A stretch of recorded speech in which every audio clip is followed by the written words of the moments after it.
This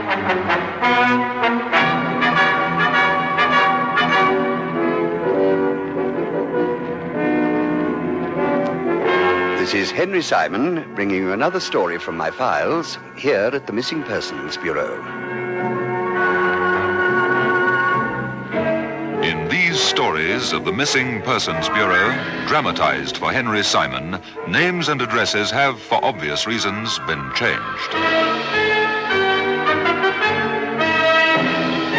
The Colgate show, Address Unknown, is brought to you by Colgate-Palmolive, marketers of Colgate Dental Cream with Gardol, Palmolive Soap, and new enzyme-active Punch washing powder.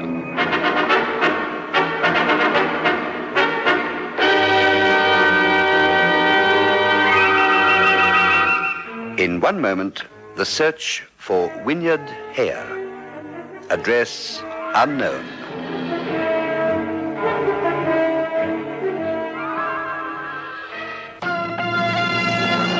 And here again is Henry Simon. It's surprising the number of well-known people who disappear from time to time. In some cases, famous personalities, such as stars of film, stage, and TV, vanish deliberately and of their own accord. No one can blame them for wishing to slip out of the public limelight for a while, traveling incognito, blissfully unrecognized by admiring fans. Although it can be inconvenient if they don't tell anyone where they're going. In the case of the now well-established character actor Winifred Hare, it was quite a little different. I first became aware of his disappearance when a wild-eyed, quite lovely young girl was shown into my office one wintry afternoon some while ago. You're Mr. Henry Simon. This is the bureau where they find missing persons? We do our best, young lady. Yes, I am Henry Simon, and won't you sit down? Thank you. My name's Linda Hare. My father is Winifred Hare, the actor, and he's disappeared. You must help me find him. Winifred Hare. Name's vaguely familiar, but I don't think I can recall his work. Oh, he was a big star at one time. He's always working now, but I suppose getting older, his name doesn't appear in such large type anymore. Tell me more of your problem, Miss Hare. At the risk of sounding like the title of that famous painting, when did you last see your father? 8 years ago. What? It's a very long time. Yes, I know, but I've been to finishing school in Switzerland for the past few years. Daddy sent me out there. I haven't been back. Not even at holiday times? That seems extraordinary. I know, but it was one of the conditions. And you see, Father, being on the stage, is continually on the move. It was far more convenient for me to stay in Zurich all the time. But you remained in touch. I mean, you wrote to each other. Oh, yes. Yes, every month. Supposing you tell me the story in your own words. I won't ask any questions until you've finished. Just start wherever you like. Well, I suppose it all started last week. It was the end of term.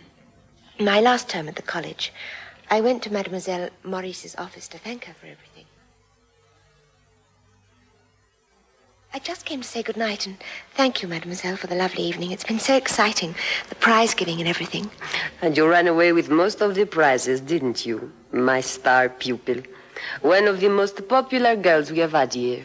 And now you are going to leave us. You have been happy here? Oh, yes, very happy. You know that. I wonder how you will like returning to England. 8 years. It's a big time out of a young girl's life. Remember when you came to us? You were such a timid child with your freckles. Yes, I felt so unhappy, so shy. Now you have assurance, poise. You are a cultured young lady who would be credit to any aristocratic English family. Oh, I'm glad. When one has a famous father, one has a responsibility. Oh, mais oui. And Monsieur Winifred Hare will be proud to acknowledge you. What a reunion that will be. Oh, that reminds me, there is a letter for you. It's from your father. At least I think it is. It looks like the usual handwriting on the envelope. Oh, thank you. May I open it now? Mais oui, but of course. I expect it is to give you the instructions you will need for the journey to England next week. Open it, my child. My dearest Lindy, this is to tell you no... Oh, no. Oh, no, it can't be. Oh, I don't understand. Sherry, what is it? Not bad news, I hope. Oh, it's terrible. I don't understand. It's unbelievable. Come on, read it to me. I must know. This is to tell you not to return to England in any circumstances. What? But that is extraordinary. Does he not explain why? Well, it goes on. Instead, I recommend that you go to Italy for the winter. I've deposited £2,000 sterling in your name in the Bank of Switzerland. Use this for your future and be guided by Mademoiselle Maurice.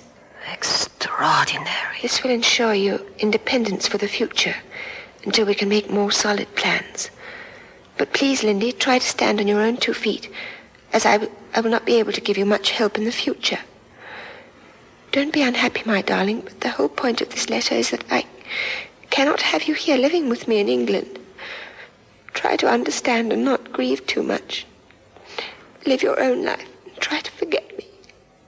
Bless you, always. Your loving father. Oh, no. Now, what does it mean?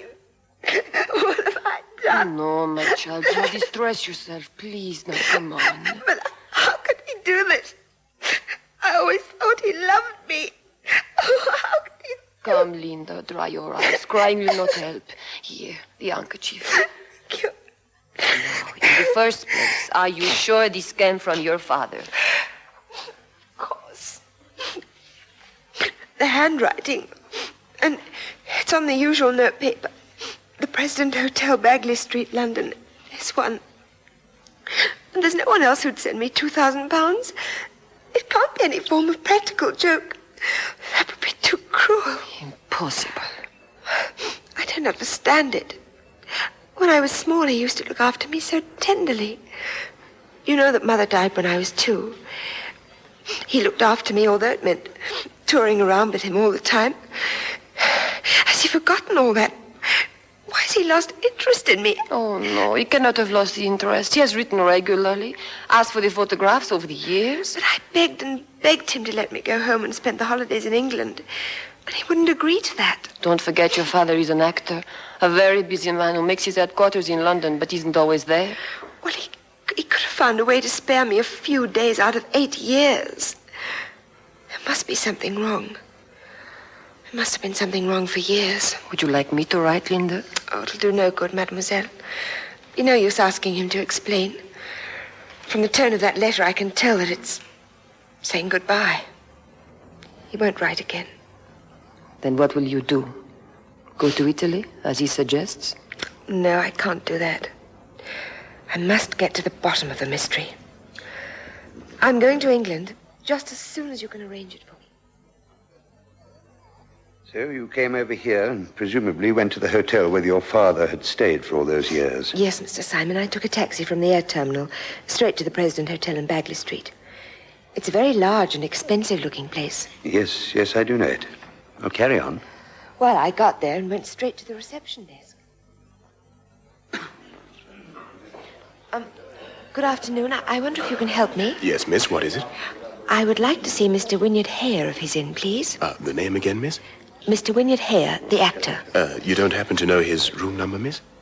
Oh, I'm afraid not, but you must know him. He's lived here for years. I think there's some mistake. Well, I've been working here for many years. I can't recall anyone of that name as a permanent boarder. You must have the wrong hotel, miss. Oh, but that's not so. Look, see for yourself. Mr. Wynyard Hare is my father. He's been writing to me for years from this hotel. Look, here's the letter he wrote only last week. Yes, it's certainly written on our notepaper, miss, but... Well, lots of people use our waiting rooms while waiting for other people. They aren't necessarily permanent residents.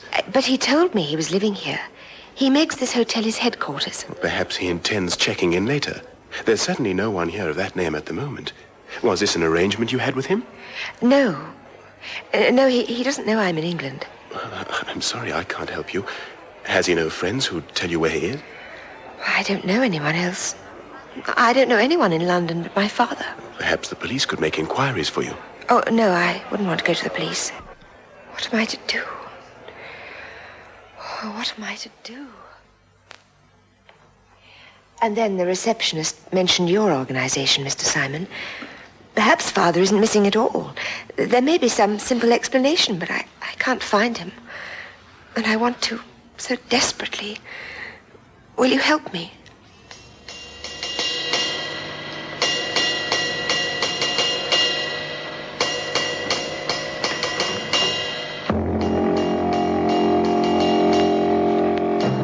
Young Linda Hare looked so sad. Her beautiful eyes brimmed with tears. I've seldom seen a young woman in distress so vulnerable. This, I thought, was just the simple little case to keep Agent Carlton Gatsby busy for the rest of the day. I called him in, introduced him to our pathetic young client, and left the rest to him to work out as he thought fit. His first call was, naturally enough, one back at the President Hotel. It's very good of you to help me like this, but the receptionist was adamant about Father not being here. He may have checked in since you last called. Look, you're all steamed up and nervous about this. Now, don't worry. I'll find your dad for you. Now, why not sit down here for a while? Leave it to me. Oh, all right, thanks. You like a drink? Something to back you up a bit? No, thank you, I don't drink. And Mr. Simon was good enough to give me tea before we left. Okay. Before I start investigating, you said something about having a photograph of your dad. Is that right? Yes, I have it here in my bag. It's quite an old one, but Daddy's so handsome that I'm sure you'll recognize him from it, however much he's changed. Let me see. Ah, yes, here we are. It's not very big, but a portrait. Yeah, I see what you mean. Marvelous face. And there's a family likeness, too. You have the same fine bone structure. Right. I'll start with your receptionist. Let me come with you. I must know everything. Okay. Come on. Ah, Miss Hare. Back again. I'm pleased. Oh, have you been able to trace Father? No, I'm afraid not. But I've naturally been making a few inquiries from other members of the staff. One of the pages tells me that letters have been arriving at this hotel once a month, addressed to Mr. Hare for some years. Oh, they'd be mine, of course. What happened to him? Well, one of our porters, by the name of Stevens, has had orders to collect the letters and deliver them to Mr. Hare. Oh, I get it. An odd arrangement using your hotel as a forwarding office. Yes, extremely irregular. Although Stevens is a thoroughly reliable man. He's been in our employ a long time. Is he around at the moment? I guess all we have to do is talk to him. He'll straighten it all out for you, Linda. Yes, he must know where Daddy lives. He should be coming on duty any moment. Let's see. Oh, he's never late. Ah, there he is, coming through that archway. A very tall, upright fella in the hotel uniform. Yes, that's him. Stevens. Stevens, just a moment, please. I'm coming, sir. I'm not late, am I? I hope. I must be going mad. You say your name is Stevens? Did you require anything, miss? But, Father, you're my father. You're Winifred Hare. I'm afraid not, miss. I've never heard of the gentleman. Oh, but you must be. Oh, Daddy, what does this all mean? I'm Linda. I'm your only daughter. I'm very sorry, miss. You made a mistake. I've never seen you before in the whole of my life.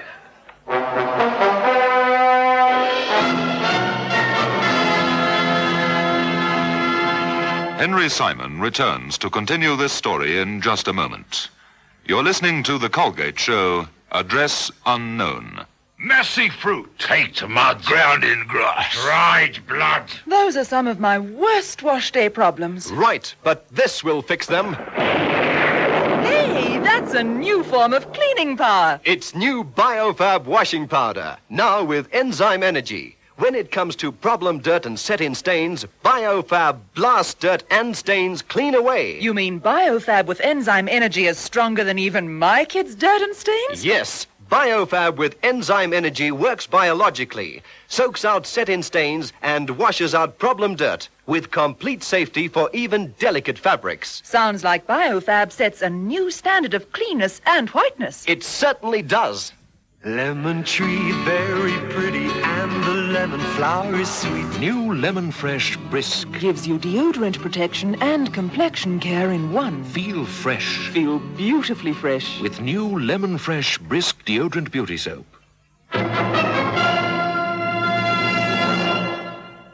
And here again is Henry Simon.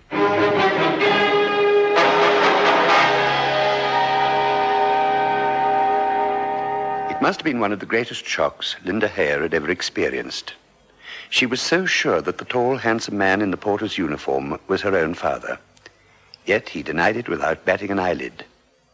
The strain of the journey, the confusion, and her own despair became too much for Linda. The hotel foyer swayed before her eyes. She clung to Carlton Gatsby and then fainted. What happened? You fainted. It's all right. Things were just a bit too much for you. When the hotel porter denied that he was your father, you just passed out. I carried you in here. Are you okay? Yes, I'm all right, thank you. Now, look here. Are you absolutely sure that man was your dad? Yes, I am. I know it's him. And what the heck is he doing masquerading as a porter? He can't be poor if he's just sent you £2,000. He isn't poor. How can he be? I've been attending the most expensive school in Europe for the last 8 years. It just doesn't add up. Maybe he's done something. Something he's ashamed of. Something awful. I don't care. I've got to find him. Where is he now, do you know? I made inquiries at the desk a moment ago. They say he left the hotel immediately. His uniform is hanging up in the porter's change room. All his stuff is in there. It looks as though he's checked out of the job. What? Well, then we found him only to lose him again. Yeah, that thought crossed my mind, too. But I got the address of where he stays. If you're feeling up to it, then, shall we try once again?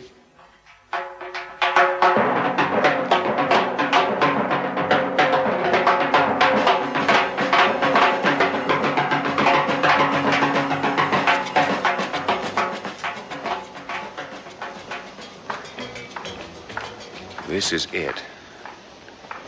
Number 12 Sinclair Street. Not exactly a mansion, is it? Oh, it's a terrible place. Even the taxi wouldn't come down here. Well, here goes. Well, there doesn't seem to be anyone at home. Give him time. Yes? Good afternoon. I'm Carlton Gatsby from the Missing Persons Bureau. I'm looking for a Mr. Stevens. Are you the landlady? That's right. Looking for Mr. Stevens, are you? That's rich. He ain't never had a visitor for all the years he's been with me. And now you come here. Well, then he does live here. If you'll just let me finish. I was about to say, and now you come here asking for him but 5 minutes after he packed up and left. He's gone. Are you sure it's for good? I reckon so. Came in here about half an hour ago, as white as a sheet. Sudden bad news, Mrs. Higgsy says. Got to leave urgent-like. Packed his bags in about 5 minutes flat. Not that he had much, you understand. And off he went. Mind you, he paid me up in full. Quite the gent he'd always been. No complaints there. I always thought he'd come down in the world. You've no idea where he's gone? No forwarding address? No, wouldn't say. And I'm not the nosy type. Anything more you want? No. No, thanks. Right. Bye then.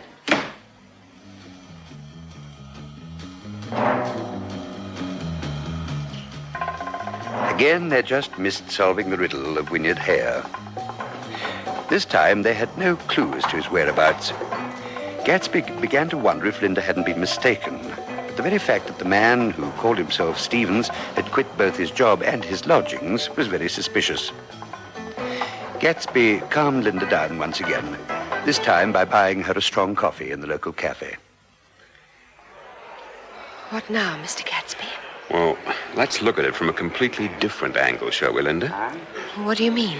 Now, your father was an actor. Is an actor. Now, surely there is someone who remembers him.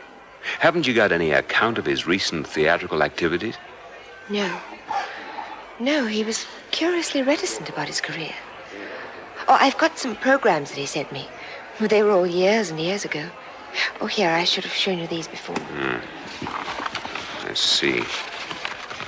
Regent Theater. Summer Storm, starring Winifred Hare. Oh, this isn't very much use. It's 9 years ago. Yes, I know. I managed to collect that the year before he sent me to school. Wait a minute.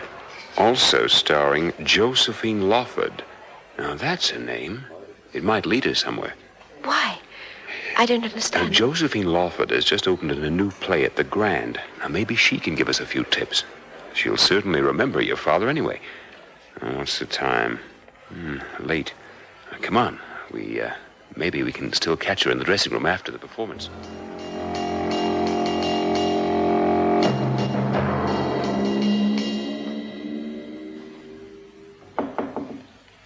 Come in.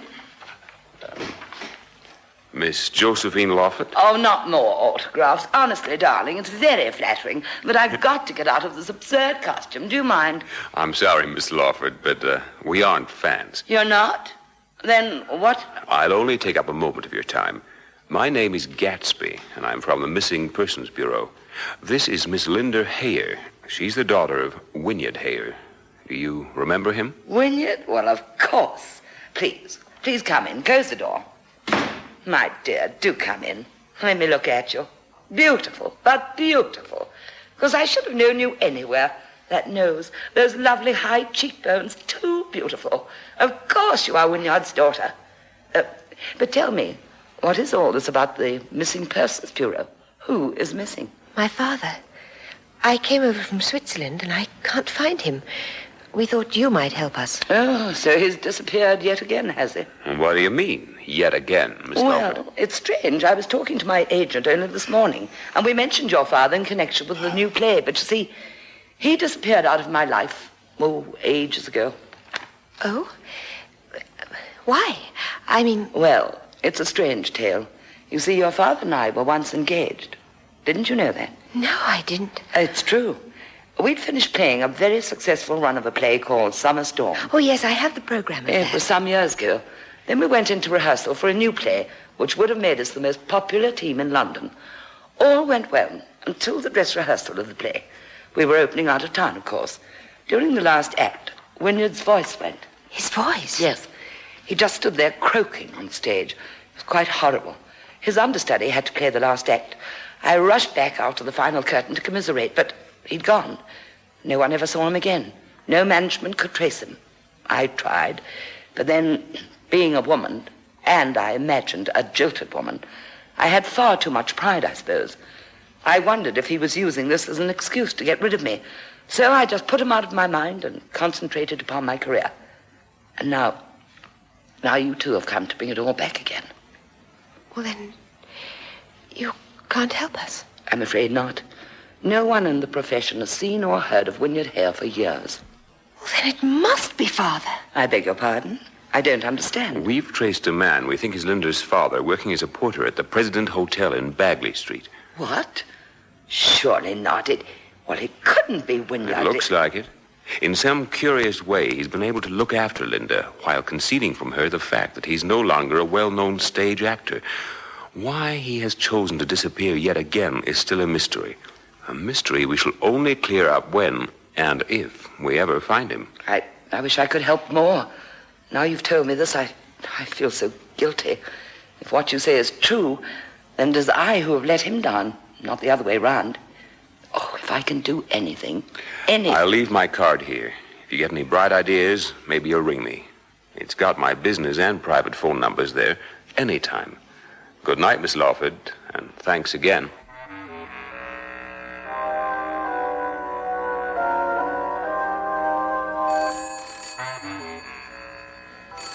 Oh, now what?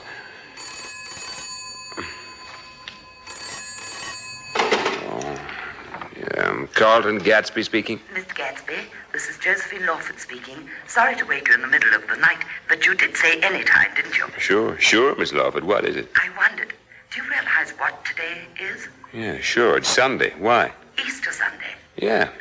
So it is. Well, so what? What's that got to do with the problem of finding Linda's father? I remember way back in the past that every Easter Sunday, Winifred Hare always went to the service in St. James Church in the Strand.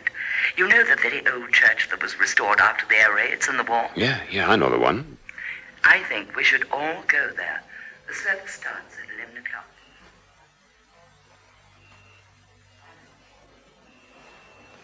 Wait. Look, coming up the aisle. Isn't it? Oh, it is. By heavens, you're right. I'd recognize that walk anywhere. Linda, you go to him. We'll remain out of sight. Yes, of course. Father. Oh, Father, please don't turn away.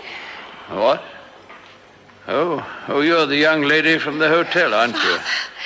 Oh, Father. I can only tell you once again, miss, that Turn round and look at me, Winifred. What? Josephine? Yes, Josephine. And by recognizing me, you've given yourself away completely. Are you going to deny us, Winifred, your only daughter and the woman who would have been your wife? We know who you are. Are you going to deny us in a place like this? Can you lie to us on a day like this? Can you lie to us? Oh, Linda, my dear girl. Josephine. Oh, how can I explain? How can I?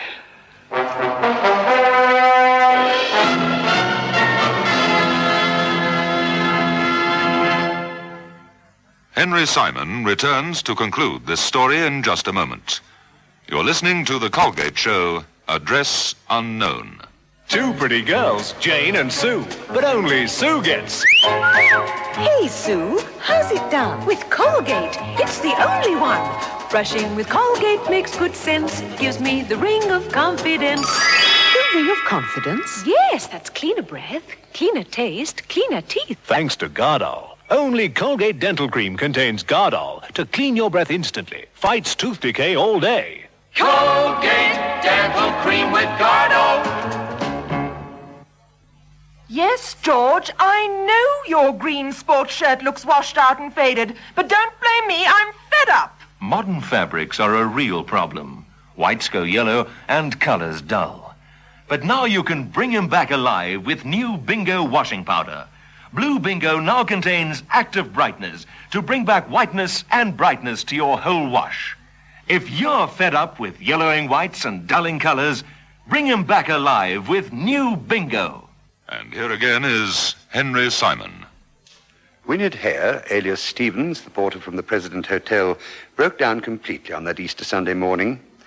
Sooner than admit failure in his career, Winifred Hare had worked as a porter and done a dozen different jobs to obtain the money to keep his daughter in the school he'd chosen for her. But now pride was cast aside, and he found the love he was given in return was far more satisfying. And now, as always, this is Henry Simon inviting you to meet me here again, and for the present, bidding you au revoir.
This is Henry Simon, bringing you another story from my files here at the Missing Persons Bureau.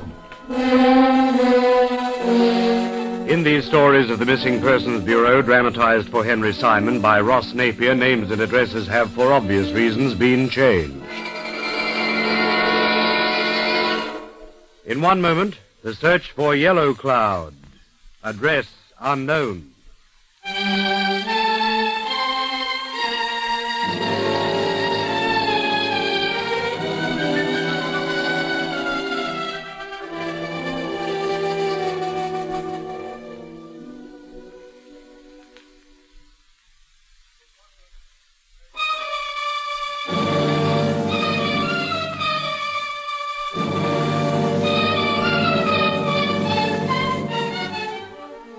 And here again is Henry Simon. It was a hot summer's morning in the June of 1956. Edgar Spain, director of the New York branch of the Missing Persons Bureau, arrived at his Brooklyn Heights office at exactly 3 minutes to 9, to be greeted by his assistant, former police officer Ben Phillips, who duly informed him that there was a client waiting in the outer office, a somewhat unusual client with a most unusual name. Big Bull Arrowhead. Hmm? You heard me. Big Bull who? Arrowhead. He's a full-blooded Cherokee Indian, so he says. All the way from Spring Flats, Oregon. What's he doing here? Don't ask me. He was waiting on the doorstep when I got in. I thought he had the wrong place. Then he tells me he's come to see you. He wouldn't say what it was about, just that it's most urgent. Well, I guess you better show him in. Uh-huh.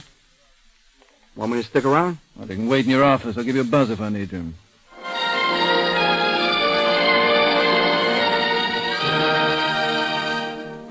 A moment later, Spain was confronted by the gentleman in question. Tall and red-skinned, with black braided hair, he was clad simply in tight-fitting buckskin slacks, a brightly colored woven shirt, and fawn leather moccasins. He wore no hat, and his wrists were encircled by matching metal bands. Please sit down, Mr. Arrowhead. You call me Arrowhead. Arrowhead. My assistant tells me you're from Oregon. I come from reservation in Spring Flats. Oh, it's quite a trip. And here on holidays or what? No. I am here to find Yellow Cloud. I beg your pardon? Yellow Cloud, daughter of White Horse, chief of Tarakis. She's in New York, huh? For 7 years, she lives among your people. In New York, she makes her home. I see, and now her father wants her back, is that it?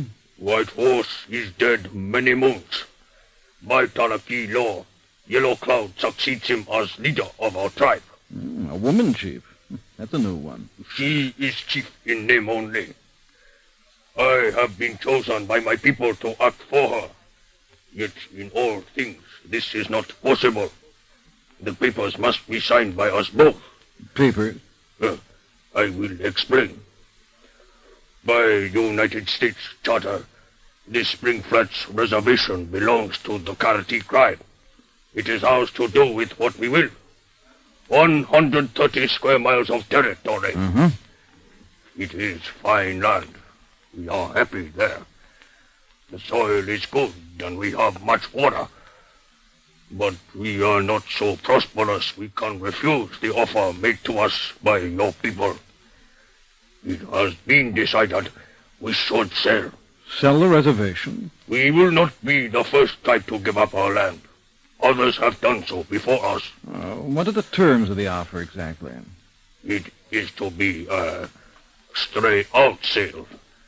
We go from the reservation to make our homes in other parts of America, to take our places in the world outside our domain. Mm-hmm. In return for what? The price agreed on is $6 million. $6 million? To be divided equally among our people. How many of you are there? Men, women, and children, including Yellow Cloud and myself, I number 64. Say, that must be just under $100,000 each. It is a fair offer. We are content. Well, who is it made by, this offer? A group of companies. What do you call? A combination. Combine. Combine, yes. And when's the sale to be transacted, huh? This depends on Yellow Cloud. There can be no sale till she is found. As the daughter of White Horse, her signature is required on the contract. Well, have you any notion where she is in New York? No. That is why I come to you. Uh-huh. Someone suggested it, huh? The attorney who is acting for the tribe. Oh, I see. And you're quite sure she settled here, are you? I know only that it was her intention to do so. Not long before he died, she wrote to her father. In the letter, she says she has a job in New York. Oh, what kind of a job? Just a job. She tells him nothing else except that she has found peace of mind and security. Oh, and when was this letter received? It would be more than 2 years ago now. And that was the only time she wrote? Yes, only time. How old was she when she originally left the reservation? 16. Mm-hmm. So she'd be 23 now. Yes. What prompted her to leave exactly? Did she have an argument with her father, or...? She was discontented. The white blood in her veins would not allow her to accept White blood? Huh? Her mother was white. Oh, so she's only half Indian. To look at her, you would not think she was Indian at all. Her skin was fair like that of her mother, and her features were the features of a white woman, as were her ways. How do you mean? Even as a girl, she would color her face with powder and lip rouge and do things that no Indian girl would dream of doing. Her father was most worried by her continued defiance of his orders. He could do little to control her. Well, what happened to the mother? She died soon after Yellow Cloud was born. Any brothers or sisters? No. Well, did you come to New York direct after leaving the reservation? No. For some years, she was working in San Francisco. After that, we lose track of her, till the letter arrives from New York. Well, that letter isn't still in existence, I suppose. No, White Cloud, he wants it. He keeps only the photograph. Photograph? It came with the letter. That's a photo of Yellow Cloud. Here, you see? Well, I should say she certainly doesn't look at all Indian. Only her eyes. They are of White Horse. And White Horse has no white blood himself. It has been said that the mother of his mother was part white. Oh, that could explain it. Why was she called Yellow Cloud, by the way? To the Tarakis, a yellow cloud is a sign of good fortune. Maybe she'll live up to it yet, eh? It will be to her advantage as much as the tribes if she is found. She, too, will receive a share of the money. Yeah, you don't know for certain, of course, that she's still living. She could have met with an accident or died in some way since she wrote that letter. In that case, her death would need to be established. So there's nothing else you can tell me? Nothing that might provide me with some sort of a lead to go on? Some clue? There is nothing, no. I have told you all I know. How well were you acquainted with her before she took off? I had little to do with her. She never mixed with the young men of the tribe. No? No. I cannot be sure, but always I had the feeling she did not care for the color of our skin.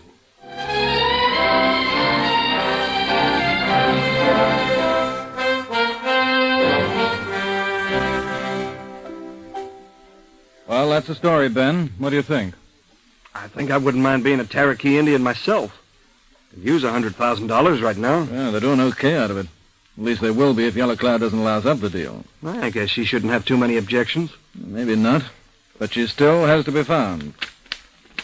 You know, if this photo's anything to go by, she's not a bad-looking dish.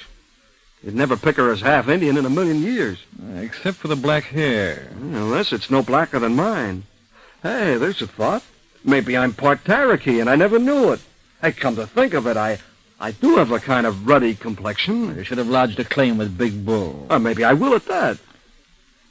Hey, you figure it's a professional job? Huh? The photo. No. Looks more like a home snap to me. There's a name stamped on the back, but it's so faded I can't make it out. Well, let's see.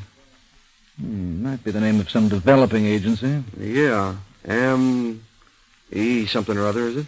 Well, the M.E.'s clear enough, but the rest practically obliterated. Well, let's take a look in the phone directory, see what's offering. Here we are. Photographic supplier. Here we are. M.E. Meade, Milton, Melvin, Merton, Metcalf, Mayer. 7 of them. They all handle developing? They're listed separately. Well, the best thing we can do is to take it each in turn. See if they can identify it.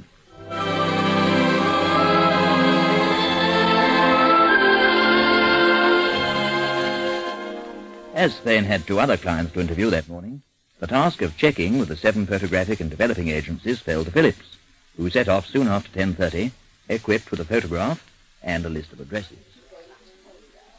No, sir, I'm sorry. It's not ours. No, turkey wasn't done here. Afraid not, sir. Can't help you at all.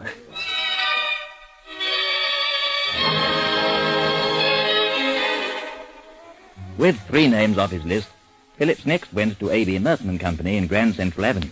There, his diligence was rewarded. Yes, sir. This is our stamp right enough. Was it actually taken by you or just developed here? Oh, just developed, I'd imagine. We do very little outside photography, only by special request. Well, would there be any way of checking its origin? Well, if you could give me the customer's name and address. Well, look, the only name I know her by is Yellow Cloud. I doubt if she'd have used that. Yellow Cloud? Well, she's part Indian. Oh. Well, in any event, it ain't necessarily have been her who brought it in. Have you any idea just when it was brought in? Well, not really, no. Except that it wasn't any time in the last 2 years. Look, I noticed there's a number stamped here as well. Couldn't you go by that? Well, I could, but it may take some time. Well, that's okay. I can come back later. About 3 this afternoon. Fine. I'll see you then.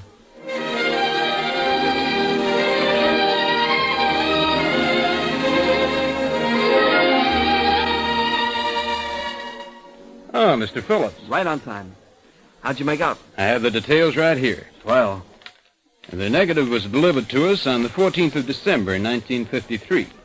We in turn developed it together with some others, and they were collected on the 22nd. That's just 3 days before Christmas. Collected by who? The name I have here is R.S. Walters. Mr., Miss, or Mrs.? Mr. A guy, huh? Did he bring them in originally? It would appear so, yes. Uh-huh. Any address listed? Yes, 18 Southport Drive, Staten Island.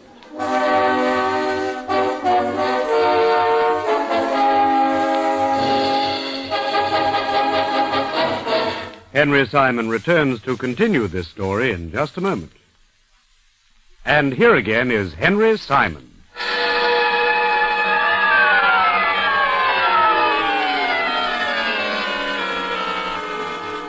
On returning to the office, Philip reported his progress to Spain, who duly took the helm, venturing late that same afternoon to Southport Drive on Staten Island. Number 18 proved to be a large apartment block, wedged between 2 smaller office buildings. Taking the lift to the 3rd floor, Spain made his way along a dimly lit passage to apartment 9 at the far end. In answer to his knock, the door was opened almost at once by a short, plumpish man with an oval face and closely cropped hair. Mr. Walters? Yep, what can I do for you? Well, Spain's the name. I'm from the Missing Persons Bureau. Does that mean you're selling something or collecting donations? Neither. No, it means I'm trying to trace a girl in this photograph. Girl? Here, take a look. Oh, do you know her at all? Why, sure, it's Dolly. Dolly? Dolly Dugan. I used to knock around with her. Matter of fact, this snap looks mighty familiar. It should do. You took the negative to Mertens, the photography people, to have it developed. Hey, so I did. Yeah, I remember now. Mm-hmm. Well, have you any idea where I might reach her? Well, she used to have a place on Vermont Avenue. She had a couple of rooms with some other dame. Vera someone, I guess. Vermont Avenue. What number? Let me see. 87, was it? Yeah, I think it was 87. Any case, it was on the corner of Vermont and Fife Boulevard. Right-hand side going towards the bridge.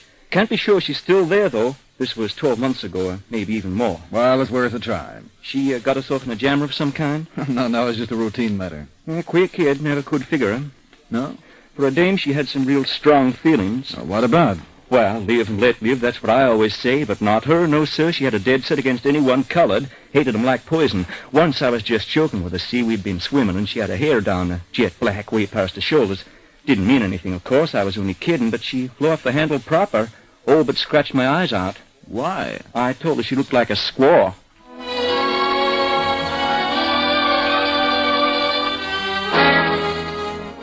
At 87 Vermont Avenue, a modest rooming house on the corner of Fife Boulevard, Spain checked with the proprietress, a blousy Italian woman, who told him that Dolly Dugan had moved out some 6 months before.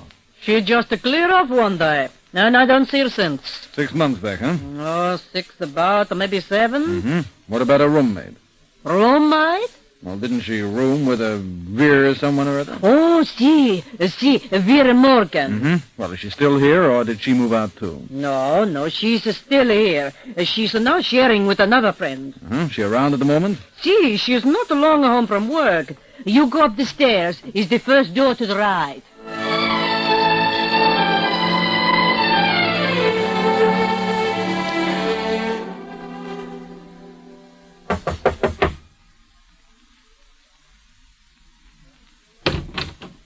Well, hello there. Miss Morgan? Uh-huh. Look, I'm trying to contact a Miss Dolly Dugan. I believe she used to room here with you. Why, yes. You're a friend of hers? Well, not exactly, but I have an urgent message from someone who is. Do you happen to know where I might find her? Oh, sorry, I don't. I hadn't clapped eyes on her since she walked out through this door with her bags, and that was quite a few months ago. Mm-hmm. Did you say where she was going? No. We weren't exactly on the best of terms. She hadn't said a word to me in weeks. Why was that? Oh, she had a bee in a bonnet about something. She was never what you'd call easy to get along with. To tell you the truth, I was quite glad to see the last of her. How long were you rooming together? A year or so. Did you know her before then? Vaguely. I just happened to strike her in the street one day. She was looking for a place, and I suggested she come here. Mm-hmm. When she left, did she have a job? At the Gioconda Cafe, a couple of blocks along. She was a waitress there. Maybe still, for all I know. I don't get up that way much. Was that the only job she had in the time you knew her? No, she had 3 or 4. Couldn't seem to settle in. Oh? What jobs were there? Same thing, waiting on tables. That's all she knew. Tell me, did she ever talk to you about her background, where she came from, anything like that? No, she wasn't the talking kind. Although she did tell me once she'd lived in San Francisco. What about romantic interests? Were there many men in her life? Oh, a few.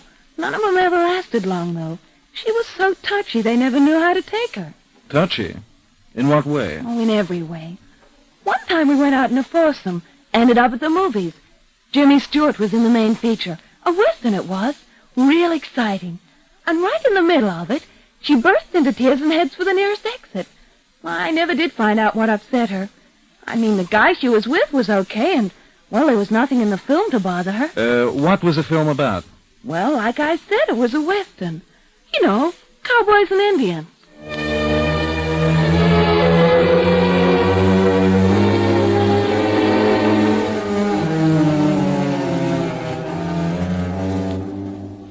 After taking his leave of Vera Morgan, Spain went to the Gioconda Cafe, a barn-like establishment which catered mainly for the local working community and was run by one Mike O'Shea, an Irish immigrant whose motto was quantity before quality, and who himself waited on the tables, keeping one eye on his staff and the other on his customers. Dolly Dugan? Oh, to be sure, she was working here for a while. Oh, let's see, a couple of months, I should think. And she's not here now? Oh, no, sir. Had to get rid of her. Rude to the customers she was. Time and time again I warned her. But sure, it didn't make any difference. And how long ago was all this? I'll be back around March, I think, early April, perhaps. Mm-hmm. You wouldn't know where she was living at the time, would you? No, I wouldn't. But say now, Maisie might be able to tell you. Maisie? Yeah, sure, that's her, over-serving the table by the door. Best worker in the place. Good.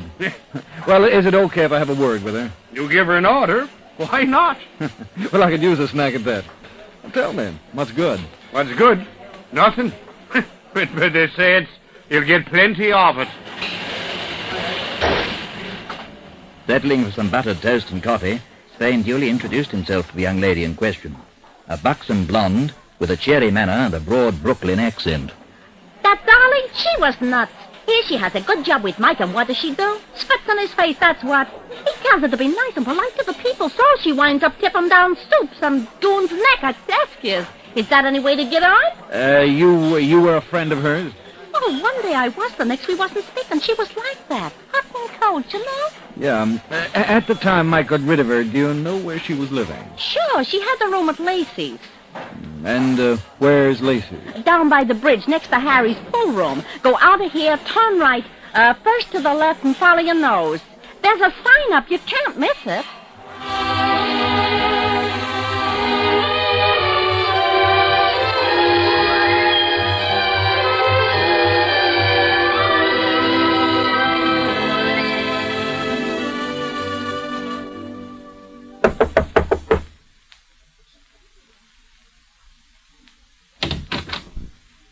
Yes?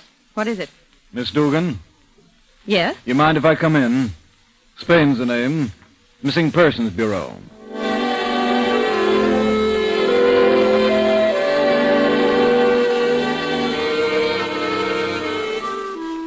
She was taller than he expected, and her raven hair was twisted into a tight bun at the back of her head.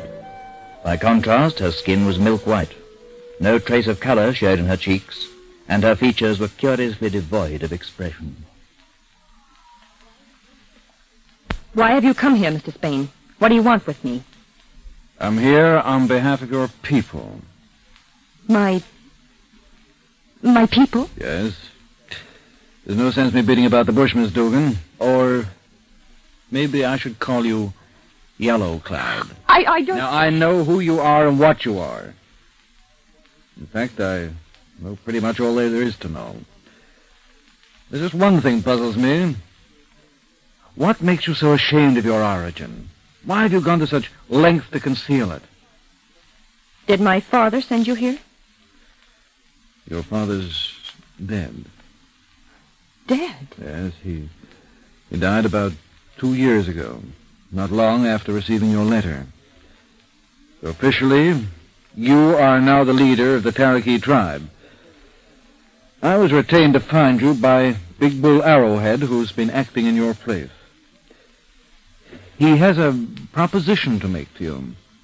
If my father is dead, as you say, I have no further ties with the past. You ask why I'm ashamed of my origin. Perhaps you think it's something to be proud of. Quite frankly, yes, I do. You speak in ignorance, Mr. Spain. You know nothing of what it means to be an Indian, to be thought of as a savage, an uncivilized outcast. But I do. For 16 years I lived as an Indian, on the reservation with other Indians. Is it so strange that now, having lived for so long among whites and having enjoyed their privileges as one of them, I should want to cast from my mind a life that was so hateful to me, an existence I was forced to endure? Casting it from your mind is just what you haven't done. Well, you're more conscious of it now than you ever were. And you'll go on being conscious of it till such time as you realize that in the long run, it doesn't matter a darn if your ancestors were white, red, black, or purple. First and foremost, they were human beings just as you are. So why not try acting like one? Oh, you don't understand. Your attitude, I certainly do not.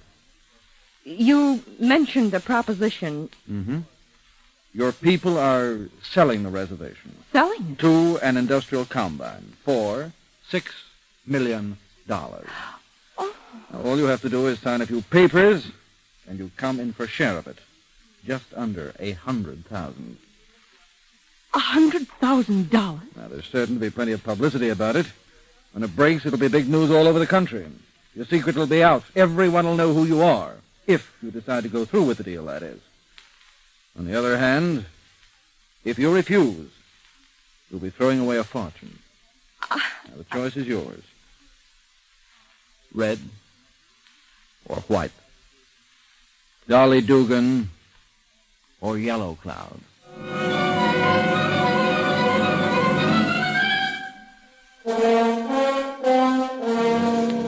Henry Simon returns to conclude this story in just a moment.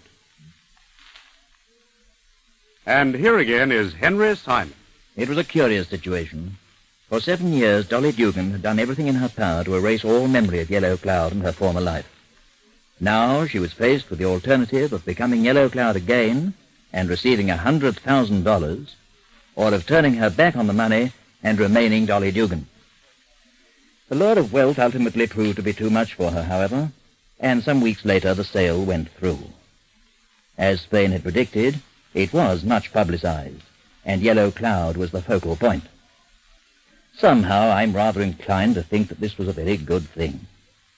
Just what effect it had on her, I can't say. But my guess is that she's going to live to be a very much happier and wiser person because of it. And now, as always, this is Henry Simon inviting you to meet me here again, and for the present, bidding you au revoir.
In one moment, the search for Gwen Moxton. Address unknown.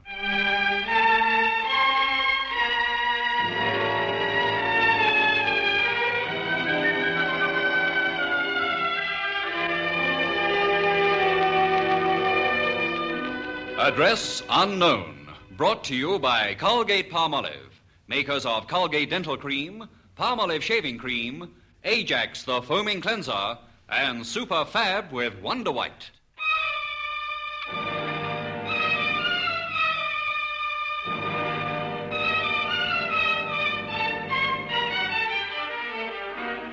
And here again is Henry Simon. One of the strangest cases the Missing Persons Bureau ever handled started one afternoon in March 57. At the time, it was thought the winter was over, but a sudden cold snap brought out the gloves, the overcoats, and mufflers. It so happened I wasn't busy on the afternoon in question, so I was able to see a client who hadn't made an appointment, who'd suddenly turned up at my office. What's that? Moxton. Yes, all right, send him in.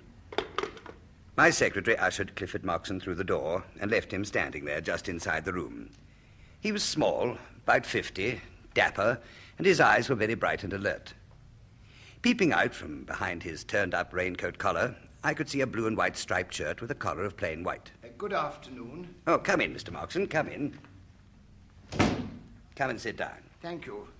I've been trying to make up my mind for days whether to come and see you or not. And here you are. Yes. Oh, I'm so sorry. Your hands are cold. Let me pull this heater a little closer to your chair. Here we are. Thank you, Mr. Simon. I didn't realize it was so cold. Now then, how can I help you? Actually, I've been putting this thing off for far too long, now that I think about it. It's 4 months now. 4 long months. My wife, Gwen, suddenly left me. I've been hoping she'd come back, but she hasn't. I want her back. She'd been threatening to leave me for years, and finally she went. I want to settle our differences, a reconciliation. She's an impossible woman, but I find I can't live without her. Has she contacted you since she left? Not a word. I see. What was the date of your wife's departure from home? November it was, the 26th. She's never indulged in this sort of thing before? No, never. But she threatened to divorce me. Oh, on what grounds? Purely imaginary ones. I'm afraid my wife's very neurotic. Convinced I was carrying on with other women. She was always accusing me of it. Oh, go on, Mr. Moxton. She suffers terribly from anxiety and depression, out of all proportion. Oh, dear. She sounds like a very troubled woman. I'm very worried about her, Mr. Simon. Yes, I'm sure you are. But tell me, why did you leave it so long before seeking help? Well, I told you, I hoped she might return. I've tried to find her, but eventually I realized, after turning the problem over and over in my mind, that I didn't have a chance of finding her without professional assistance. You've tried your wife's family? Oh, Gwen was an only child, and her parents are dead. Other relatives? No, there's none. I think that accounts for some of her insecurity. Did your wife work? She had a job, but it became too much for her, so she said. I think she lost interest. No, she stayed at home. And her friends? My wife kept herself very much to herself, Mr. Simon. She had no liking for or trust in anyone. What about money? What's she keeping herself on? Well, perhaps she's gone back to teaching. A teacher? When she talked of leaving you on previous occasions, did she ever say where she'd go? No. And on this occasion, had you quarreled? Oh, yes. Very badly, I'm afraid. She was sulking with me when I went to work. I returned home in the evening, and she'd gone. Taking her things with her? Clothing and possessions, the lot. What about your neighbors? Did one of them see her leaving, perhaps? Well, I haven't been able to find anyone who saw her. I see. What's your address, Mr. Moxton? Paddington. Craven Hill, number 129. Paddington. I brought this. Thank you. Mrs. Moxton? Yes. A very good photograph, really. You'll let me have it back, won't you? Of course. After we found her for you. Thank you. Where can we contact you during the day? Smithfield Meat Market, United Distributors. I'm a foreman checker in the cooling sheds.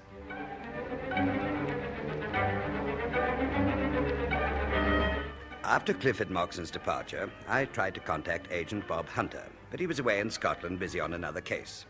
I'd no alternative but to recall Agent Paul's study from his holiday, which I reluctantly did. A bit of a come-down Madeira to Smithfield Meat Market. Still upset? Wouldn't you be?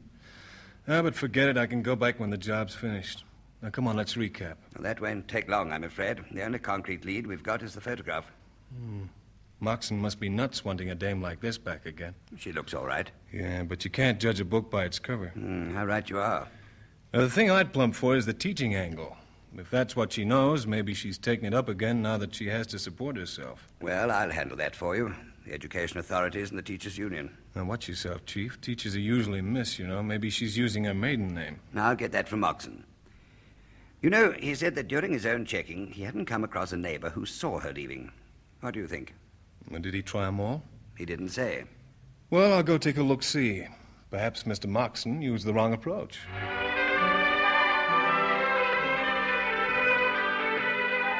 Craven Hill, Paddington, is the extension of Praed Street. The houses are in long four-story terraces, divided up into flats. Study checked first at 127 and 131, the houses on either side of Moxton's residence. The occupants had seen and heard nothing. Study decided to try 129, question the other tenants. Alan Brett was an out-of-work actor with rooms in the basement. Sorry the place is such a mess. Haven't been up long. Couldn't face traipsing round the agents this morning. I'm going to call at the Labour Exchange after lunch, get my card stamped. That's okay, don't apologize. Oh, sit down, if you can find somewhere to sit. Oh, just let me move the frying pan. No. There. Thanks. Now then, the Moxtons. That's right. You know Mrs. Moxton has left her husband. I thought as much. Been some months now, hasn't it? That's right, November last year. Did you see her leave? No, I didn't, actually. But from all accounts, she was a real so-and-so. Gave the old chap a rough time, poor devil. Did you know her? No, never met her. Used to hear them quarrelling, though. Terrible din. Then she waltzed out, and it's been quiet ever since. You don't mean to say Moxton wants her back? Well, that's a general idea. That's why we're looking for her. He must be balmy. Doesn't know when he's well off. Yeah. Love's a funny thing. You say you never met her? That's right. Not that I'm sorry. Never introduced, that's all. Never had occasion to be. But you saw her? Oh, yes. Coming and going. I can see them all from this window here. Okay, Mr. Brett, I'll be shoving off. Sorry I wasn't able to be of more help. That's okay. Just have to try somewhere else. But I don't know where. And what about the other people in the house? I shouldn't think they'll be able to tell you any more than I have. You see, they haven't been here long before Mrs. Moxton left him. Oh? How long? Few days, that's all. Well, just long enough for people to notice what a vixen she was, huh? Well, you know how nosy some people are. Actually, I got the whole story from Mrs. Cowie on the 3rd. An old busybody if ever there was one. I suppose everybody's glad Mrs. Moxton went. Well, it's a lot quieter, and we feel the old boy is better without her. I see. Well, I guess I'll gallop up to the 3rd floor and see this Mrs. Cowie. Thanks, Mr. Brett. Pleasure. Oh, if you hear of any stage work, you might remember me. Well, we don't mix very much in theatrical circles, but from time to time we find ourselves confronted with some pantomimes.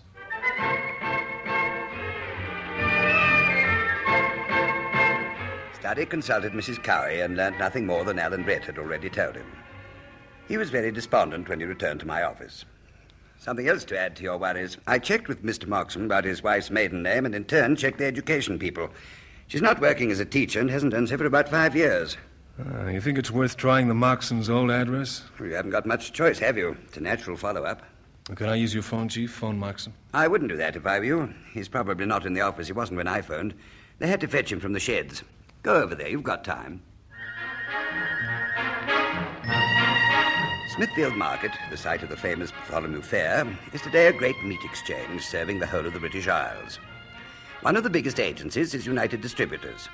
Study had no difficulty in finding them, but then he had to find our client. Study wended his way among meat carcasses, porters, refrigerated trucks, and eventually found Mr. Moxton supervising the checking of a large consignment of meat which had arrived from Australia.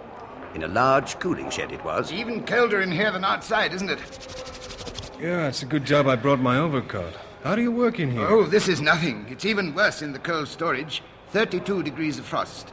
But fortunately, we don't work in there very often. Now then, Mr. Study, any luck? Not yet, I'm afraid. The reason I came to see you was to ask you for your old address, the place you lived before you moved to Paddington. Oh, I don't see how that'll help.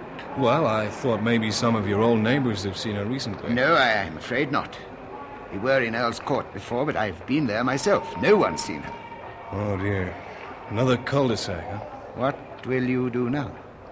Well, frankly, Mr. Moxton, I don't know. I just don't know.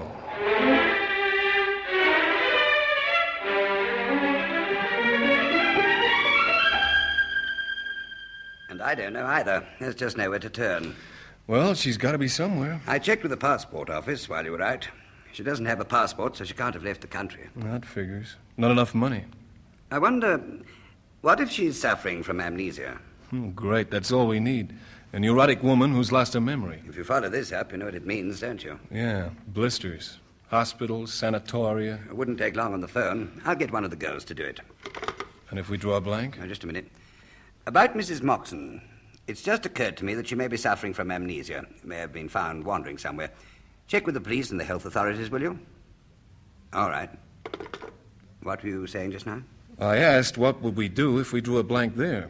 Well, we have no other leads to follow.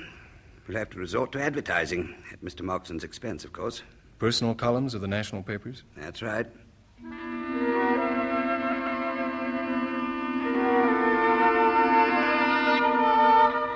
My secretary's queries to the police and hospitals did draw a blank.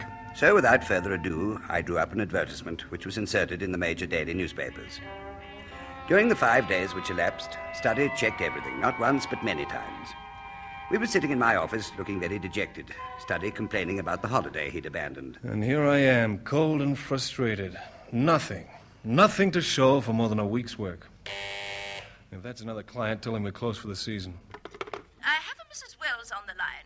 She says it's in connection with your advertisement about Mrs. Moxton. Put her through. An answer to our advert. Mrs. Wells mean anything to you? Not a thing. You're through? Hello, Mr. Simon. Speaking. I gather that you're looking for Mrs. Gwen Moxton. Yes. Who engaged you to look for her? Her husband. I see. Do you know where she is? I'm afraid not, but I think I should explain who I am. The Moxtons consulted me, at least Mrs. Moxton did. I'm a psychologist, specializing in marriage guidance. Yes, I understand their marriage wasn't particularly happy, but I fail to see why it was Mrs. Moxton who came to you. Wasn't it the other way about? Wasn't she the trouble? Far from it, Mr. Simon. Far from it.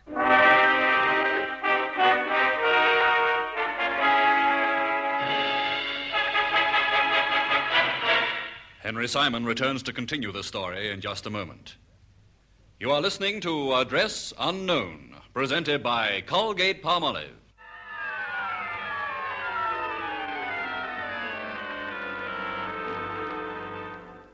I wondered what on earth was coming next. I thought for a moment that Mrs. Wells and I were talking at cross purposes, but she went on to explain. Mrs. Moxton came to the Marriage Guidance Bureau. Oh, it'll be nearly 5 months ago. She was terribly upset when she came to see me. She explained how she and her husband quarreled all the time. Told me what they quarreled about. There were all sorts of things. Mr. Moxton went on spending sprees far beyond his means. He was given to outbursts of temper. He lost interest in his job and his wife, and he had delusions that people were persecuting him. As you can imagine, all these things led to a very unhappy state of affairs in the Moxtons' marriage. Mrs. Moxton was very wise in coming to see us. She took the right step. This is very disturbing, Mrs. Wells, because when Mr. Moxton came to see me, he gave me the impression that his wife was all those things. Please go on. I managed to get Mrs. Moxton's husband along to see me. He was very reluctant to come, and he made it clear that he thought my counseling was a waste of time. But I realized that Mr. Moxton was very disturbed mentally. Neurotic? I'm afraid not. Something far more serious. He's a psychotic. I don't know much about this sort of thing, but isn't psychosis a severe form of mental illness? Yes, it is. And unfortunately, even the families of psychotic sufferers don't always recognize the signs of the illness until something serious has happened. What brought about Mrs. Moxton's visit to us was the fact that her husband had refused to eat any food that she prepared. Good gracious, why was that? He accused her of trying to poison him. It was then that she realized there was something radically wrong. What happened as a result of Moxton's visit to you? Well, from my consultation, I knew that Clifford Moxton was in need of psychiatric help. I referred him to a psychiatrist who is a specialist in the field of marriage guidance. I think you'd better contact him. Yes, I think we'd better. Where are his rooms? 200A Baker Street. And his name is Dr. Adams. Mrs. Wells, I'm very grateful to you. Shall we let you know what transpires? No, that won't be necessary, Mr. Simon. Dr. Adams will do that. It's lucky I saw your advertisement. It is indeed.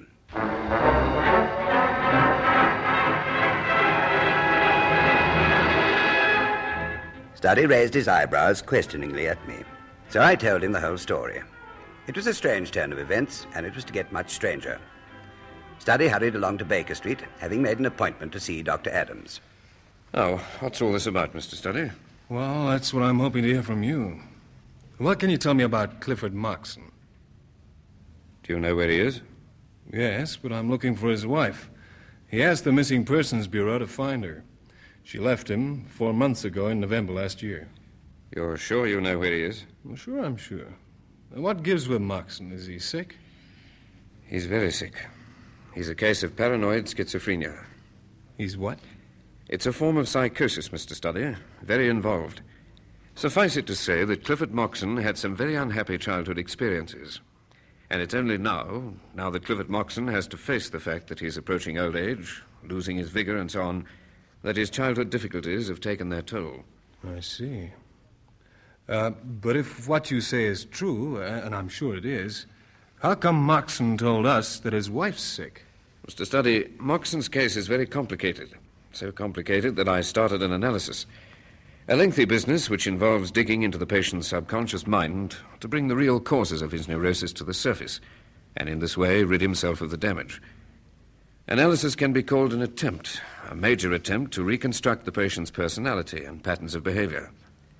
Moxton came to see me only 3 times. He was negative. Negative? Yes, that's to say he resisted the analysis, took some of his hatreds and animosities out on me. It's not unusual. In fact, it's a necessary part of the analysis. However, not wishing to get too technical, suffice it to say that I found Moxton lacking in conscience, honesty, and a sense of responsibility. Where's he working now? At Smithfield Market. Doing what? Well, he's a foreman checker in the sheds. Oh, dear. He hasn't worked there long. Do you know that? No, I didn't. What did he do before, and when did he change his job?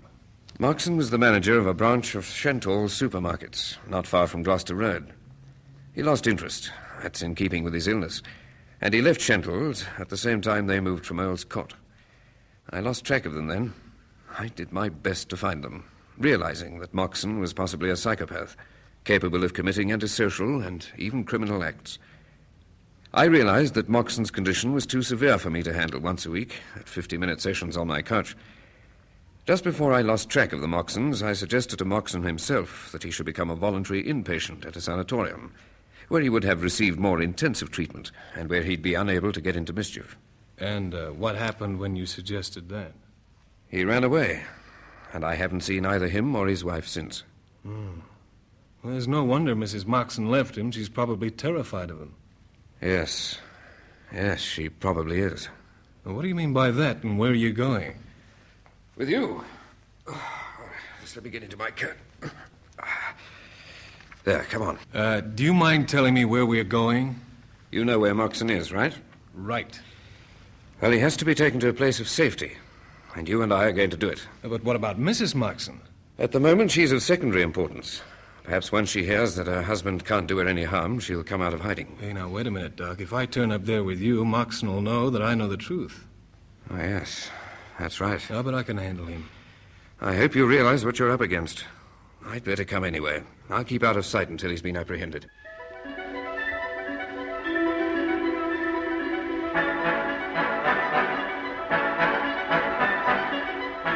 And so it was the 2 men set off for Smithfield Market. It was getting on for 5 o'clock, and Studdy was worrying about the fact that Moxton may have already left work for home. He fretted about the rush hour traffic which was holding them up. On the way, Dr. Adams mentioned another symptom of mental illness, compulsion. It's an action that a person is driven to perform again and again. It may be something like washing his hands all the time. Yeah, go on. If a neurotic person is prevented from carrying out his particular compulsive act, this leads to discomfort. In serious cases, the discomfort may border on panic, even tears and extreme agitation. Well, I'm getting pretty agitated myself about this traffic, but it's not compulsion.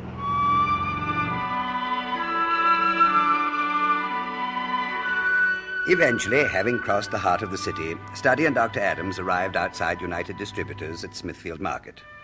The place was practically deserted. Studdy inquired at the office for Moxton, and again he was directed to the cooling sheds. Adams accompanied Studdy part of the way, and then, as they'd planned, he let Studdy go on alone, while he himself kept out of sight.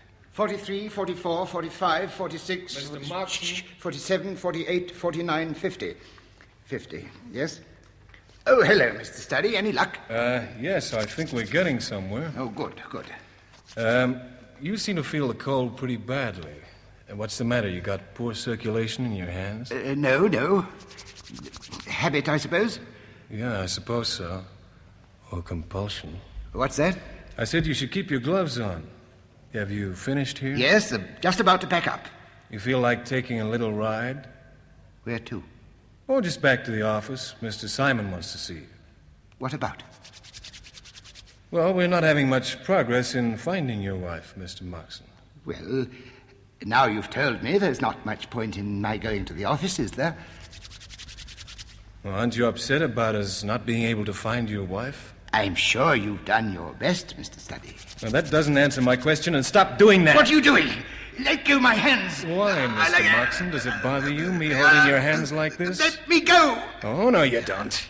You just want to rub them together again, don't you? Please let go my hands. You're hurting me, do you hear? You're hurting me. Please, you must let me go. Or else what? You're coming with me, Mr. Moxton. No, please don't take me away. I can't go. I've got to look after Gwen. Well, what do you mean by that? My wife, you fool! My wife needs me! Oh, where is she? Dr. Adams! Dr. Adams! What on earth's happened? It's all right, I've got him. Look, I'm not hurting him. Listen to me, Moxton. We're taking you away to a nice place. Now, wait a minute, Dr. Adams. I've got a feeling we're about to hear a confession. A confession? Yeah. Ask him about his wife. Go on, ask him where she is. Listen, Moxton. Where's Gwen? Gwen? Yes. Where is she? Gwen? Where's Gwenny? In the shop. Mind the cornfield.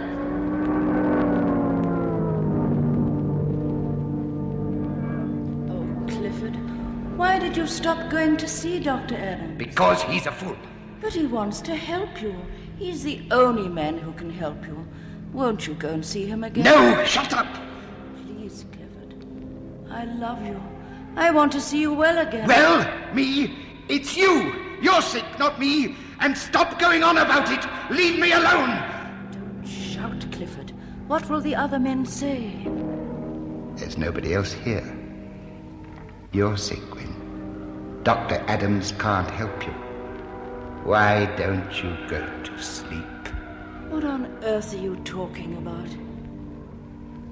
Clifford, what are you doing with that meat cleaver? No, Clifford, no! Please, please, don't!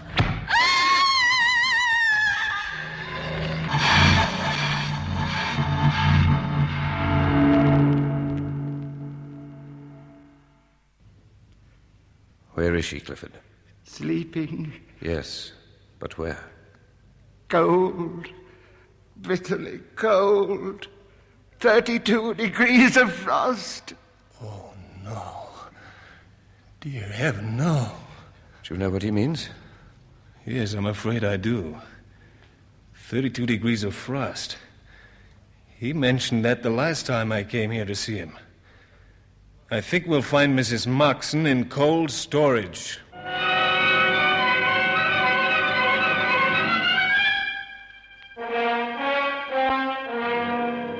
Henry Simon returns to conclude the story in just a moment. You are listening to Address Unknown, brought to you by Colgate-Palmolive, makers of Colgate Dental Cream, Palmolive Soap, Ajax the Foaming Cleanser, and Super Fab with Wonder White. And here again is Henry Simon. As I told you, it was one of the strangest cases we've ever handled. Between them, Studdy and Dr. Adams led Moxton away. They returned later with the police. The great cold storage chamber was opened up, and the body of Gwen Moxton was found buried in the ice on the floor. That was where Clifford Moxton's compulsion came from. His hands were cold from digging in the ice. He felt compelled to chafe them together to warm himself. He was so disturbed and convinced that his wife couldn't be found that, compulsively, he consulted us. And now, as always, this is Henry Simon inviting you to meet me here again, and, for the present, bidding you au revoir.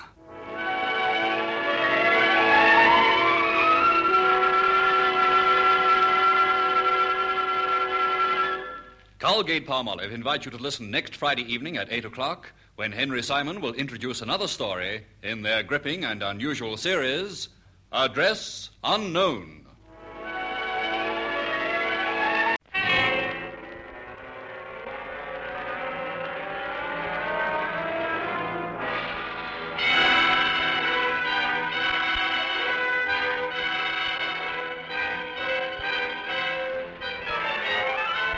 This is Henry Simon bringing you another story from my files here at the Missing Persons Bureau. In these stories of the Missing Persons Bureau, dramatized for Henry Simon, names and addresses have, for obvious reasons, been changed. In one moment, the search for Helena Karadine. Address unknown.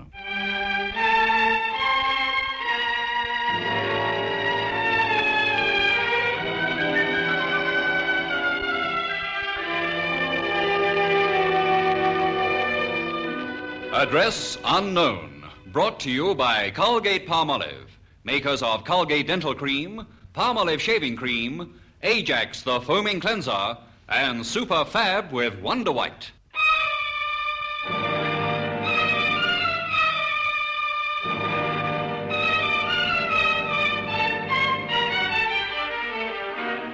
And here again is Henry Simon. 2 years ago it was, early May, very bright sunny morning. As I'm accustomed, I got to the office early, before any other members of the staff. I was surprised to find that the door of my office was open. I entered, closing the door behind me. Mr. Simon? I was so surprised I started. I hadn't seen the man in the wing chair. I turned at the sound of his voice and saw a tall, good-looking figure in the act of rising. He was well-dressed, dark, a good head of hair. His face was lean. He was wearing an RAF tie and sunglasses. I knew his name was Karadine. Good morning. Sorry to give you a fright like that. Oh, how do you do, Mr. Karadine? You're early. Your appointment isn't till 9 o'clock. Oh, I do hope you'll forgive me barging into your office like this. I'm very poor at killing time. I arrived early. I thought I'd wait here. That's quite all right. Would you like to come and sit opposite me? I find this chair very comfortable. If that's all right with you, Mr. Simon. Of course. Do sit down. Now then, what's the trouble, Mr. Karadine? It's my wife. She's disappeared. Oh, dear, I'm sorry to hear that. Would you like to tell me the circumstances surrounding her disappearance? Well, I'll tell you what I can, which is very little. It was 3 days ago. I got home from the office, and she's usually... silly of me, still using the present tense. She was usually, I should say, waiting for me. On Tuesday night, she wasn't. I thought at first she was late getting back from shopping or seeing friends, but the evening wore on, and Helena didn't turn up. I asked the staff if they knew where she was. Flippy, she's more like a member of the family than a servant, told me that Helena, that's my wife, had packed a bag earlier that afternoon. And your wife didn't say where she was going? No. And the funny thing is, her car was still in the garage. You think if she'd been contemplating a long journey, she'd have taken the car? No, if she'd been going anywhere, she'd have taken it, normally. I see. Her disappearance is a complete mystery to you. Absolutely. You hadn't quarreled? No. The aftermath of a quarrel some time ago, perhaps? I think not. We're very happily married. And the fact that she packed some of her things has led you to believe that her disappearance is voluntary. You don't think she's been abducted or kidnapped? If I thought she'd been taken away against her will, this would be a matter for the police. Quite so. How long have you been married, Mr. Karadine? I always have to think about this. Since 46, that's... 13 years? Yes. Happily, you say? Mr. Simon, ours was an ideal marriage. And you've no idea why your wife should suddenly leave home like that? None. Money troubles, perhaps? Mr. Simon, I'm a very wealthy man. My wife had everything. These questions have to be asked, Mr. Karadine. You understand that? No, of course. Another man, perhaps? No. How can you be so sure? I know my wife. But not well enough to know the reason for her disappearance. What about relatives, Mr. Karadine? Have you contacted your wife's family? I have. They were both surprised and distressed to hear about what's happened. I see. And your friends? They know nothing. I've been into all that very thoroughly. Ran into a brick wall. And, well, here I am. What line of business are you in, Mr. Karadine? I'm a factory owner. Plastics. Novoplast. May have heard of it. Oh, yes. Anything from toothbrushes to household furnishings. I started up after the war. My wife and I struggled together for a long time, but it was a worthwhile struggle. Now, this. Did you meet your wife during the war? Yes, I was injured during one of the last big daylight bombing raids on Berlin. I spent a long time in hospital. She was a nurse there. It's thanks to her that I've got what I have. There were times when I thought I was no good for anything anymore. It was she who gave me the courage to carry on fighting. I want her back, Mr. Simon, because what I've got is worth nothing without her. I quite understand. Have you any children? No, just Helena and myself. Did you bring a picture with you? No, I didn't. Could you have one sent to me? Well, that's... it's going to be a little awkward. I don't believe we have any pictures. No snapshots, wedding photographs? Strange as it sounds, Mr. Simon, no.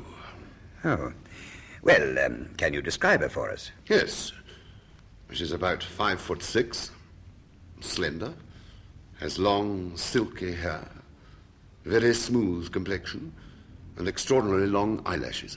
A brunette, fair? Brunette. Colour of eyes? Green.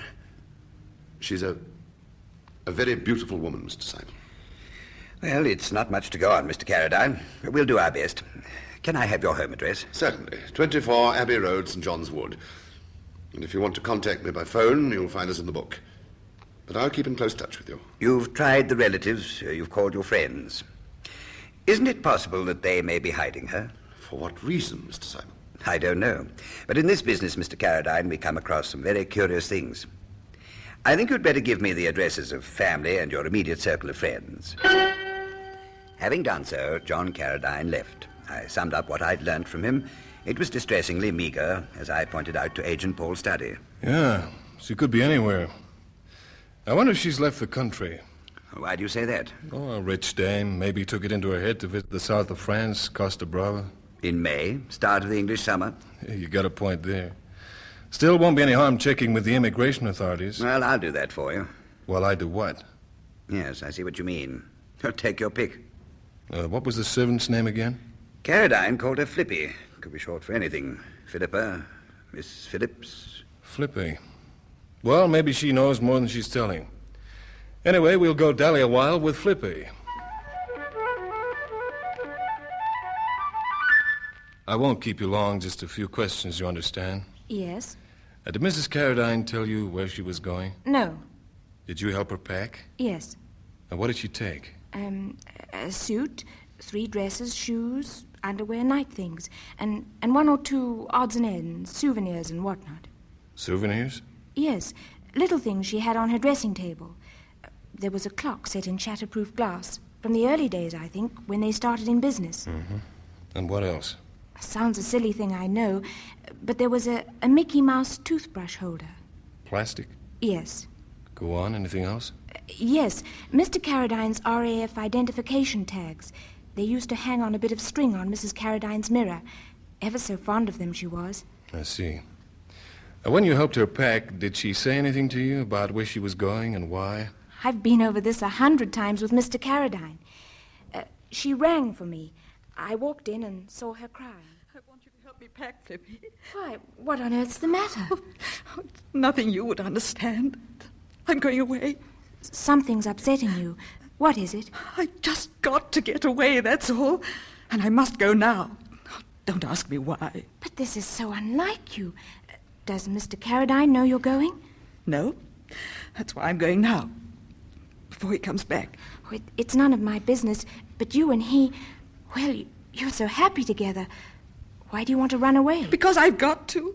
Oh, don't ask me any more, Flippy. Can't I make you change your mind? No. This is the way it's to be. But Mr. Karadine's going to be awfully upset. You're going off like this. This will hurt him terribly. Yes. But the hurt would be much more if I stayed. Now, be a good girl and get me that soft-topped suitcase and hurry.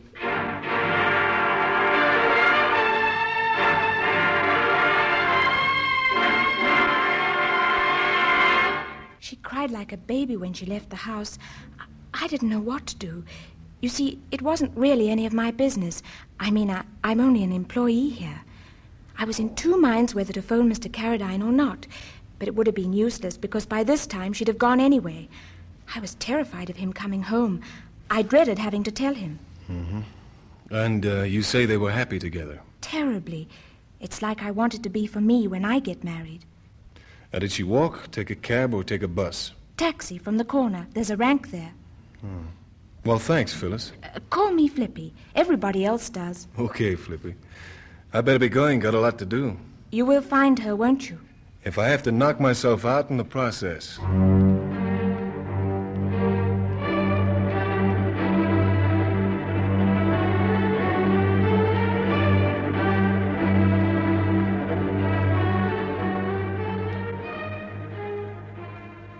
Well, that rules out the question of another man.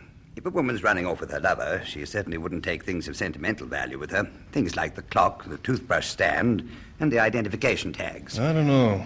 Women are strange creatures, you know, Chief, capable of some very funny things. How'd you make out with immigration? Well, unless she's stowed away, she's still in the British Isles. Somewhere among 60 million people. Never mind, I got a good lead from the fact that she took a taxi from the Rankin Abbey Road. That's my next move. Comb the taxi people. Studdy spent the rest of that day on the phone, fruitlessly. It was about 11 the next morning by the time he'd ascertained which cabs were on the rank at the time of Mrs. Karadine's disappearance. He eventually found the man he was looking for and arranged to meet him at a Café de Mouvon, a coffee cart on wheels in Euston Road, which catered for taxi drivers such as Mr. Ronald Baines. Make a nice cuppa here. Yeah. Tell me, Mr. Baines, you were on the Rankin Abbey Road, St. John's Wood, 4 days ago. That's right. You've been told that I'm looking for a woman you had as a fare. Picked her up about 4 o'clock or thereabouts. That's right. So? You remember then? Oh, never forget a fare. Especially if the tip's right. Oh, I get it. Cross my palm with folding money, eh? Oh, I didn't say that. But I'm glad you brought it up. Yeah. Oh, Tar. What do you want to know? Now, wait a minute, not so fast. The woman I'm looking for is... I know. Crying her eyes out, she was. Got a soft-top suitcase with her, in a terrible state. I watched her walk towards the rank in me driving mirror.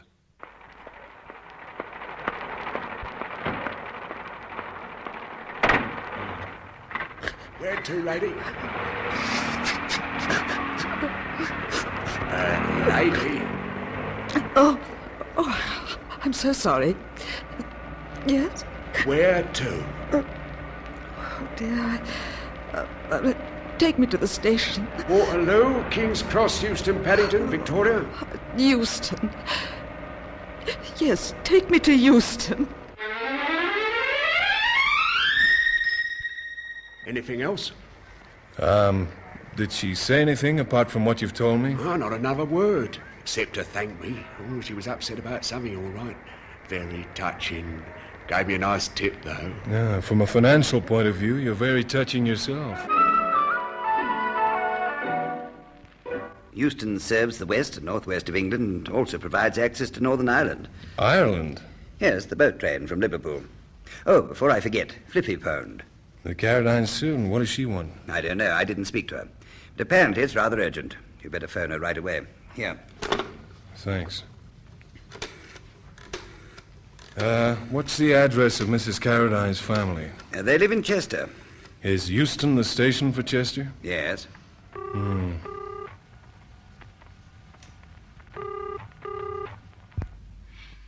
Maida Vale, 9632. Flippy? Speaking. Full study, Missing Persons Bureau. Something come up? I don't know, really. It may be nothing at all. Well, come on, let's have it. It's the calendar on Mrs. Karadine's dressing table. There's a ring round tomorrow's date in pencil. A thick black ring. And a name. Renishaw. I hadn't noticed it before. R-E-N... I-S-H-A-W. W, thanks. Does that mean anything to you? I mean, who's Renishaw? Or maybe it's a place. I don't know. Mr. Karadine home? No, he's at the works. All right, Flippy, and thank you. I hope it helps. Bye. Well, Study? Does the name Renishaw ring a bell with you? Not at all. Well, do me a favor, Chief. While I'm out, check on it for me. Could be a person or a place name. Where are you going? The Novoplast factory. Going to see how Mr. John Karadine makes all his money. The site of the Novoplast factory was at Brentford, not far from London Airport. It was an ultra-modern place, laid out in lawns and gardens, and the buildings were neat and compact. Studdy was ushered into the presence of the managing director, John Karadine. Sit down, Mr. Studdy. Thanks. Well, I'll get straight to the point. We've managed to trace your wife's movements as far as Euston Station. She took a cab there from the street outside your home. Any idea where she'd go from there? Euston. Her parents, maybe? Chester? No, I checked there before coming to see you people. Where, then? Do you mind if I smoke? Oh, I don't know. No, go ahead. For you? No, thank you. I'll smoke one of these. Light? No, it's all right. I've got my own lighter here. Somewhere. I'll use mine. Go on, take a light. Well, what are you waiting for? The flame's over here, Mr. Karadine. But you can't see it, can you? You're blind.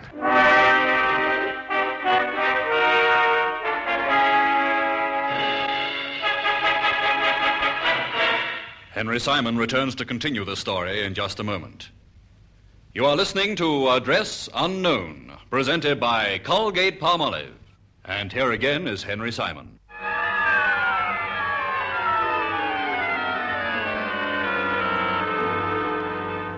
John Karadine had fumbled for his lighter and failed to find it.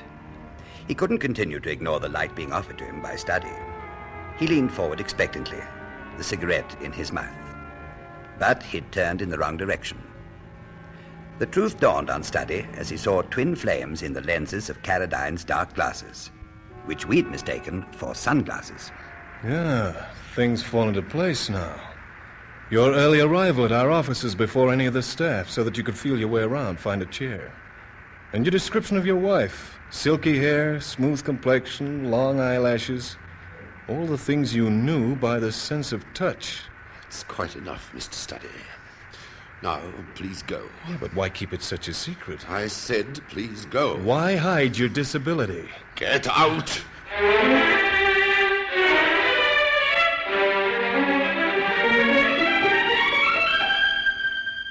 And why was he so angry? Strange. But what you've discovered also explains why he had no photos of Mrs. Karadine. Yeah, a blind man has no use for photographs. Do you think we've lost a client? No, I don't. Just because you stumbled across his secret, it doesn't follow that he doesn't want us to find his wife. I didn't get around to asking him about Renishaw and the possible significance of tomorrow's date. Well, here's a list of Renishaws transcribed from all the directories. Thanks, Chief. And these are the places. Villages in Wiltshire, Cumbria, and Dorset. Hey, now, wait a minute. Look at this. Renishaw, Sir Charles, eye specialist, 53 Wimpole Street. Now, this has possibilities. Yes, could be worth your while. It's a logical tie-up. Blind man, eye specialist. But all self-respecting physicians have shut up shop by this time. Okay, I'll make Wimpole Street my first call tomorrow. Is that all? Is that all what? You missed a golden opportunity for a crack. At the expense of the Barretts and Robert Browning. I think Studdy was disappointed to find that Sir Charles Renishaw sported neither mutton chop whiskers nor a stiff wing collar and cravat. He was a youngish man, intrigued by the visit of the agent from the Missing Persons Bureau. Most distressing. A lovely woman. I can't understand it. Well, if the Karadine servant hadn't been so sharp, I wouldn't be here. Go on, Mr. Studdy. Well, there's a heavy black ring around today's date on Mrs. Karadine's dressing table calendar. There's also your name, Renishaw. Can you offer any explanation for that? Yes, I can. Today I have an appointment with John Karadine at a nursing home. He's to undergo the last of a series of 3 operations. I'm going to perform the operation. Oh, I see. John Karadine has every chance of recovering his sight. You know he was blinded during the war. His aircraft was very badly shot about, and so was he. Flak exploded directly beneath the cockpit. He was so badly injured and shocked that the pupils of his eyes dilated to an extraordinary degree. Most unusual case. The purpose of the operations is to cause the pupils to contract back to their normal size. As I say, today's operation has everything in its favor. The 2 previous ops went according to plan, and today we hope that John Karadine will be able to see. What do you mean he'll be able to see today? Oh, no, Mr. Studdy. His eyes will be bandaged for quite some time. But when we remove the bandages, well... I see. Tell me, Sir Charles, where did Karadine convalesce during the war? I mean, after he was shot up? St. Dunstan's, Lytham St. Anne's, Lancashire. Helena Karadine was a nurse there. And she nursed him, looked after him? Yes. And why does John Karadine go to such lengths to hide the fact that he's blind? You know he's a self-made man. Very strong personality. Well, he's also terribly proud and extremely independent. For example, he wouldn't use a stick and scoffed at the idea of having a guide dog. He was determined that his sight would come back to him. It's a sort of mental block. You see, in his own mind, he's not really blind. He's never really accepted his blindness. He wouldn't admit that it was a handicap. Well, wasn't that dangerous? I mean, a blind man can't go running around like people who have their sight. Ah, but that's where Helena came in. She was his eyes. In the early days, before he got so independent, she did everything for him, took him everywhere. Nowadays, of course, now that he's a wealthy businessman, he has a chauffeur who drives him from place to place and gets around much more easily. I see. Now, they were married in 1946. That'd be after or during his convalescence. Yes. Well, the ideal couple, I'd say. Mrs. Karadine has an extraordinary capacity for understanding her man. He's a difficult man, make no mistake. Even rouses me on occasions. Yeah, but the Karadine servant says that their home life was particularly happy. I can well believe it. Karadine adores Helena, and she adores him. And why should she suddenly take off like that, without telling anybody where she's going or why? That, Mr. Studdy, is a question I'm afraid I can't answer. I don't know, I'm sorry.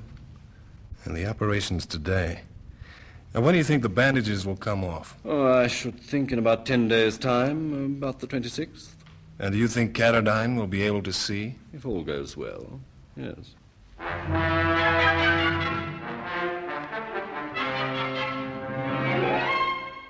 Well, the next thing I suggest is that you check on relatives and friends. They may be hiding her. Okay, Chief. I'll keep you posted. I didn't hear from Studdy for almost a week. During his absence, I contacted Sir Charles Renishaw to find out how Karadine's operation had gone. I was told that it went according to plan. I was getting anxious about Studdy when he phoned. Look, Chief, I'm in a terrible hurry. I'm at Euston Station. I've got a train to catch. It leaves any minute. I've checked on all the relatives, mother and father, aunts and uncles, the works. And I've been through the complete list of the Karadine's close friends.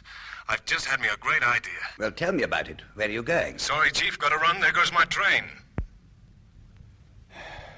Oh, dear.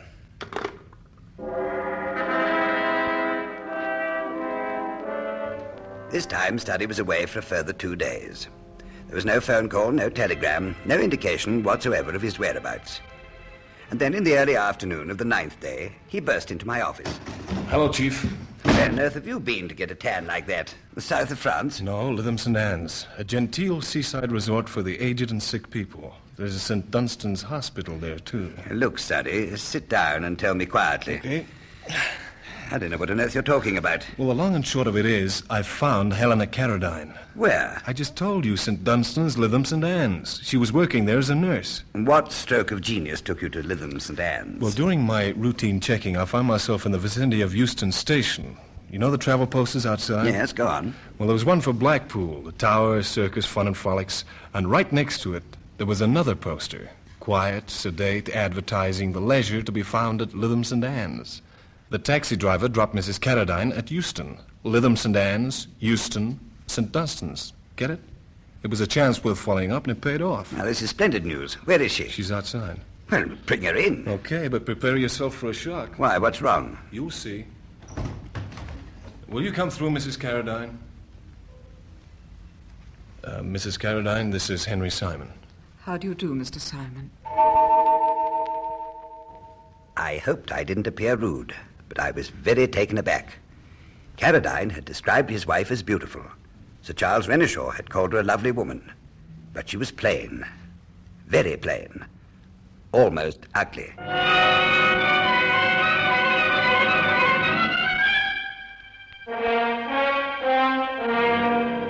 Henry Simon returns to conclude this story in just a moment. You are listening to Address Unknown, brought to you by Colgate-Palmolive, makers of Colgate Dental Cream, Palmolive Soap, Ajax the Foaming Cleanser, and Super Fab with Wonder White. And here again is Henry Simon. I quickly recovered from my shock, and Mrs. Karadine told us her story. You see, Mr. Simon, my husband has never seen me. He thinks I'm a beautiful woman. While he was blind, I was safe, but the last of his operations was drawing close. I was afraid. Don't misunderstand me. I was happy for my husband. I knew how he longed for his sight. But I was afraid of the sight of myself.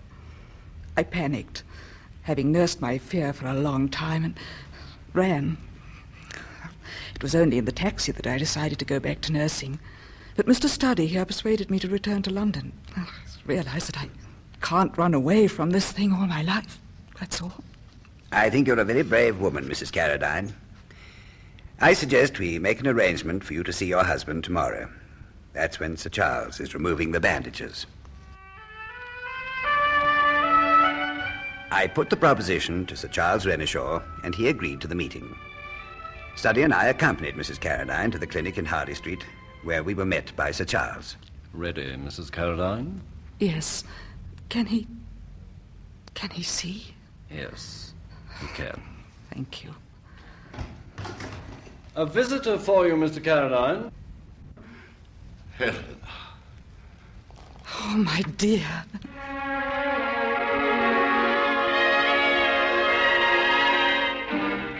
Sir Charles Renishaw smiled and closed the door on the couple. And now, as always, this is Henry Simon inviting you to meet me here again, and for the present, bidding you au revoir.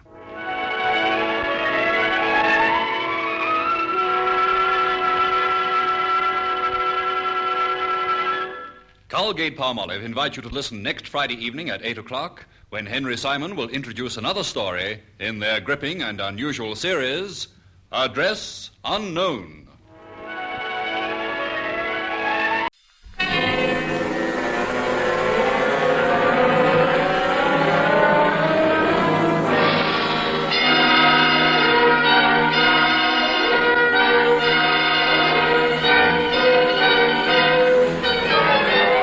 This is Henry Simon, bringing you another story from my files here at the Missing Persons Bureau.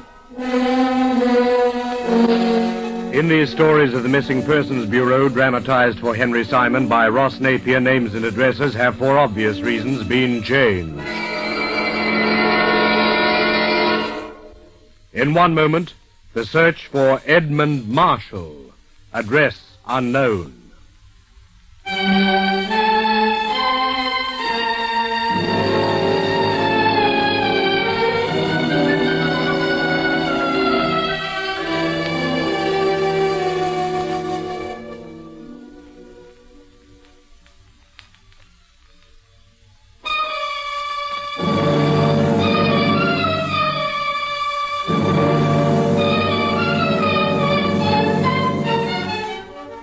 And here again is Henry Simon. Croydon Airport, June the 8th, 1953.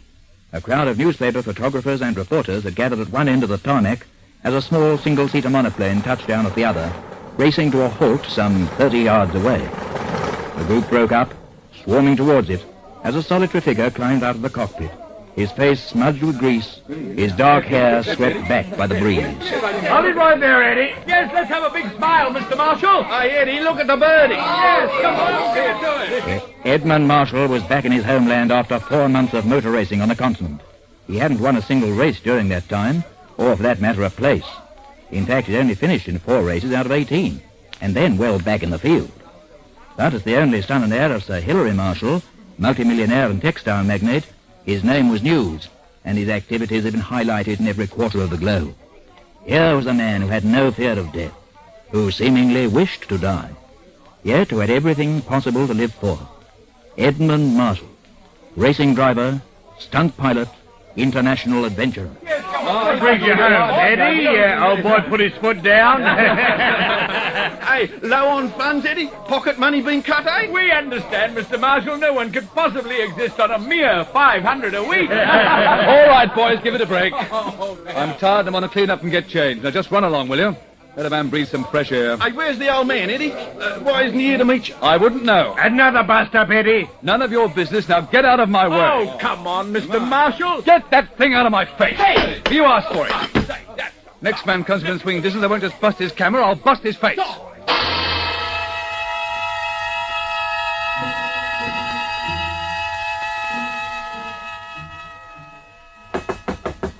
Yes? It's me, Eddie. Charlie's son. Charlie! Come on in. Hi, fella. Great to see you, boy. Oh, I'll just keep this locked. In case any of those newspaper morons are still hanging around. That Grimes from the Dispatch. He's pretty cheesed off about his camera. Says he's going to sue you for a new one. If I had my way, I'd smash them all. I can't stand reporters. They bring me out in spots. Oh, better go easy with them, Eddie. You don't want to get their backs up. They haven't got backs, they're all neck. In any case, why should I worry?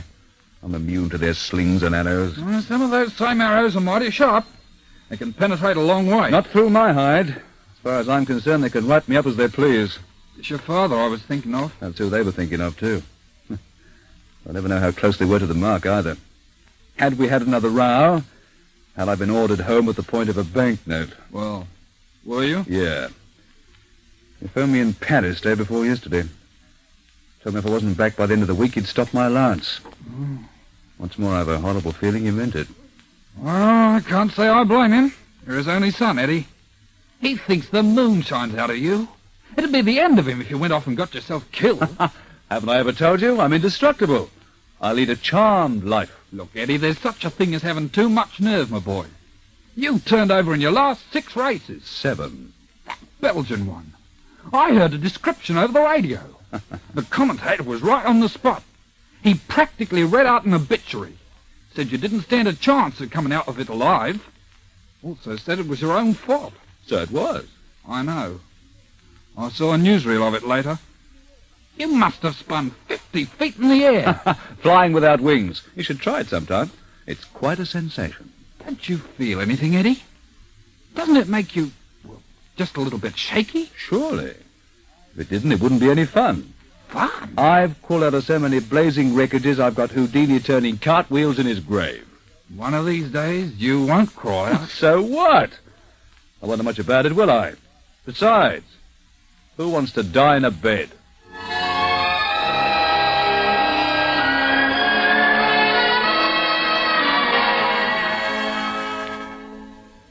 Sit down, Edmund. I know what you're going to say, Dad. I've heard it all before. So why not save your breath and let's have a drink instead, eh? I didn't send for you so we could have a drink. I sent for you because I've reached the end of my rope and my patience. Yes, sir. You're coming into the business with me. Coming into the... Act your age, Dad. I'll send you bankrupt in a week. I've no head for business. I never will have. Then you'll acquire one. If not... If not. Your allowance will cease forthwith. You don't mean that, Dad. I mean it as I've never meant anything more in my entire existence. When I die, you'll come into my money. I can't prevent that, and I have no wish to. But I've a good many years left yet. And while I live, you'll either do as I say, or you won't see a penny. That sounds like an ultimatum. It is. You don't think I'm capable of getting by without you? Is that it? I'm quite sure you're not. Then the ultimatum becomes a challenge. Call it what you will. You can give me your decision in the morning. You needn't wait until then, Dad. You can have it now. Well? 2 years ago in Heidelberg, I had an argument with a German fellow. I forget what it was about. I think I kissed his girl or some such. Anyway, he challenged me to a duel with swords. He was an expert. I'd never held a rapier before in my life, but I accepted. And the next day, by arrangement, we met in a paddock at the back of a church hall. His first thrust drew blood from a gash in my forehead. I still have the scar. However, that was it. We shook hands and went our separate ways. About 6 months later, I struck him again. In a bar in Munich, of all places. We had another argument. This time it was my turn to challenge him, so I did. But there was just one difference. During those 6 months, I'd made a point of becoming something of an expert with the sword myself. On the other hand, he'd become a little rusty, with the result that the positions were reversed, and the blood that flowed was his. I've never seen a man look so surprised. A most interesting story, but I'm afraid I don't quite see the point. Don't you, Dad? One of these days, you might be in for a similar surprise yourself.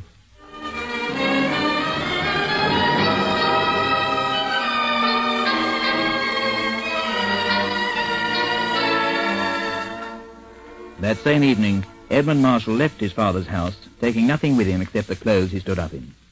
The old man never saw or heard from him again.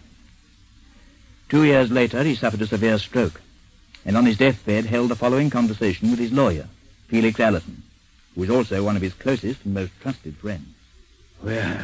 Wherever the boy may be, Felix, I want you to give me your word. You'll seek him out. He's my sole beneficiary. No effort must be spared. If he's alive, I'll find him. Rest assured of that. When you do, tell him that I concede he may put down his sword.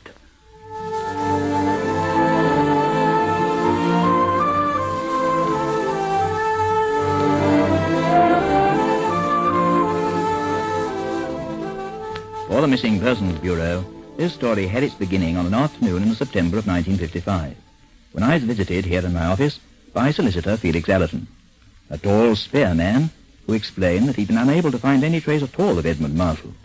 But following the boy's discussion with his father and subsequent departure some 2 years before, he'd seemingly vanished from the face of the earth.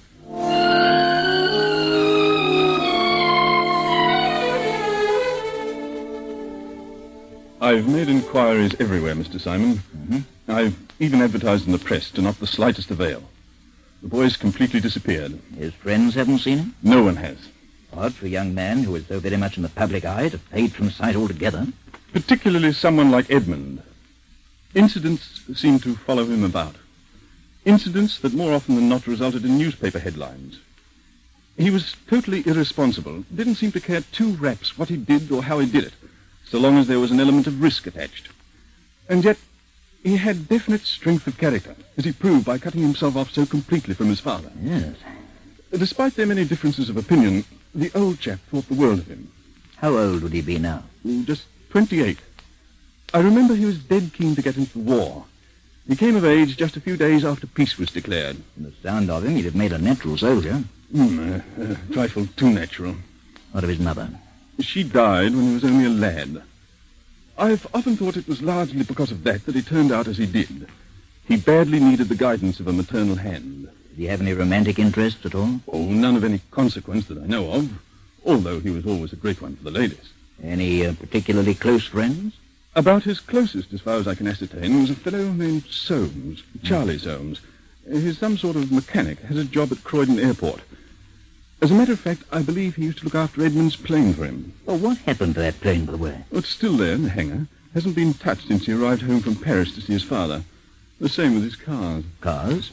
Yes, he had two. The one he raced in and a sports model. Both of them are gathering dust in the garage. The racer was actually shipped home after he left. The old man took the livery. Although, oddly enough, he could never bring himself to sell it. I expect he regarded it as something of a memento. Possibly. Despite his forbidding exterior, he was always a sentimentalist at heart, especially where Edmund was concerned. It's a rotten shame, you know. He was puffing off like that without a chance to square the books. By all the rules and regulations, he should have lived at least another 20 years. Just goes to show. Barely a day's illness in his life, and he's dead at 64. Didn't smoke, didn't drink, took plenty of exercise. Makes you think young Edmund might have the secret of that. Eat, drink, and be merry. For tomorrow, we die.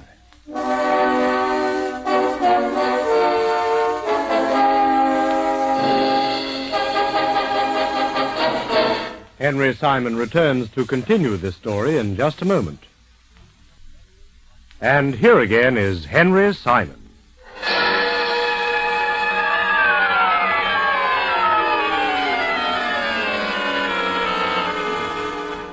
Find a man of whom nothing has been seen or heard for over 2 years. Not an ordinary man, but one whose passion for dangerous living has made him something of a legend. That was the task which now confronted us. A task which to prove both difficult and intriguing. Following Allison's departure, I sent for Agent Bob Hunter, who is then in London, and with whom I discussed the various aspects of this case. Yeah, these guys really get me, Chief. Huh? What guys? Well, a young marshal. Not a nerve in the bodies. Ran across a couple of them in the army. You know, madcap do-or-die types. Do things that curl a normal person's hair without so much as the flicker of an eyelid. They weren't just showing off, either. Just something inside them. Some sort of a driving force made them press on regardless. The crazy part of it was they usually came through unscathed. Always says the man who hangs back who takes the biggest risks. Yeah, well, I kind of sort of favored staying in between. You know what I mean? None of this hero stuff for me. Know exactly what you mean. However, reverting back to the case in hand, I think perhaps this Charlie Soames might be well worth questioning. Charlie? Oh, he's a mechanic guy. That's right. Works at Croydon Airport. So it shouldn't be too difficult to get hold of. Here's a photograph of Marshall, by the way. And that's Soames with him, apparently. Yeah. Buddies together. Okay, Chief, I'm on my way.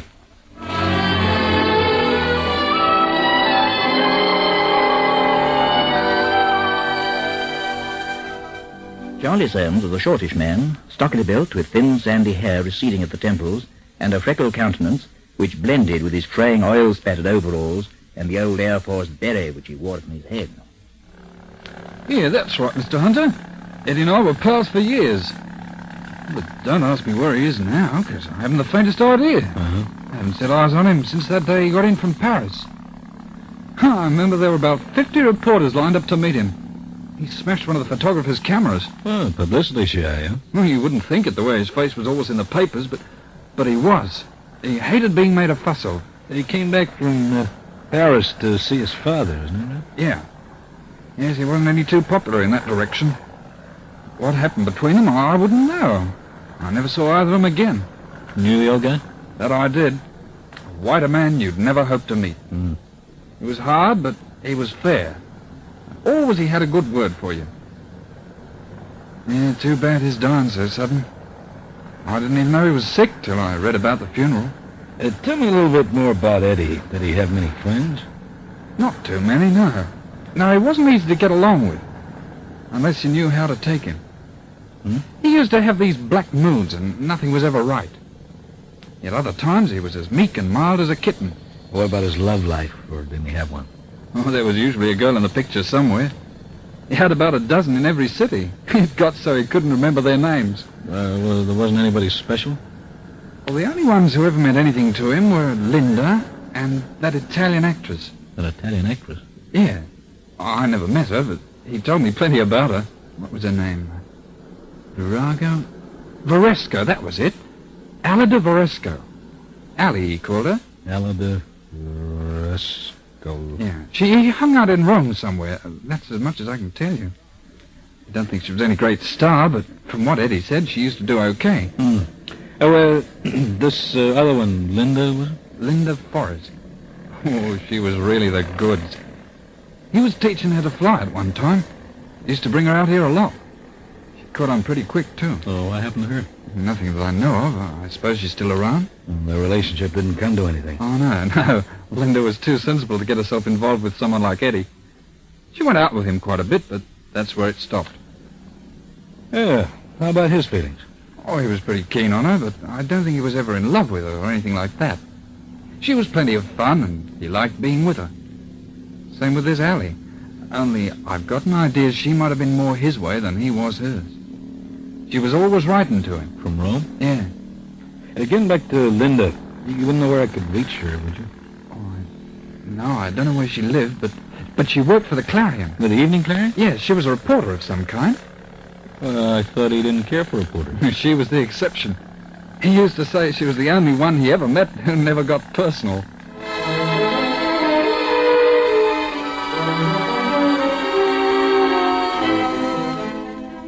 At the offices of the Evening Clarion in Fleet Street, Hunter was told that Linda Forrest had left the Clarion some months before to join the staff of the Daily Gazette, which likewise had offices in Fleet Street, and where he duly caught up with her. A strikingly attractive brunette, slim and very well proportioned.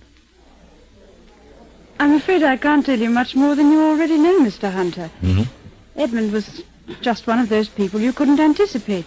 He was here one minute and gone the next. Sometimes he'd be away for weeks, sometimes months. This time it's years. You had no word from him at all? Oh, not a line. Well, he doesn't seem particularly put out. Why should I? We're no more than good friends, and I hope we'll never be anything less. Well, I doubt that my husband will be too happy if I began seeing much of him again. Your husband? I've been married almost a year now. As a matter of fact, it was through Edmund I met Kim. They were at Hare together. Kim being your husband? Kim Cheney, he's an architect. Well, that rather places a different complexion, I think. Rather, yes. I don't suppose you ever mentioned knowing an Italian actress. Ellie? Yeah, that's her. Oh, very sweet girl. I liked her immensely. You actually met her? Oh, when I was in Rome about 3 years ago. She had a small part in a play at the Andrea Doria. Edmund took me backstage, and we had quite a long chat, the three of us. Then later we went on to a party together at some film producer's home. No, it was a wonderful evening. We ended up at Ali's flat drinking some dreadful concoction that had absinthe in it. I forget what it was called, but, it surely was potent. The next morning I had a head the size of the Colosseum. Yeah, you don't happen to recall the address, do you, of the flat? Let me think. It was in the Via Fiordorelli. Quite a large block. It backed onto the Tiber, and there was a sort of supermarket place next door. Well, you couldn't miss it if you went there. It's about twice as high as any other building in the street, or it was then. What was the setup exactly? I mean, ostensibly you were both Marshall's girlfriends. Make things a little bit awkward? Not at all. We got on famously. Oh, but let me set you straight. I was never Edmund's girlfriend. Our friendship was purely platonic. Oh, I see. And what about the alley? She adored him, fool that she was. Why, didn't he return her feelings? Oh, he may have done. I wouldn't really know. But he wasn't the type to get serious about. Not for anyone who wanted to stay sane. Man who thinks it's funny to turn double somersaults in a racing car at 200 miles an hour is hardly a good bet for any woman. Yeah, I see what you mean. Mark you, there were occasions when it wasn't easy to maintain indifference toward him. He was an extremely fascinating person in more ways than one. No doubt in the world that if I'd relaxed my guard with him for an instant, I'd have fallen harder and faster than a lead weight from the dome of St. Paul's.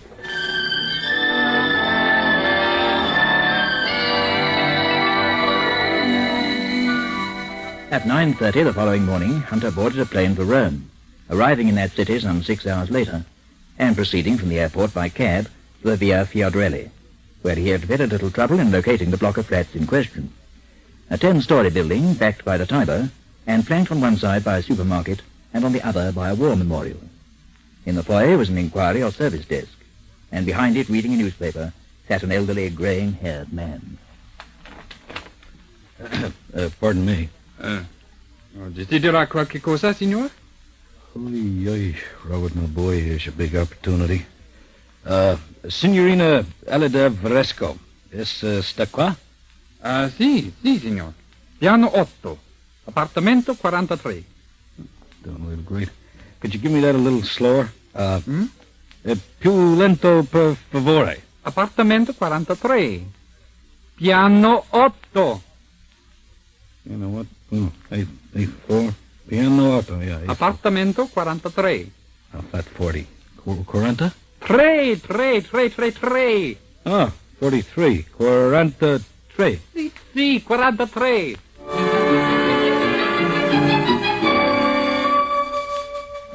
She was a tall, raven-haired girl with full scarlet lips and a milk-white complexion. Her eyes were large, set wide apart, and she was dressed in a blue satin house gown, the hem of which brushed the floor as she ushered the agent into a tastefully furnished drawing-room, addressing him in excellent English as she did so. Make yourself comfortable, Signor Hunter. Can I offer you a drink? Oh, no, thank you. Oh, I'd serve one of the nuts, if I may. Please do. They're fresh from the market today. Thank you. So, you are looking for Eddie? That's right. I thought maybe you might have heard from him. You are his father? No, his father's dead. Oh, Suffered a sudden stroke a month or so back. Donna mia, ma questo è terribile. Yeah. Oh, it will be a bad shock to Eddie. Do you know where he is? If you will give me time to change, I will take you to him. Take me to him? The hospital is not far from here. Hospital? Oh, but of course, you would not know. There was an accident. He was badly injured. Well, what kind of accident? When? He was working as a flyer with Adolfo's air circus. An air circus? His plane crashed. It is a miracle he is still alive. But the miracle, I think, is not a good one. What do you mean? His legs, both of them, they are gone.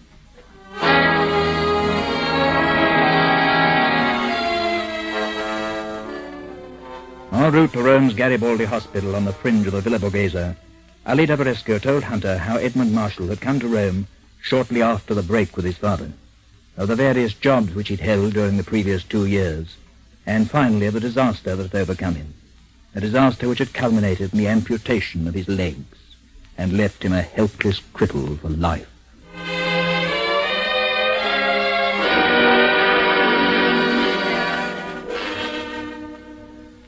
We're short of chairs, Mr. Hunter. Rest on the end of the bed, will you? You too, Allie. There's plenty of room. After all, I'm only half here. Eddie, please. So the old boy's dead, eh? He didn't live as long as he thought he would. The old... He used to tell me he'd live to be 100. You know, I thought he would. Why didn't someone send for me? Why wasn't I told? Nobody knew where you were. There wouldn't have been time anyway. It was all over pretty quickly. Just think, for 4 months, I've been lying here on my back, wanting to die, not knowing how, and he goes and beats me to it. Oh, you're a long way from dying yet. Don't you be too sure of that. Look, you've never turned your back on a challenge before. Let's just start now. This is it, Eddie, the supreme challenge. Your father died believing you'd proved yourself ready to take over where he left off, but he was wrong. To date, you haven't proved a thing. Oh, sure, you managed to get by without him for 2 years. You made him eat his words. But if he was alive, there's no saying they wouldn't catch in his throat. You'd still have to make him swallow them.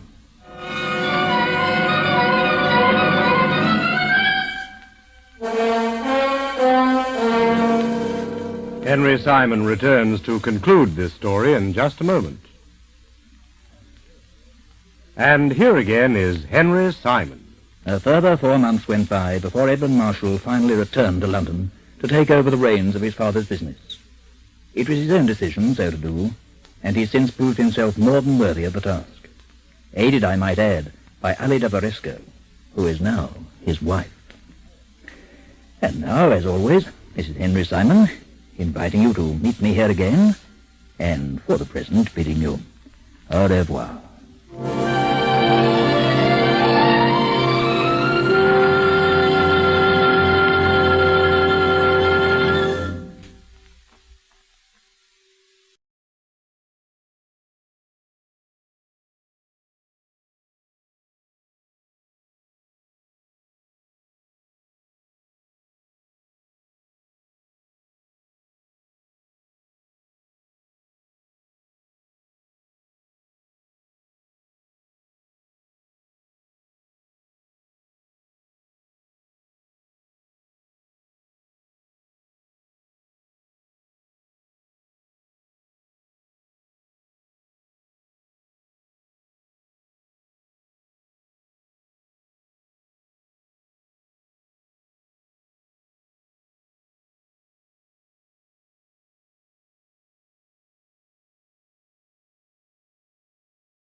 This is Henry Simon, bringing you another story from my files here at the Missing Persons Bureau.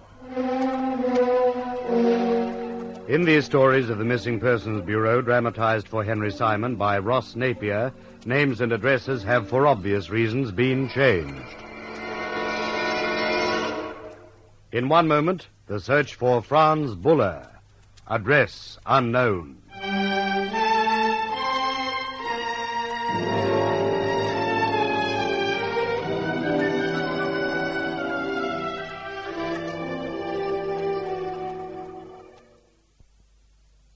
Hello, this is Grace Gibson, and tonight I know you will enjoy listening to Address Unknown. This is not a Grace Gibson production, but it is one that should be heard in the series, as it rated as one of the biggest hits among radio dramas of the 1950s. Address Unknown features stories from the Missing Persons Bureau. Although it was set in London, many people wrote to Henry Simon, who narrates or tells the stories, requesting his help to find relatives or friends throughout Australia. The casting was absolutely perfect. Henry Simon was played by Lionel Stevens, who made a perfect Englishman, with Hart McGuire, an American, and Joe McCormick, a Canadian, as the brash young agents who got the information they wanted any way they could. Henry Simon often disapproved. There was a lot of color in the show, and as it was produced only a few years after the Second World War, a lot of the cases were about missing servicemen. It's such a story you will now hear.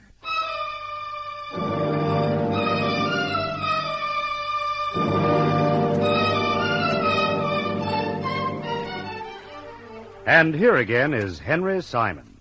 Masters had no idea how long he'd been in the water.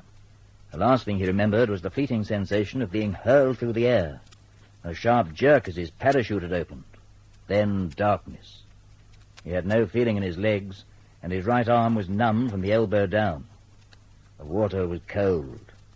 If he wasn't fished out soon, certainly before nightfall, it was curtains. He felt no pain, fortunately. His vision was blurred, and there was a throbbing in his head, but his mind was as clear as a bell. He wished it wasn't. He wished he'd never regained consciousness. It would all have been so much simpler. Simpler still if he hadn't been wearing a life jacket, or if his parachute hadn't opened. Suddenly he felt an overwhelming weariness. His eyes closed, and he no longer cared. If this was death, then death was sweet. Goodbye, sea. Goodbye, sky. Peace. Blessed oblivion.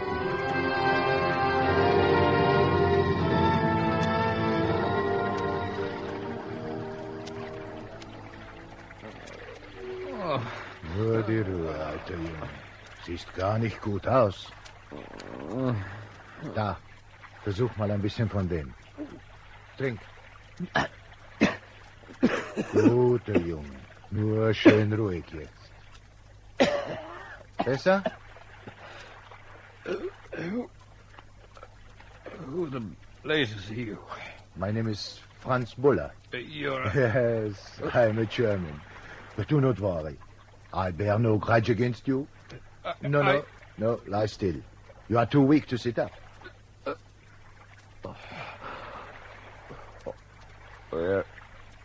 Where are we? We are in the North Sea. To the east is the Danish coast. About 50 miles away, I would estimate. If luck is with us, we will be picked up by noon tomorrow. That is, luck will be with one of us. The other will be a prisoner of war. Masters could just make out the whiteness of his rescuer's teeth. They appeared to be on some form of raft, but he was too dazed to be certain. Again, consciousness deserted him. When next his eyes opened, the sun was high. He could feel its warmth upon his face. Raising his head, he looked about him. The raft was about 10 feet square, something of the type he'd seen lashed to the decks of Scandinavian fishing boats. And sitting beside him was a man who was clad only in shorts, with long, fair hair and a lean, brown body, his bare feet dangling in the water. Good morning, Ormnen. You sleep well, yeah? How long have we been on this thing? Since yesterday. Now it is tomorrow. I pulled you from the water just in time, I think. At first, I'm sure you're dead. I'm about to throw you back again. Then you are opening your eyes and I'm knowing that you're alive. You shot down too? Nein. The ship I'm on, she's sunk by torpedoes from the air. It's a small oil tanker. There is no one else to be saved. My comrades, they are all dead, I think. You're a fighter pilot, yeah? I was a fighter pilot. You choose a bad spot to jump out. The water is very cold. Oh, I needed the exercise. It is good to see you have not lost your sense of humor. Yours doesn't seem to have suffered much damage either. Perhaps I needed the exercise too. She is a crazy business, this war. I'd give something to know what's wrong with my legs. I can't move them. My right arm's gone on me, too. Help will come soon. I feel it. Your side or mine? Who knows? What's the idea of leaving your feet in the water? Are you trying to feed them solid or something? It's to clot the blood. Blood? I cut my feet. It's nothing. They've been bleeding all this time? They stop. They start again. You see? Yeah, you need a doctor pretty badly yourself. I will live. It's a glorious day, huh? Yeah, it could be worse. I'm afraid I'm not in much of a mood. What? What is it? Do I not hear a plane? Yeah, look. Can you make it out? It's a Junkers. Oh, just my luck. He has seen us. He's flying over.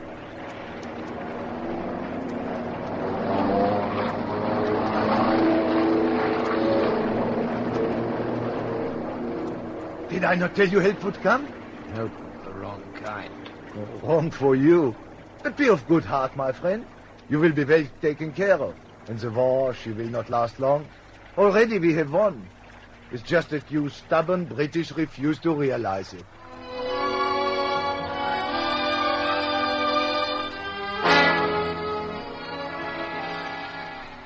Some hours later, the two men were picked up by a German patrol boat and conveyed to the port of Esbjerg on the Danish coast. There, Masters was formally taken into custody and duly transported to a prison camp near Bremen, where he spent several months in hospital, gradually regaining the use of his paralyzed limbs, which had been very badly jarred, but had suffered no serious injury. On his recovery, he was transferred to Stalag Luft 7 in Wiesbaden, and there spent the remaining 3 years of the war.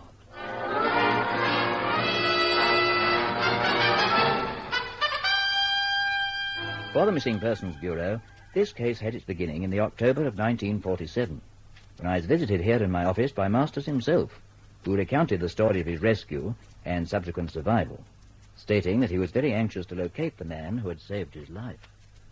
I can't tell you much about him, Mr. Simon, except that he was a German sailor, possibly attached to the merchant service. And his name was Franz Buller? Well, that's what he said. Why is it you want him traced exactly? Well, for one thing, he's responsible for my being alive today, and for another, he made my stay in the prison camp a good deal easier than it might have been. Oh? In what way? Well, every 6 weeks or so, without a miss, he sent me a food parcel. Or if he didn't send it himself, he had someone send it for me. To the prison camp? Yes. This went on for the whole 3 years you were there? Till about 6 months before the end. Did he accompany the parcels with a letter? No, sometimes he'd write a few words in the card, such as, chin up or hope you're getting on all right, but usually there was just a parcel. Oh, very odd. The only explanation I can think of is that, having saved my life, he must have felt in some way responsible for my well-being. Lord knows why. I wasn't particularly gracious to him. For that matter, I don't even remember saying thanks. After the patrol boat picked us up, I didn't have much opportunity. And when we docked in Esbjerg, there was a truck waiting to collect him. I saw him shaking hands with some army officer. He jumped on, threw me a wave, and that's the last I saw of him. You're quite sure he was a sailor? Well, he definitely gave me that impression. Certainly he was on a ship that was sunk. He'd hardly have been floating about in the North Sea on a raft for exercise. What age would he have been? Well, about 30. A very fine-looking chap, tall, blonde hair. Prussian, I'd say. Do you merely wish to thank him for what he did, or have you something more tangible in mind? Well, some of these fellows got a pretty raw deal after the surrender. Strikes me the least I can do is see how he's making out. Perhaps put in a good word for him, give him a helping hand. Assuming he's still alive, that is. Quite. He didn't tell you anything at all about himself, I suppose? Unfortunately, no. You mentioned something about his feet being rather badly cut about. Oh, yes, they were deeply gashed in the line above the toes, as if he'd caught them on something sharp. He'd lost a fair whack of blood. It didn't seem to bother him. He was full of beams the whole time. He wasn't wearing any sort of uniform? No, just a pair of dark grey shorts. Was he an educated man? Oh, yes, I'd say so. He spoke English very well for a German. You made no inquiries yourself, I take it. Well, no. I wouldn't know where to start. I should think military intelligence might be about the best bet. If you'll just let me have a few more routine particulars, I'll give them a ring right away.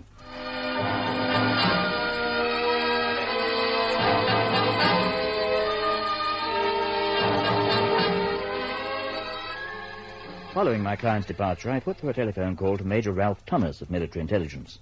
A reliable and trusted contact, he in turn consulted his files and then came up with some very interesting information. Franz Buller, spelt B-U-L-L-E-R. Presumably. I have 3 of them listed here. All the same name. Yes, only one naval man, though. Naval proper. Buller, Franz Ernst, Commander U-606. A U-boat captain. Originally, July 42, relieved of active command, appointed Instructor-in-Chief, Naval School, Schleswig. Naval school? What of U-606? Sunk off Ostend, April 42. It was in April that he picked up masters. Ah, that checks nicely, then. Except, of course, that submarines don't normally carry rafts. Fellows on a raft. That's why we assume that he was in the merchant service. He told Masters his ship had been sunk by aerial torpedoes, and that he was the only survivor. That sounds a trifle on the fishy side to me, if you'll pardon the expression. Be that as it may, the fact remains... Well, I can only tell you what's down here. Yes. What else do you have on him? Nothing of much consequence. So far as the records show, he's still alive, but where he might be is anybody's guess. He wasn't picked up after the war. Apparently not. In any case, his slate's quite clean. We'd have no grounds for bringing him to trial, or even holding him, for that matter. There's no address listed for him, I suppose. All it says here is Berlin. If I might make a suggestion, though, I'd say your wisest course might be to try and contact a few of his old colleagues in the Naval School. He held the position of Instructor-in-Chief, which means he'd have had 1 or 2 men under him at least. Now, if you could trace them... My dear fellow, we've no idea at all who they might have been, unless you have some means of finding out. Oh, I could try. I'd be very grateful indeed if you would. Fine. Well, give me an hour or so. I'll ring you back.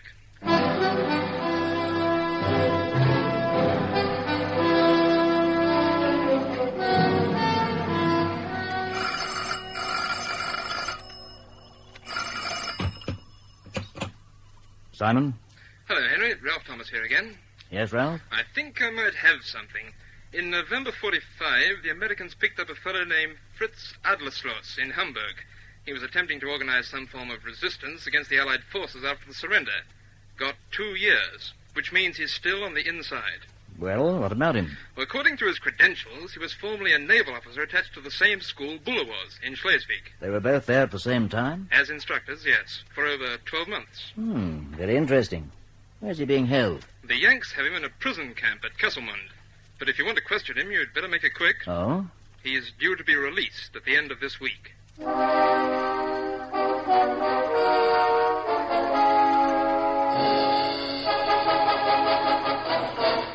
Henry Simon returns to continue this story in just a moment.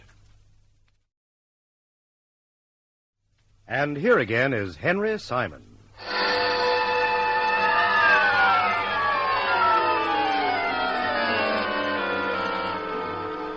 As speed was of the essence, I dispatched Agent Bob Hunter to Kesselmund on the first available plane.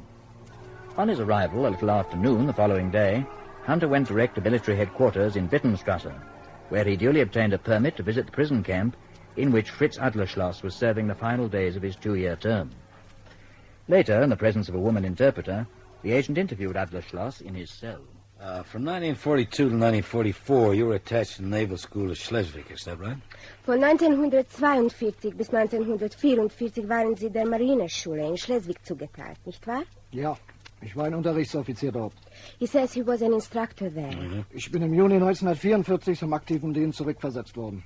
He was transferred back to active service in June 1944. Ask him, does he remember Franz Buller, the instructor-in-chief there? Können Sie sich an Franz Buller, den Hauptunterrichtsoffizier, erinnern? Gewiss. Ich kannte ihn sehr gut. He knew him well. Has he any idea where he might be now? Haben Sie eine Ahnung, wo jetzt sein mag? Nein, keine Ahnung. Wo war zu Hause? In Bremstadt. Hatte seinerzeit eine Wohnung in Berlin, aber sein Heim war in Bremstadt. What's he say? He doesn't know where he might be. He had a flat in Berlin at one time, but his home was in Bremstadt. Where in Bremstadt? Wo in Bremstadt? Ich weiß es nicht. Hat mit seinen Eltern gelebt. Sein Vater war der dortige Bürgermeister. He can't tell you where, but he lived with his parents. His father was the burgomaster there. Burgomaster of Bremstadt, huh? So he says. Well, that could simplify matters considerably. Tell him thanks. Thanks a lot.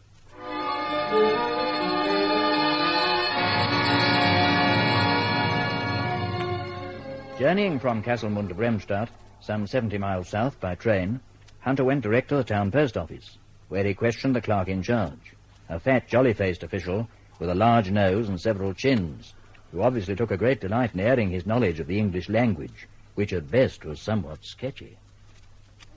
Yeah, I was speaking the English very excellent. Once when I'm small boy at the school, I'm winning the prize for parlez-vous, the best English of the class. Oh, in that case, you're just the guy I'm looking for. Name Buller. Does it mean anything to you? Buller. Yeah, I understand he used to be the burgomaster of Bremstadt. Oh, you talk of old Martin Buller, yeah. Well, he had a son, Franz. Yeah. Je suis knowing well their family before the war. Old Martin is a good friend of mine. Yeah, well, is he still living in Bremstadt? Nein, he's dead since many years. In the war, voila, drop a bomb on his house, nothing is left. Well, what about his family? Franz is away fighting, and Inge, she's have a job in München. Inge? Yeah, the daughter. There were only the two children? Yeah, Martin and Frau Bulle, they both killed. Do you know if Franz ever came back here after the war? Nein, ich glaube nicht. There's nothing for him to come back to. Yeah. Well, do you have any notion where he might be, where I could kind of contact him? Nein. For all I have knowledge, he too may be dead. Can you think of anybody who might know? Is Herr Fingel... He is close friend to old Martin. Herr Fingel? You go, allez-vous, Linkstraße auf Marienplatz is the große house on the corner. Yeah. He lived there alone with himself. You're taking the omnibus from the station right to the front door.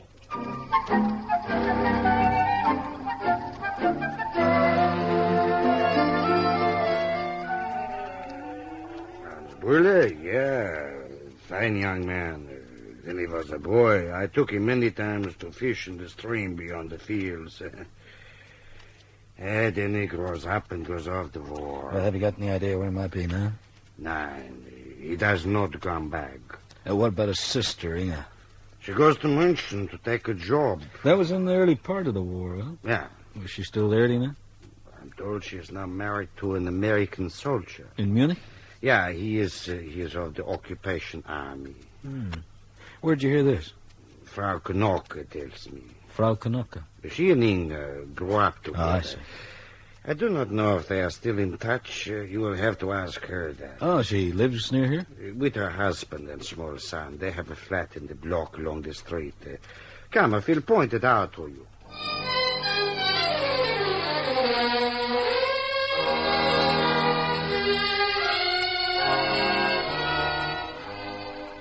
That is so, Herr Hunter. Inge and I were close friends for many years. From the time we were at school together till she left Bremstadt to take a job in München. That was in 1940? Late 1940, early 1941. Their parents were killed a year or so later. Yeah. What about Franz? Of Franz, I know nothing. The last I heard, he was at a training school somewhere. At Schleswig? Schleswig, yeah. Listen, getting back to Inge, have you kept in touch with her? Nein. I've heard nothing from her for years. Well, what's told us about her getting married to an American soldier? This I was told in a letter from my brother Karl. He, too, is living in München. He met her in the street one day, and she told him. Well, would he know where she's living? Perhaps. He did not say. Where could I get in touch with him? His address is 78 Schneekoppestraße, Braunschweig.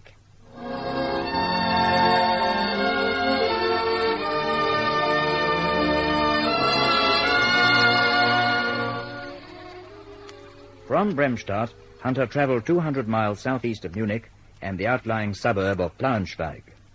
On his arrival at number 78 Schneekopferstrasse, a modest brick bungalow next to a church, Hunter was greeted by Karl Hoffmann, the brother of Ilse Knocker, who, as fortune would have it, had the afternoon off from his job in the city and was in the process of weeding the small garden at the back of the house. He, too, spoke fluent English and was quick to answer the agent's questions. Ja, Herr Hunter. It was a few days before Christmas last. I was in town shopping for gifts. And who should I run into but little Inge? At first I did not recognize her. She had grown so tall and so good-looking. I had not seen her since before the war. She said hello and told me who she was, and I could hardly believe it. Yes, she also told you she was married to an American soldier, isn't that? Yeah. I do not remember his name, but she said they had a cottage in Albrecht on the banks of Lake Elk. He was an officer, a captain, I think. Well, did she happen to mention her brother Franz? I cannot recall. We spoke of so many things it is difficult to remember. I did not know Franz well. He was a few years older than I. However, if you wish to contact her, the American Army people could probably assist you. Yeah, well, many thanks, Herr Hoffmann. You've been a big help.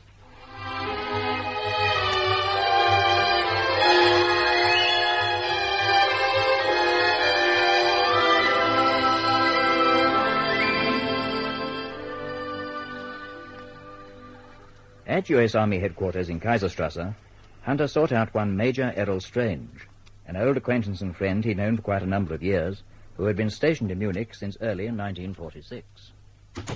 Yeah, that makes half home, Bob. Oh, thanks, I'll do that. But first I want some information. Oh, I might have guessed. Regarding what? Well, it's a certain American officer, probably a captain, who married a German girl named Inge Buller.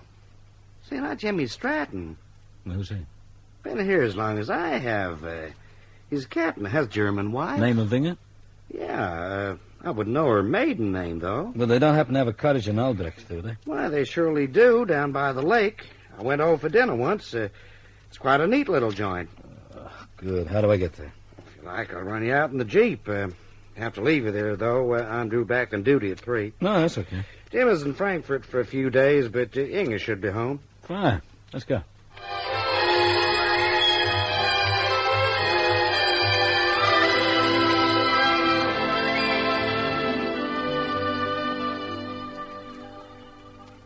Inge Stratton was tall and blonde, unusually attractive, with large blue eyes and well-shaped Nordic features. She received the agent cordially, readily identifying herself as the sister of our quarry. You have me curious, Mr. Hunter. What is your business with France? Or is that a question you'd rather not answer? Oh, no, that's quite simple.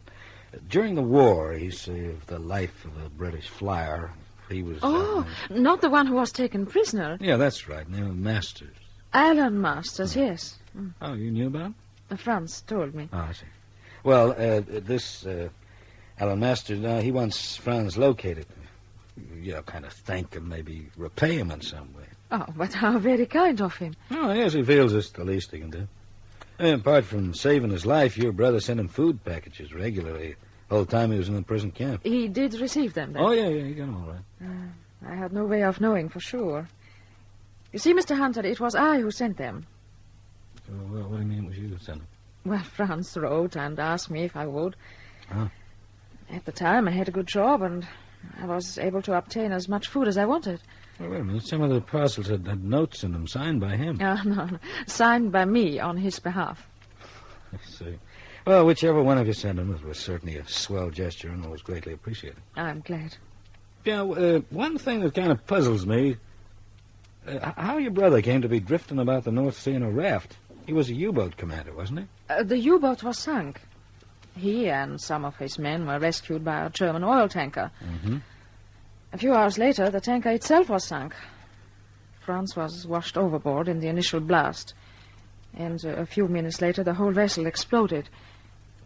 He was the sole survivor. Well, where did this raft come from?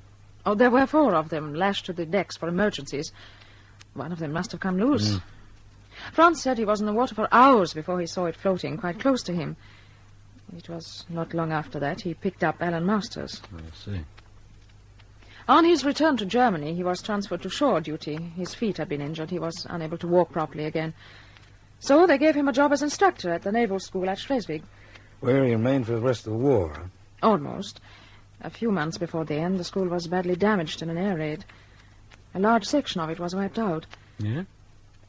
They searched the ruins for his body, but no trace was ever found.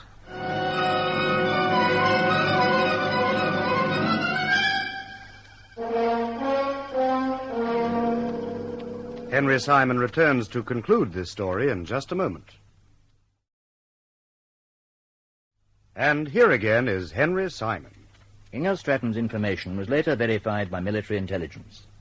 Although his death had never been officially recorded, presumably because of the chaos that ensued, Franz Buller had met his end when the naval school at Schleswig was bombed, just a few months before the German capitulation. His body had never been recovered, but there can be no doubt whatever of his fate. Twice he'd escaped death by a hair's breadth. The third time, his luck had run out.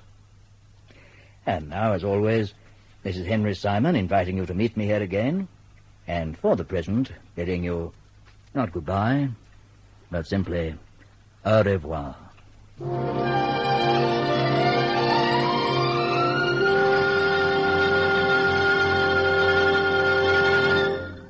This is Grace Gibson again to say good night. Before signing off, you might like to know that Address Unknown was created by Chris Jenkinson, who today is the producer of TV's Beauty and the Beast.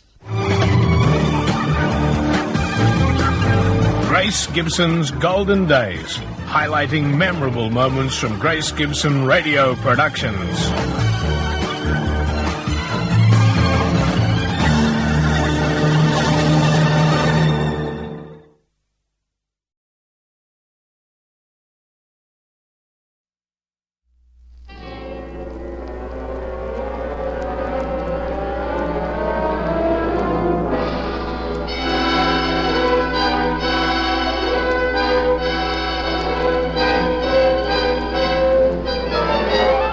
This is Henry Simon, bringing you another story from my files here at the Missing Persons Bureau. In these stories of the Missing Persons Bureau, dramatized for Henry Simon by Ross Napier, names and addresses have, for obvious reasons, been changed. In one moment, the search for Rita Plowman, address unknown.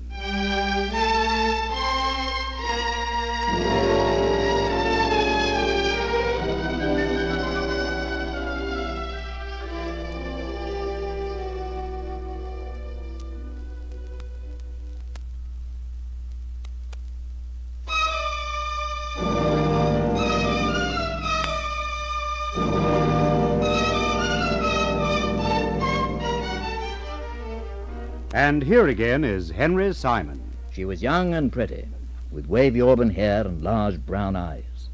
She wore a pink summer frock and was carrying a handbag, which she fingered nervously as she sat with it on her lap facing me across the desk. Her name was Carol Bolton. She was 21 years of age, and she worked as a stenographer in a city office. I don't quite know where to start, Mr. Simon. I'm not very good at this sort of thing. Very few people are, Miss Bolton, but I can assure you there's not the slightest need to be nervous. You'll find me a very good listener, and not an unsympathetic one, whatever your problem or problems may be. Well, I must say you don't look like a detective. Nor, indeed, do I regard myself as one. No, I'm what you might call the controller of an organization which specializes in the tracing of missing persons. True, a certain amount of detection is involved in my work, but not detection in the strict sense of the word. However, of course, that's just by the way.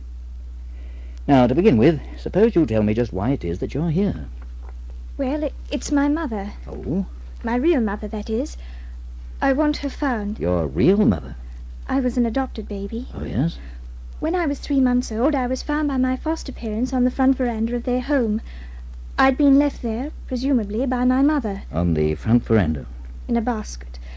Just like those abandoned babies you read about. And the identity of her mother was never ascertained? No. Your foster parents have no clue at all as to who she might have been? None at all. Oh, there was some kind of police inquiry, of course, but it didn't come to anything. They're as much in the dark now as they ever were. I see. One thing's sure, though. Mm-hmm. Whoever she was, she couldn't have chosen two better or kinder people to leave me with. They've been so wonderful to me, I couldn't ever hope to make it up to them. Not in 1,000 years. They have no children of their own?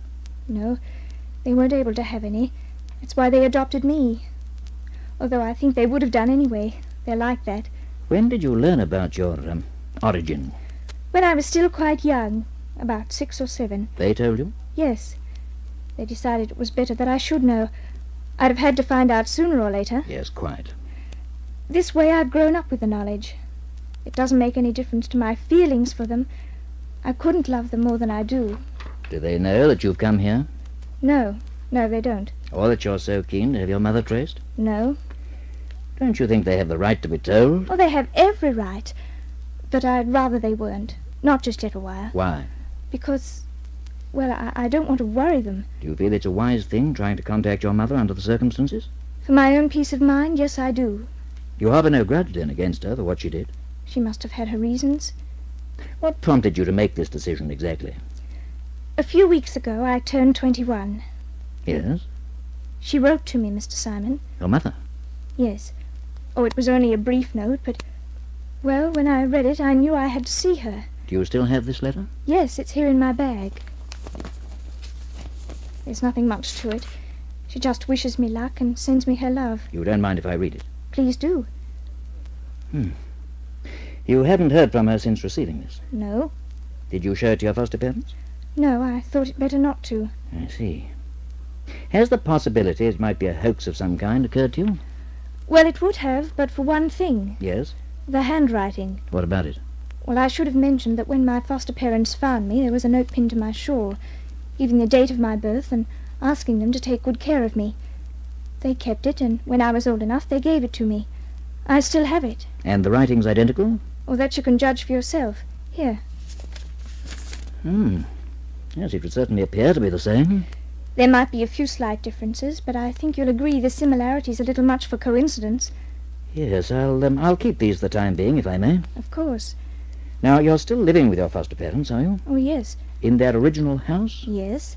They've lived there for most of their married life, going on 30 years. Do you think there's any chance of tracing her, Mr. Simon? Any chance at all? There's always a chance, Miss Bolton, although I must confess that I'm not over-optimistic. But you will try? If you're quite certain it's what you want. I am, quite sure. Very well, then.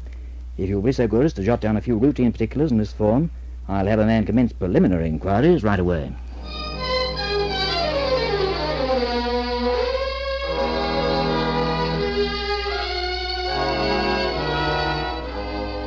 It was anything but the brand of assignment I relished, especially as it involved a number of potential complications. But Carol Bolton impressed me as being a most sincere young woman, level-headed and determined, who knew her own mind and had not acted without considerable forethought.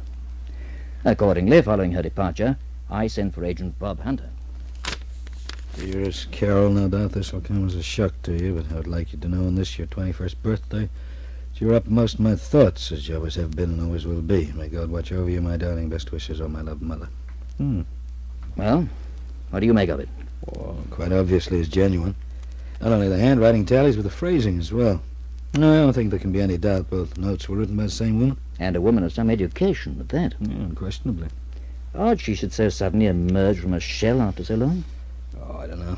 Guess she just stored it up till the temptation got too much for her. It's unfortunate she didn't think to add her address. Yeah. Postmark doesn't tell us much. Let's have a look. London, West 1:45 p.m., July 2nd. Daughter's birthday was on the 3rd, huh? That's right. Well, at least it's an indication she lives in or near London. Also, perhaps, that she happens to have a job somewhere on the West End. A job? How do you figure that? Well, the West 1 tells us it went through a West End post office, and the 1:45 it was posted sometime around noon, which, of course, would coincide with the lunch hour period. Oh, maybe so. I'm guessing, I admit, but of course it's a possibility, isn't it? Oh, Chief, she could just as easily been in town shopping or some such thing. Perhaps. Or is there something I'm missing? Look at the top edge of the paper. I might have known it. What about it? Well, it's uneven, as though a section of it had been cut off. With scissors, I should say. So? Well, if you were writing a private letter on business paper, especially a letter you didn't want traced back to you, you'd first remove the letterhead, right? Yeah, but I still That's exactly what's been done here, which, of course, provides us immediately with a perfect line of investigation. Well, how come? Well, most firms or hotels, what have you, have paper of varying quality cut to their own specifications. Yeah? Now, there's just a chance that distributors of this particular line might be able to pinpoint the firms who use it. Yeah, could be. Look, if you hold it up to the light, you'll see a watermark. You've been cheating, Chief. Yeah, it looks like a lion's head. That should simplify our initial task. You can contact the various distributors, make inquiries. Uh-huh. Meanwhile, I'll check with the police, see what their records can tell us.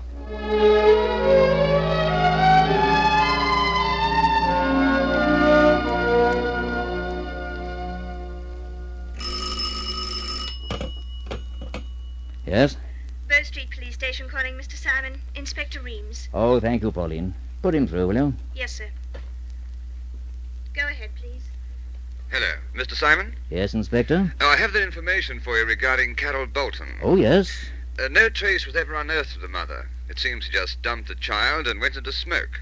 Every effort was made to locate her, but well, it was no go. Finally, the case was shelved. There was no clue as to her identity? Afraid not. I can tell you only that she was a strawberry blonde, or at least it was assumed she was. Oh? Why was that?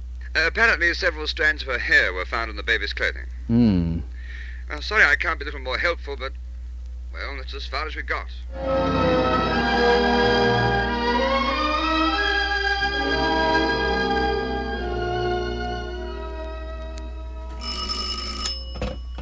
Yep. Mr. Prince of the Delta Paper Company on the line, Mr. Hunter. Oh, fine. Put him on, will you, please? There you are. Hello? Mr. Hunter, Yeah, speaking. you were inquiring earlier about a particular line of paper? Oh, yeah. I spoke to your secretary. I understand you're the distributors. That's correct. Well, none of the stationers seem to stock it. No, we cater for business firms only. You supply direct? On order, yes. I wonder, do you have a list of the firms who use it? I could have one made out for you if you wish. Oh, that'd be swell. I'll be right over.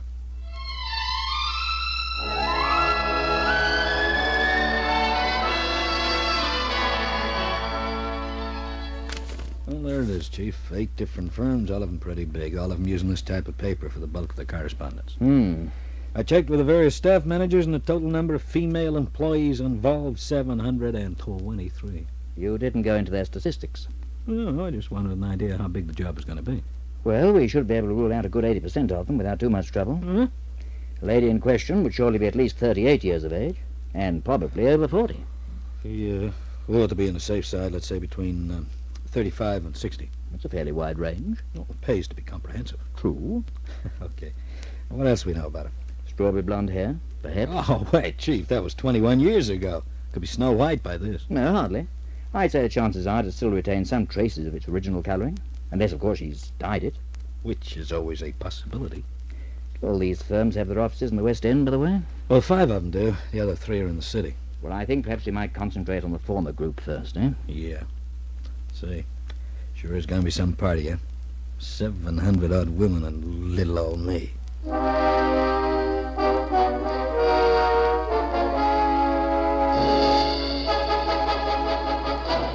Henry Simon returns to continue this story in just a moment. And here again is Henry Simon.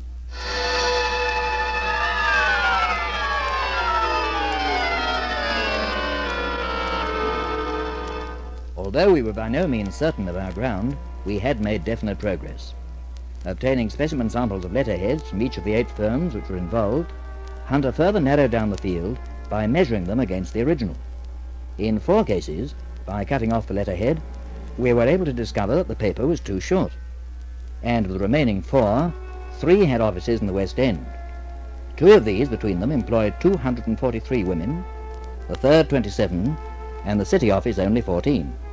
Thus, the total number of possibilities was reduced from 723 to 284. Next, we dealt with the various age groups. Yeah, well, I got the facts and figures all here, Chief. Yes? We'll take F.C. Higgins first. Yes, they seem to be the biggest, don't they? Now, of 152 females employed there, 129 are under 35. Leaving 23 eligibles. Yeah. At Westcott Brothers, there are 14 out of 91. 37. Yeah, there's another 6 from Bailey and Gilmore. What's the other one? Oh, yeah. There's 4 from John Payne and Son. Giving us a total of 47 in all. Now, what about the over 60s? Well, there was only 5 in the whole bunch, all of them occupying executive posts. 42. We're certainly whittling them down, aren't we? Well, unfortunately, that's where we stop. For the moment, anyway. You know what I'd like to do now, if I could, is to get old 42 to give us a specimen of their handwriting. You know, I rather doubt if their employers will cooperate to that extent. No, I think you'd be better advised to check on their backgrounds. Find out who they are, where they come from, and so on. You ought to be able to account for the majority of them. Also, you might look them over discreetly, eh? See how many strawberry blondes you can come up with.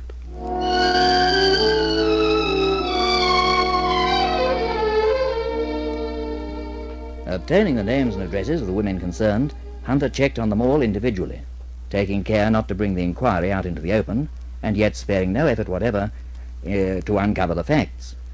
In the week that followed, by a process of trial and error, he succeeded in eliminating no less than 34 of the remaining 42. Yeah, this lot have all been married for 25 years or more, living in comfortable circumstances. They can be ruled out straight away. You checked on them all thoroughly? All definitely accounted for. 16 of them. Well, that brings us down then to 26. Yeah, well, now there are 4 Canadian women and 2 South Africans, none of whom have been in the country more than 5 years. 20. Yeah, well, now 8 others have been holding the present jobs for upwards of 25 years. They've all been accounted for. 12. 3 more have spent most of their lives in other countries. There's one in Egypt. What was the other one? India. That's right. India? Yeah, and one in Turkey. Oh, and there's a French woman in Hagen. She's out, too. And that means there's 8 still to go. And they're the leftovers. So far, I haven't been able to get much on. What are their ages? Let's see. 43, 51, 2 at 47, 39, 35, and 2 36s. Well, I'd say you'd be reasonably safe in eliminating the 35 and the 36s. 21 years ago, of course, they'd only been 14 and 15 respectively. Still, there's plenty of kids that age giving birth to babies. Perhaps. It's unlikely they'd have managed it undetected by the authorities, though. No, Hunter, the woman we're after, whoever she might be, had a certain presence of mind when she left that child on the Bolton's veranda. The note she pinned to the baby's shawl bears that out. It certainly wasn't written by any 14-year-old, you know. No, I guess not, no. So, in that case, we're left with 5. Now then, are any of them married? 2. There's one for 6 years and one for 11. And the other 3? 1 widow, 2 spinsters. The widow lost her husband in the war. She'd been married 6 months. Well, I take it you haven't questioned them yet at all? Well, to date, I haven't even set eyes on them, with the exception of the widow. She was pointed out to me. She's 43, plumpish, jet black hair. Certainly anything but a strawberry blonde. Is the black hair natural? Well, it appears to be. Well, you'd best have a look at some of the others. Now, I'd say it might be an idea to visit them privately at their homes. In that way, you see, you don't have to bring their employers into it. Well, should I ask them for specimens of their handwriting? I wouldn't make a point of it, except as a last resort. It'd be on a par with asking them for their fingerprints. People are naturally shy of that kind of thing, you know, whether they have reason to be or not. No, what you could do is to show that letter to the employers. See if they can identify the writing. I already did. Oh? No luck? No. Oh, not that I expected much. I mean, most women in offices do all the writing on typewriters. Don't have any cause to write by hand. Still, there was no... Wait a minute. I got a brainwave. Oh? Well? I amaze myself at times. Just suddenly snap. It amazed me, too. Well, listen. Say I go to him privately, like you suggest, but instead of going as an inquiry agent, now that puts him on the guard straight away. Yeah, of course. Now I go as, what? Delivery man with a package. Delivery man? Yeah. Have him sign for it. Yeah, but a package of what? Oh, Chief, don't be difficult. Anything. Who cares? I'll have it so well tied up, but by the time they get it open, I'll either be well clear of the place or I'll have identified the writing. Well, writing in a signature might not be any too easy to identify. You're getting very difficult. All right, I'll take it to an expert. Oh, Chief, come on, what do you say? Well, you're in charge of the case, Hunter. You do as you see fit. But, you know, I'd watch my step if I were you. Why? Well, masquerading as a delivery man's all very well, but it could prove a trifle embarrassing if you happen to be caught out. Me caught out? Not to worry, Chief. I'm an actor from way back. Butlers, delivery men, I can play standing on my head.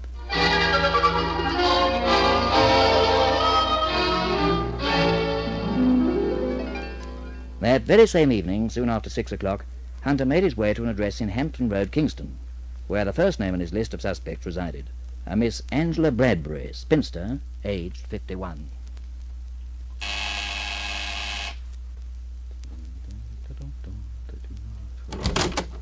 Yes? Miss Angela Bradbury? Yes? And a package for you, ma'am, special delivery. Oh, but there must be some mistake. I'm not If expecting... you just sign here, please. But who's it from? Well, I wouldn't know, ma'am. I was just told to deliver it. Now, if you don't mind, I'm in kind of hurry. Would you write your full name, please? Oh, very well, then. Thank you, ma'am. Much obliged. Good evening.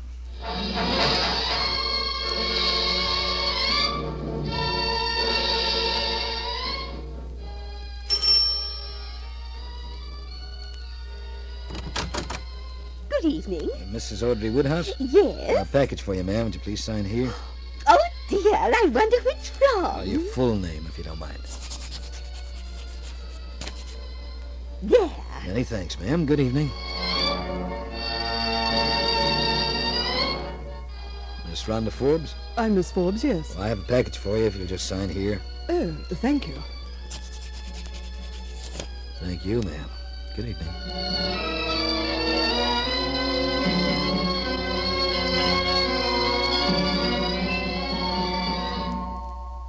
The fourth and last name on Hunter's list, Mrs. Ursula Donaldson, wasn't home, so the agent was forced to call it a day. At 8 o'clock the following morning, however, he returned, delivered his package, obtained his signature, and then proceeded back to the office, where he was waiting to greet me on my arrival a little after 9.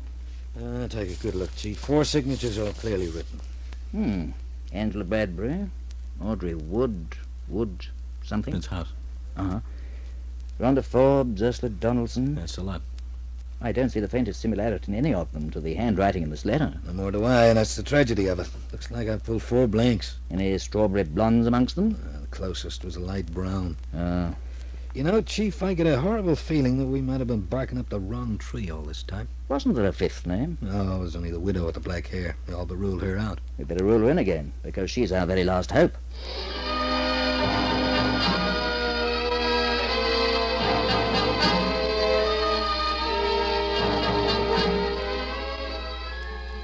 In view of the fact that we were very anxious to get the matter settled one way or the other as soon as possible, Bob paid a visit to the Haymarket offices of Westcott Brothers that very same morning. There he sought out the last of his original 723 possibilities, Mrs. Rita Plowman, a widow aged 43. Pleasant-faced, she wore her ebony hair in a bun tied at the back of her head, greeting Hunter with a smile as she faced him across the reception desk of the general office. You wanted to see me? That's right, ma'am. Hunter's the name, Missing Persons Bureau. Missing persons? Is there anywhere we can talk privately? Why, yes. Mr. Baxter's not in this morning. We can use his office. Will you come this way? Following behind Mrs. Plowman, Hunter had a very good opportunity to examine her hair at close range. Was it just a little too black to be natural, or was it wishful imagining on his part? Had he, in fact, at last caught up with his quarry, or was he back where he'd started? Well, now, what can I do for you? Mrs. Plowman, I'm going to ask you a very personal question. And please try not to take offense. Yes? Is your hair dyed or natural? Good heavens, is that all? I thought you were going to ask me something dreadful. Yes, it's dyed. Why? Well, what was its original color? It didn't suit me very well. That's why I decided to change it. It was what they call strawberry blonde. In that instant, Hunter knew that his search was at an end, and almost simultaneously, Rita Plowman seemed to sense the reason for his visit.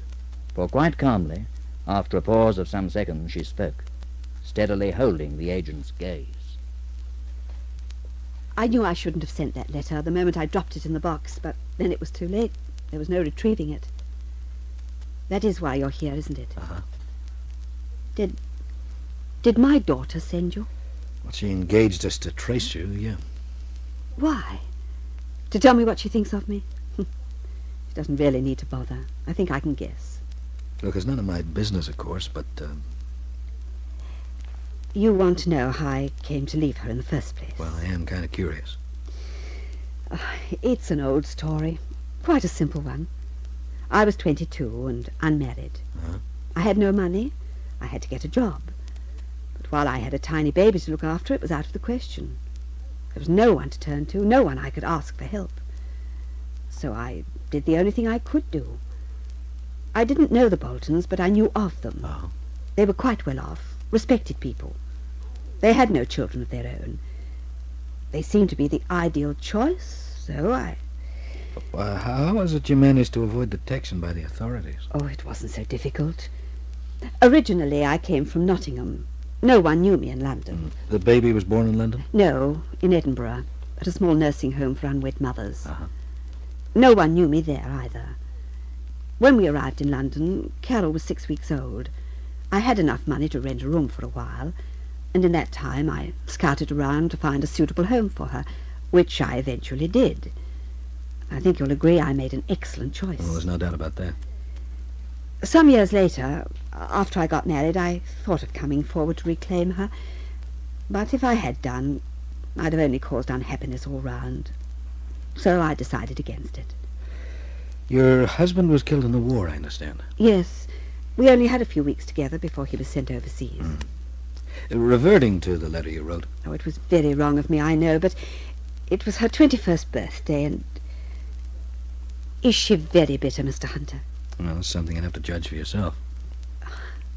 I doubt if I can rake up the courage to face her. Well, you just take my advice and work at it. You might be in for a pleasant surprise.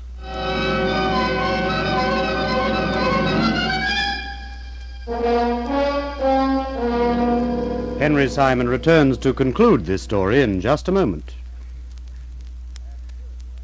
And here again is Henry Simon. When Rita Plowman returned home that afternoon, she found her daughter waiting to greet her. Hunter was not present at their meeting, so I'm unable to recount what took place.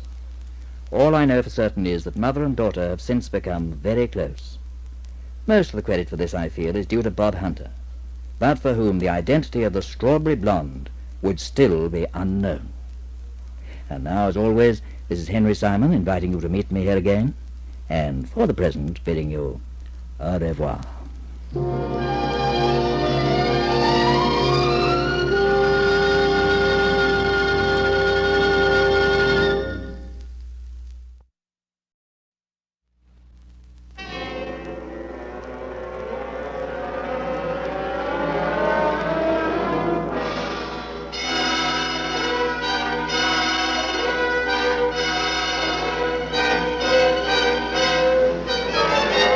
This is Henry Simon, bringing you another story from my files here at the Missing Persons Bureau. In these stories of the Missing Persons Bureau, dramatized for Henry Simon by Ross Napier, names and addresses have, for obvious reasons, been changed.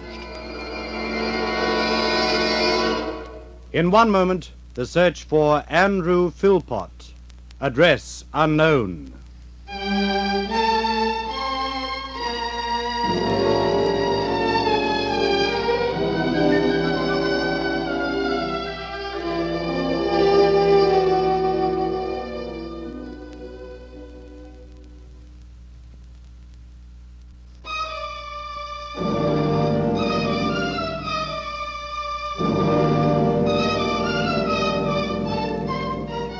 And here again is Henry Simon.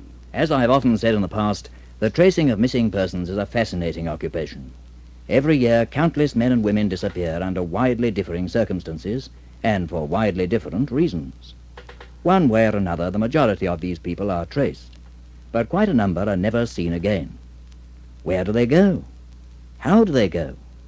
Why do they go? Those are the three basic and most pertinent questions which, if they happen to remain unanswered, become synonymous with the classification, address unknown.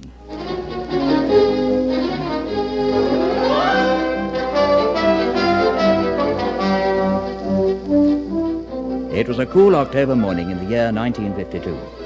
From my office window, I looked down on the street below. Whitehall, home of the civil servant. At one end, Trafalgar Square, at the other, Big Ben, and lining the pavements on either side, various government offices. Toward the river, the headquarters of the Horse Guards, and further on still, Downing Street itself. Not so different from the Whitehall of 100 years ago, except, of course, that cars have taken the place of carriages, and people are wearing different sort of clothes.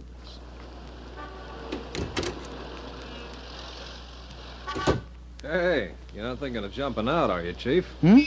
Oh, good morning, Studdy. I was just meditating upon the changes that the past century has wrought on the ancient thoroughfare of Whitehall. Well, the way it looks, it hasn't changed in 10 centuries. If you ask me, it needs a facelift. It has a certain charm about it. Yeah, well, that kind of charm I can live without. In that case, I shall close the window. I can see that you're in one of your caustic moods. Oh, I guess I got out of bed on the wrong side. Did you read that Paxton report by any chance? Not yet. I'll get around to it this afternoon. I'm expecting a client at any moment. A fellow named Hopkins. He rang for an appointment yesterday. Anything of note? It's difficult to say. Kept gabbling on about this and that, going off tangents, you know. Seems he owns a block of flats, and one of his tenants has disappeared. Oh, don't tell me he wants us to collect some back rent. It'd need to be a very considerable sum to make it worth his while coming to us. Hey, don't you believe it. Some of these landlord characters cheerfully spend a fortune to collect sixpence. I had one chase me from Gravesend to Chalk Farm once, claimed I owed 10p on a gas bill. Oh, did you pay up? Yeah, but not before he'd spent a good 10 bob on phone calls and so forth. Then it turned out it was his mistake anyway, so he had to spend another bob or so posting it back. At least he was honest. For 10p he could be Al Capone. Yes? There's a Mr. Hopkins here to see you, Mr. Simon. Oh, fine. Thank you, Pauline. Would you ask him to wait just a moment? Yes, sir. Okay, Chief, I'll leave you to it. There's nothing else we had to discuss, was there? No, not that I can think of. I'll be in my office if you want me. You won't forget that report now, will you? No, I shall have finished reading it by 3. Oh, you might tell Pauline to bring in Mr. Hopkins as you go out, will you? Uh-huh. Hey, it just struck me. Huh? If this guy owns a block of flats and he's lost a tenant, he must have a vacancy going. Now put in a word for me, will you? I'm in the market for a flat myself.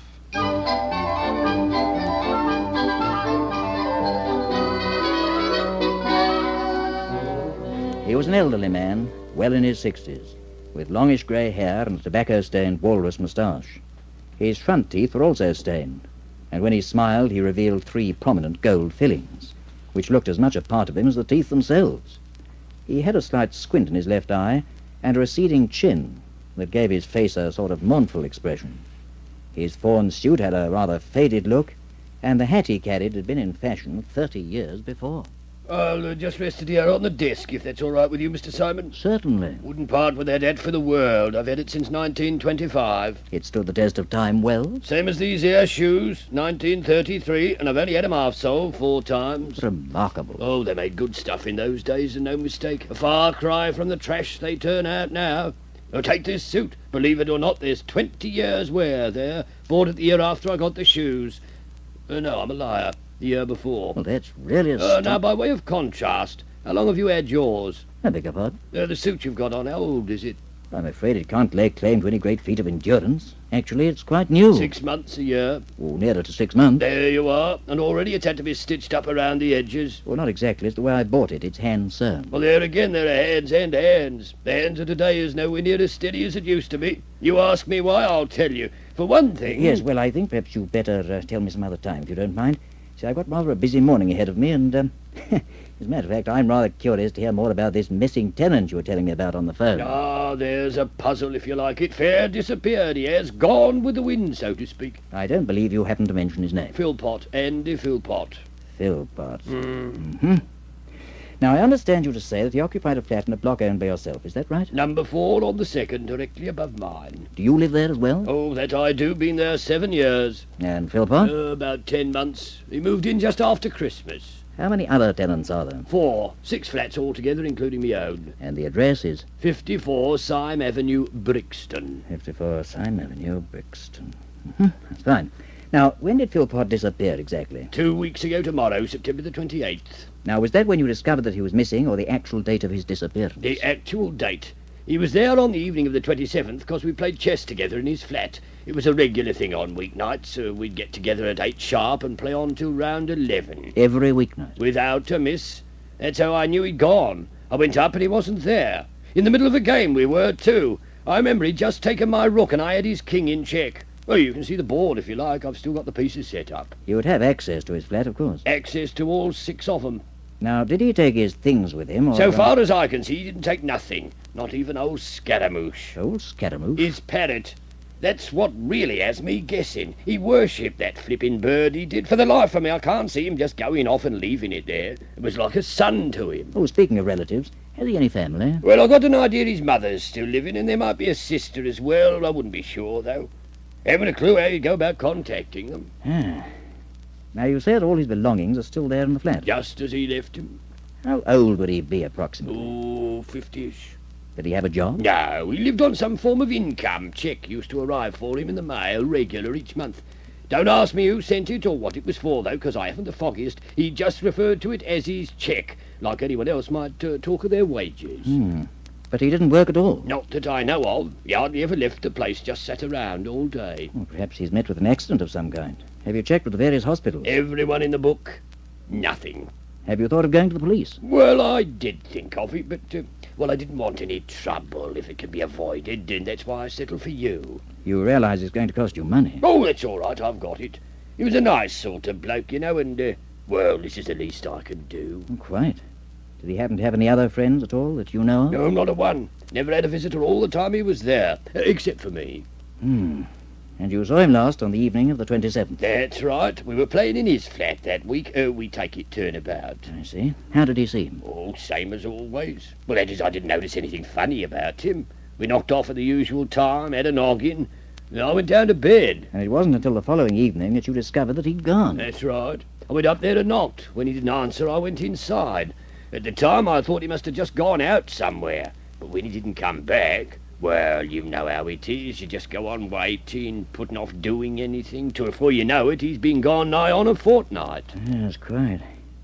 OK, I'll tell you what I'll do. I'll send a man back to the flats with you, and he can have a look round, see if he can unearth any clues. Well, I've been over it pretty thorough myself, but I suppose it can't hurt. Fine. Excuse me a moment, will you? I'll send for him. Pauline, ask Mr. Studdy to come in, will you?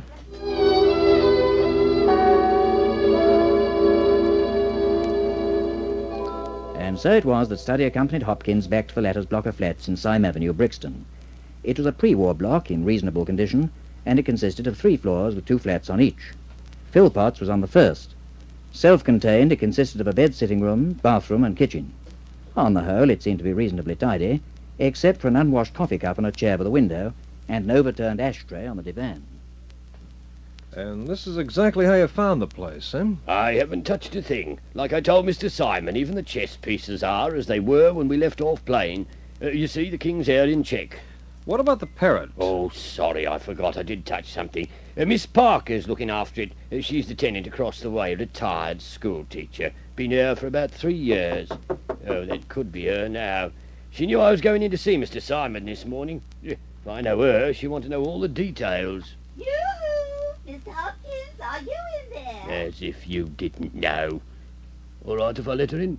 Why not? Well, I can think of plenty of reasons.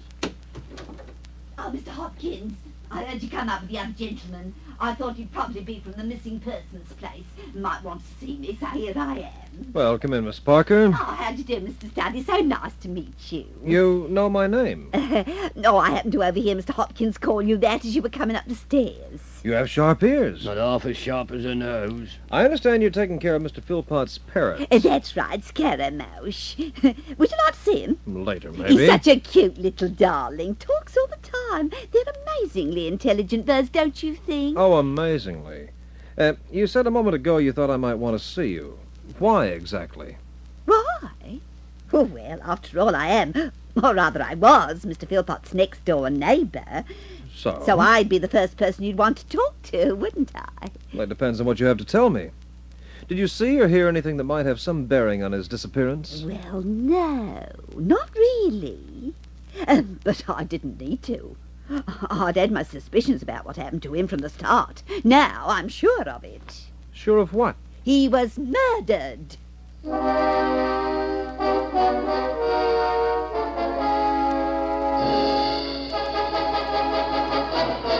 Henry Simon returns to continue this story in just a moment. And here again is Henry Simon.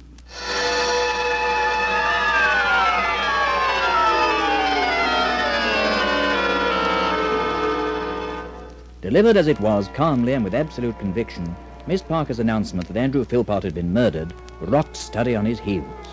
Hopkins, too, stared open-mouthed at the tiny, hawk-faced woman, who, sensing the impression she had made, drew herself up to her full height, and with just the suggestion of a tremor in her voice, repeated the statement. That's right. I said he was murdered. She's off an onion. Balmy. That's a pretty serious allegation, Miss Parker. Nevertheless, I'm prepared to stand by it. Uh-huh. And may I ask why you've made no effort to contact the police? I wanted to wait until I was sure. I see. Well, suppose you elaborate. Tell us how you arrived at this conclusion. Oh, I had my suspicions about him all along. You mean about Philpot? Yes, ever since I found out about those letters. What letters? The letters with the money. The ones he received every month. Oh, yes. I believe Mr. Hopkins mentioned something about his having a private income. Income is a polite word to use.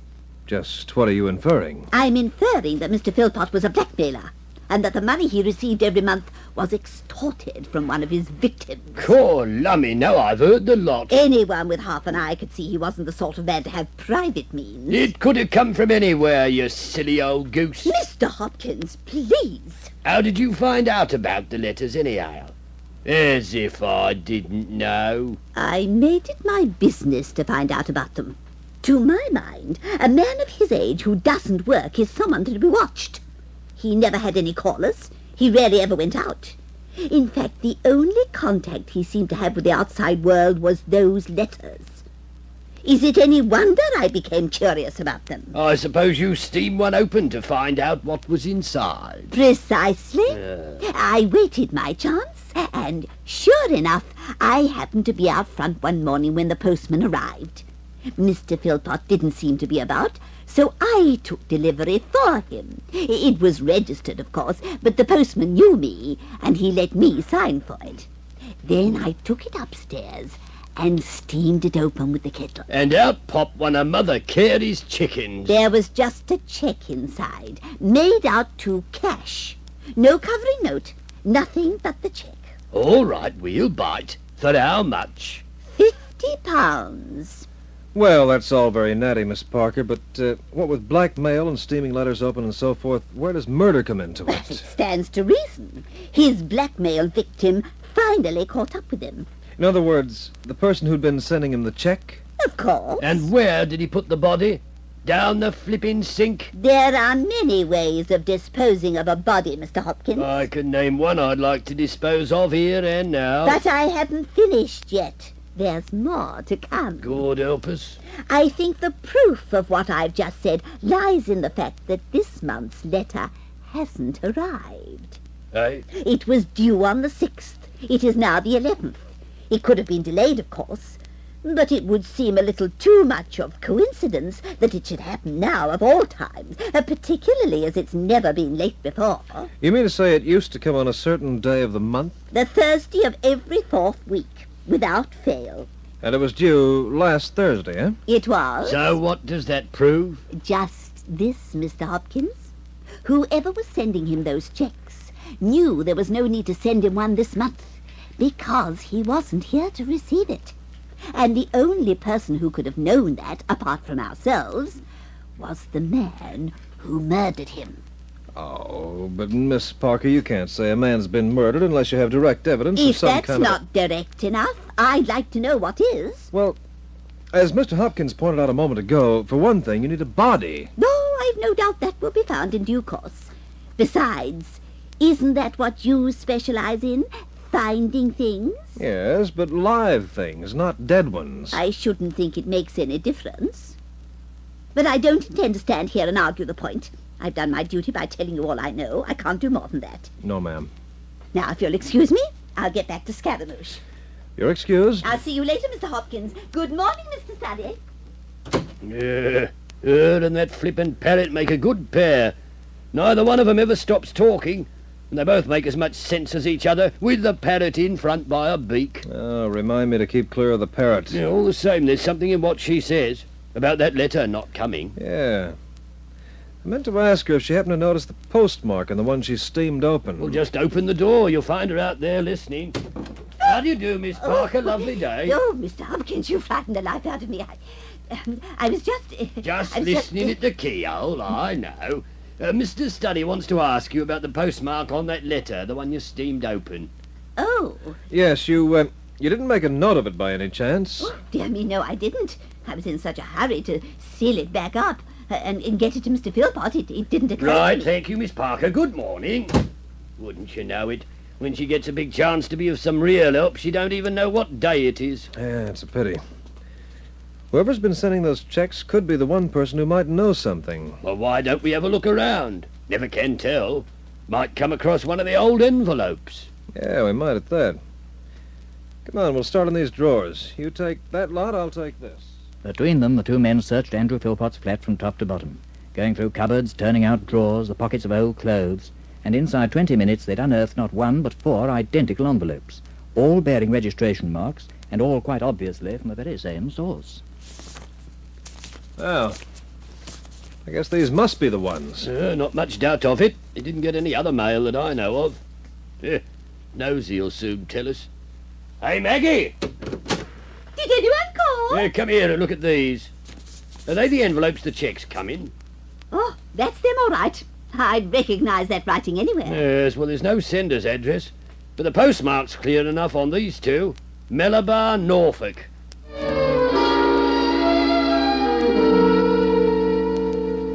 Without returning to the office, Studdy went direct from Brixton to Euston Station, where he boarded the 1:30 p.m. train to Norwich, some 25 miles west of Malabar, the position of which he'd been able to check on his pocket atlas. At Norwich, he took another train as far as Denham, completing his journey in a milk wagon, which was travelling through Malabar to Walsingham. The wagon itself had been parked at Denham Station, and in reply to his inquiries, the driver had offered him a lift. An outlying village with a shopping centre that consisted of a single row of stores, a post office, a garage and 2 taverns, Malabar was not exactly the most inspiring town the agent had visited, but it was small, and so far as Studdy was concerned, this was the most important item. Alighting from the wagon in front of the garage, he thanked the driver and then made his way across the street to the post office, which was also a form of news agency. Hello! Anyone about? Coming. Afternoon, sir. Just in time. I was about to close up for the day. But you made it, that's the main thing. Now then, what can I be doing for you? These envelopes, they were all registered and posted from here. I was wondering if you could tell me who sent them. Huh? Oh. Yeah, let's see now. I'll be needing me specs. You see, for the past 10 months they've been sent regularly to this address in London at the rate of 1 a month. Presumably, they were posted every 4th Wednesday morning to arrive in London on a Thursday. Of course. Do you recognize them? Emily Donkin's the girl you're after. The girl? Aye. Oh, Ma Donkin's daughter. Poor Ma. Too bad about that heart of hers. She's been lingering on for quite a time now. She can't last much longer. Well, where can I find her, the daughter? Oh, she lives with Ma. Never found herself a husband. Hard as she tried. 35 if she's a day. Still, some of them has to miss out, I suppose. Are they far from here? Oh, half a mile down the road. Turn left by the church, and it's the first house on your right.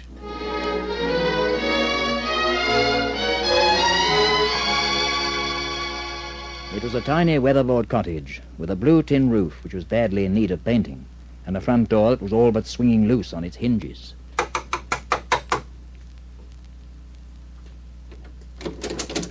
Yes? What is it? I'd like to speak to Miss Donkin, if I may. Miss Emily Donkin? She went over to the cooper's place to borrow some eggs. She shouldn't be long. Oh. Do you mind if I wait? Not at all. Come along in.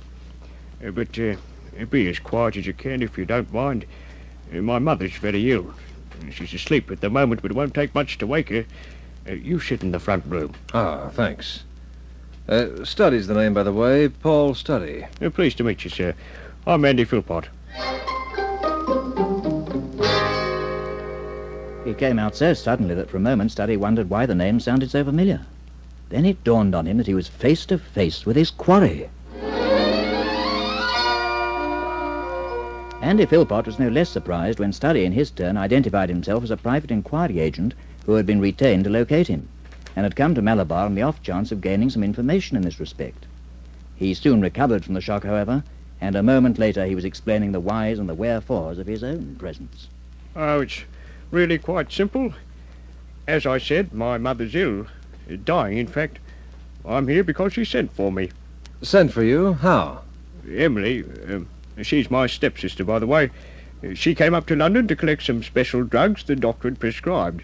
I came back with her. Oh, without telling Hopkins or leaving any message to let him know that where you'd gone? Well, she arrived at the flat after midnight.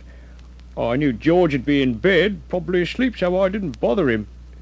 Besides, I was pretty shaken by the news of Mother's condition. I just wanted to get here as soon as possible. On top of that, we only had 40 minutes to catch the late train. I would have left a note, but I couldn't find a pencil. Well, couldn't you have written to him from here? Oh, I've been meaning to, but what with one thing and another, I just haven't got round to it. I've barely left Mother's side since I arrived. Ah. As for the checks, which seem to have captured everyone's imagination, well, they were from Mother. Emily posted them on to me every month. It was a stipulation in my father's will that I should receive £650 a year from the money he left, if Mother married again, which she did.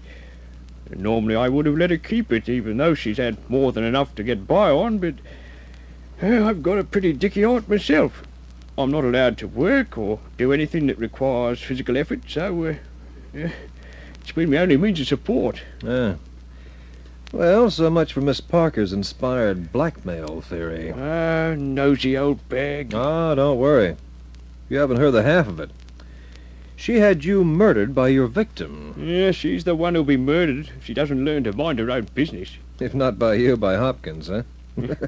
Oh, she's looking after your parrot, by the way. I thought she would be. She has a soft spot for him. Yeah, so I gathered. Two of a kind, that's what they are. Only difference is, Scaramouche has wings.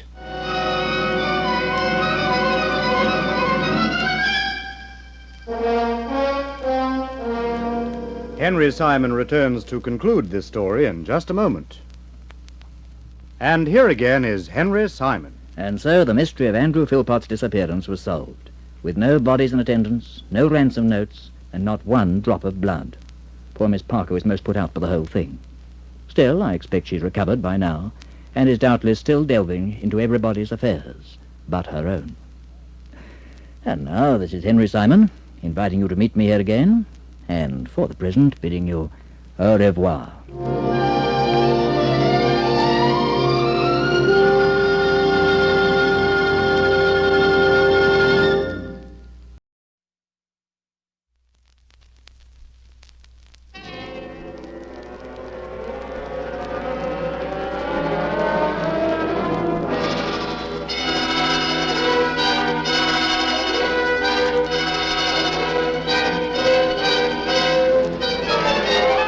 This is Henry Simon, bringing you another story from my files here at the Missing Persons Bureau. In these stories of the Missing Persons Bureau, dramatized for Henry Simon by Ross Napier, names and addresses have, for obvious reasons, been changed. In one moment, the search for James Rothwell Sutherland. Address unknown.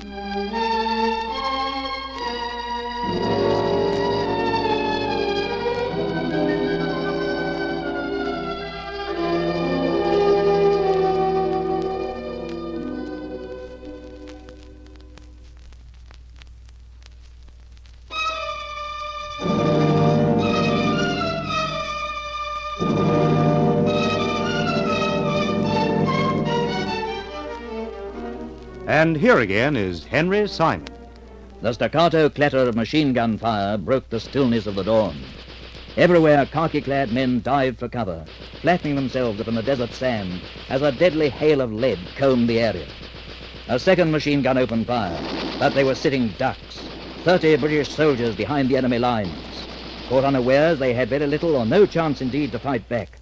Of their 3 trucks, the first in line exploded with a roar.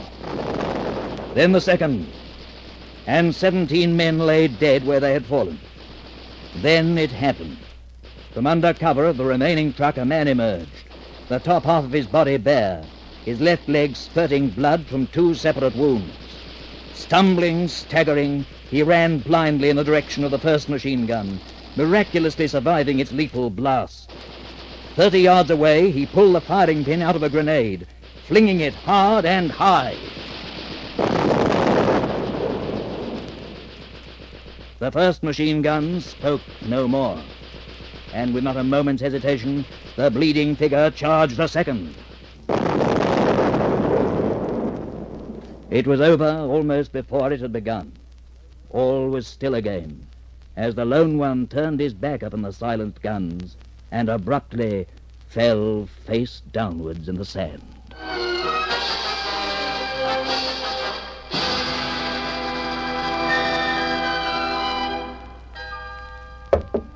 Yes? You sent for me, Major? Yes. Come in, Lieutenant. Sit down, sit down. Thank you, sir. Well, how is he? He'll pull through. Fine.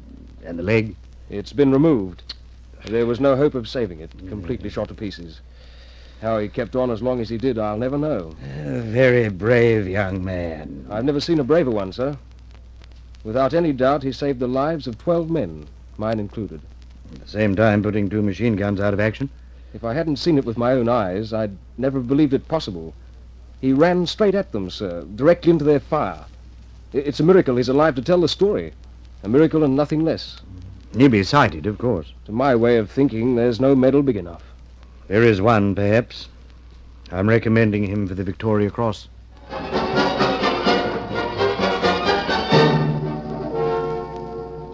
Thus did Corporal James Rockwell Sutherland attain the undisputed but coveted status of hero. Invalided home minus a leg, he was duly summoned to Buckingham Palace, where the Victoria Cross was pinned to his chest by the King. His feat was graphically described in the newspapers, and for a brief period in those dark days of war, he became a celebrity. Indeed, it is said that he was accorded more tributes and feted more lavishly than any V.C. winner before or since. It was, therefore, not very surprising that I remember his name so well when it was brought to my attention some 6 years later, in the August of 1948, by a caption in the Daily Chronicle. V.C. winner disappears.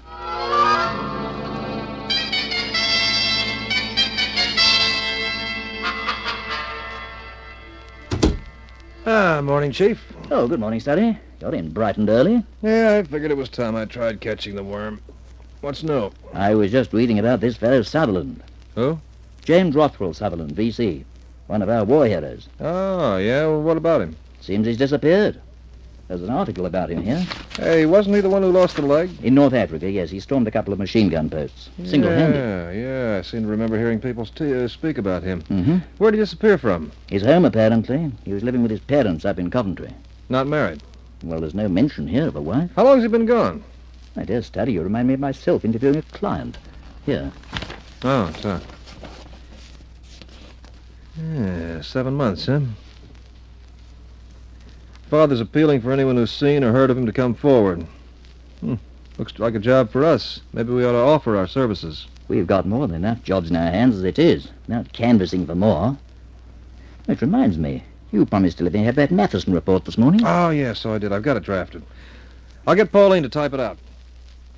After putting the newspaper aside, I duly forgot all about James Rockwell Sutherland and his reported disappearance, until a week later, when I was given very good cause to recall it. Yes? Mr. Simon? Yes? Please forgive the intrusion. There was no one in the outer office, and I saw your name on the door. My secretary's at lunch. Oh, well, I wonder if you'd be so kind as to spare me a few minutes. Certainly. Sit down, won't you? I'll just close the door. Oh, thank you. Sutherland's my name, Frank Sutherland. I'm here about my son, Mr. Simon. You may have heard of him. James Rockwell Sutherland. He was a V.C. winner in the last war.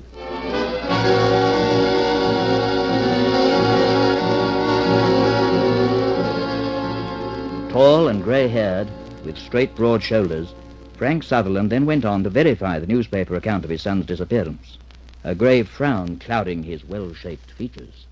Apart from his 2 years in the army, he lived at home all his life with his mother and myself. He was an only child. He's not married, is he? No, no. Did he have a job of any kind? Well, his ambition was to be a composer. Of music? Yes, he wrote a little poetry. No doubt you think it's strange that a war hero should be interested in the gentler arts? Not at all. Though I must admit I've never actually pictured him as a poet. Well, it comes as a surprise to most people when they hear, those who don't know him, that is. However, he's never shown himself to be unduly gifted either as a composer or as a poet. He did write a few verses for some magazine or other.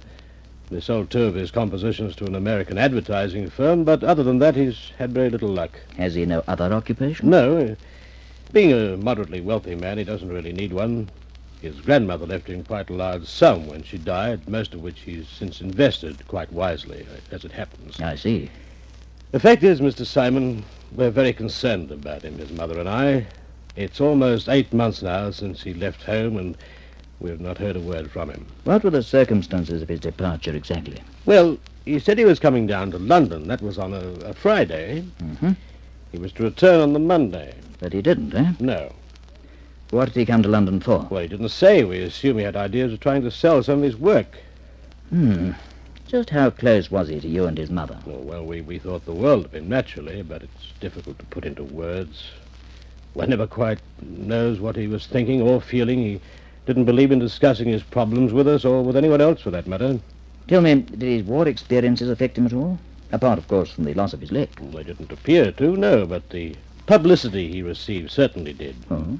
In what way? Well, for some reason, he didn't seem to want to be a hero. He gave the impression that he found the role an embarrassing one. Embarrassing? As for all the fuss that was made of him, well, he endured it, but that's about all. At one stage, there was talk of erecting a statue in his honor. He wouldn't hear of it. I've never seen him so emphatic about anything. He's an odd boy. I can't tell you what a shock I got when I heard of his bravery. He was the last person I expected to distinguish himself in battle. What I mean is, by nature, he's always been so meek and mild. The thought of him charging 2 German machine gun nests, wiping them out, well, for long enough I simply wouldn't believe it. But there can be no doubting the fact that he did just that. There were 12 witnesses, including Lieutenant Charlton, one of his officers. It's often at times of great stress, you know, that people reveal their true selves. True. Did he have many friends? Not really, no. He's always kept pretty much to himself. Romantic interests? Oh, the only girl he ever displayed any interest in at all was Judith. Judith? Judith Barry. She lived next door to us. Still does, for that matter. They were seeing quite a deal of each other at one time. Was there ever any talk of marriage between them? Well, it was more or less assumed that they would marry eventually. Assumed? By whom? By both families. Were they keeping company up until the time of his disappearance? Off and on, yes. They go to the cinema once or twice a week and occasionally to a dance. And he gave her no indication at all that he was going away? No more indication than he gave anyone else. She was quite put out about it, for which I couldn't blame her. I think she rather took it for granted that they'd be married too, although I'm almost certain he never broached the subject with her. Were they friendly before the war? They've known each other since they were at school. While he was away, they corresponded quite regularly. How old is Miss Barry? 25, 26. And your son? 29. Did he know anyone in London? Was there anyone in particular he might have contacted? No one I can think of. Unless... Yes? Well, about 3 months before he left, Ron Charlton came to see him. Ron Charlton? The officer I spoke of, the one who was with him when he lost his leg. Oh, yes. What was the purpose of his visit? Well, he was passing through and stopped by to say hello. I remember him telling James if ever there was anything he could do to help him anyway, not to hesitate to let him know. I see. You wouldn't know where he could be contacted? I'm afraid not. Curiously, till now I never really gave him much thought. I guess I can find out from military headquarters. A lieutenant, did you say he was? Yes, I believe he was later promoted to captain. Captain Ron Charlton. Fine. Well, no sense in delaying it. I'll phone them right away.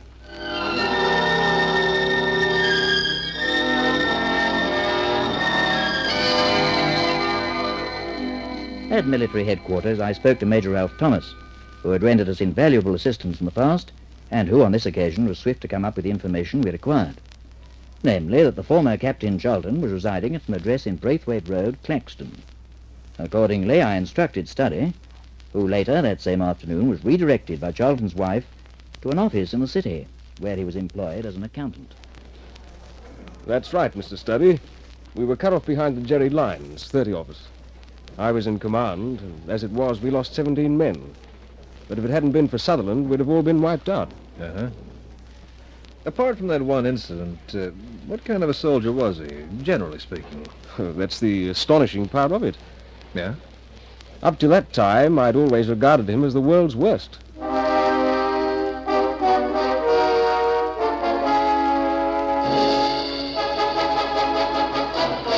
Henry Simon returns to continue this story in just a moment. And here again is Henry Simon.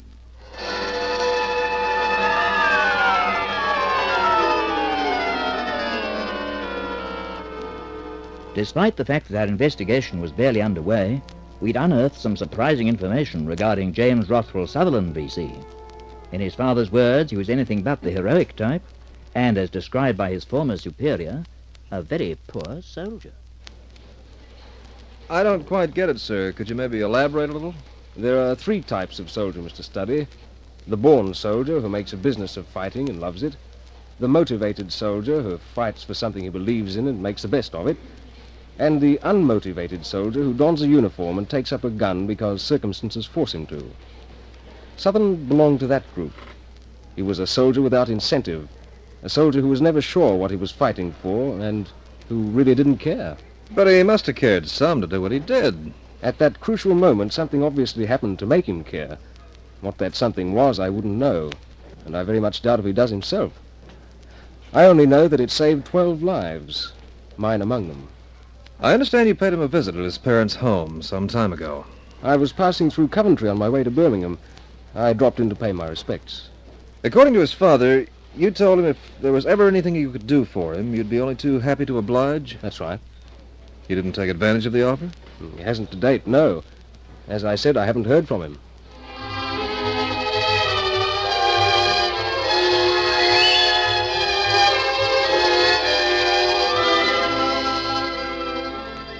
After taking his leave of Charlton, Study went direct to Euston Station, where he boarded a train for Coventry.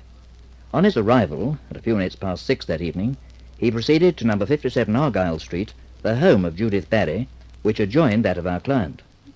A neat brick bungalow painted white, with a cement path leading from the gate to the front door.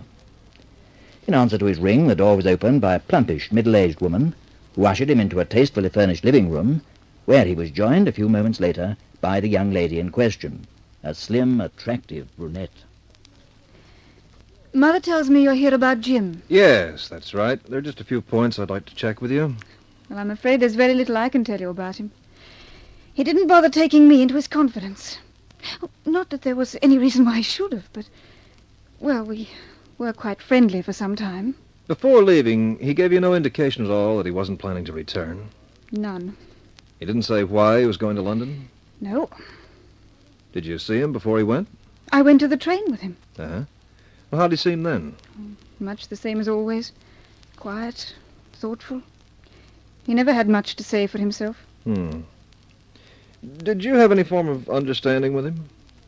Understanding? Regarding the future? If you mean, were we planning to be married? No, we weren't. In other words, you enjoyed a purely platonic relationship? It might have been described as that, yes. Why?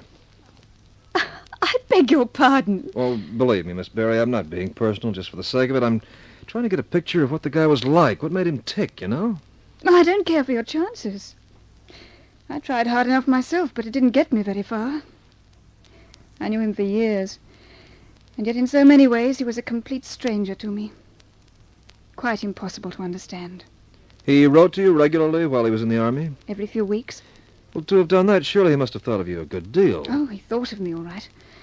But that's as far as it went. You're quite sure he did go to London?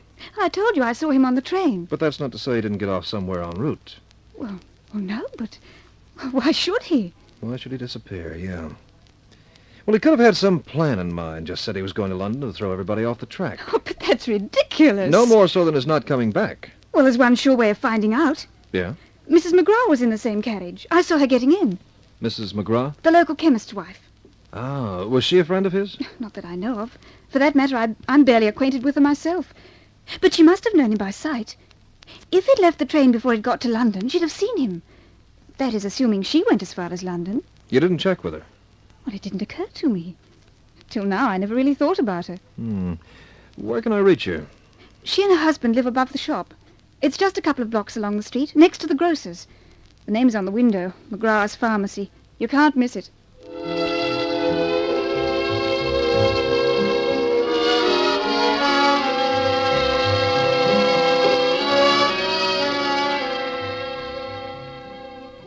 Sorry to bother you so late, Mrs. McGrath, but it's a matter of some urgency. Oh, yes?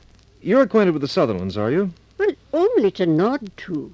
Well, I guess you've heard about the son disappearing. I did hear it left home, yes, but I couldn't tell you the details. I tried to keep myself apart from the neighborhood gossip as much as possible. Well, in this case, it's a bit more than gossip.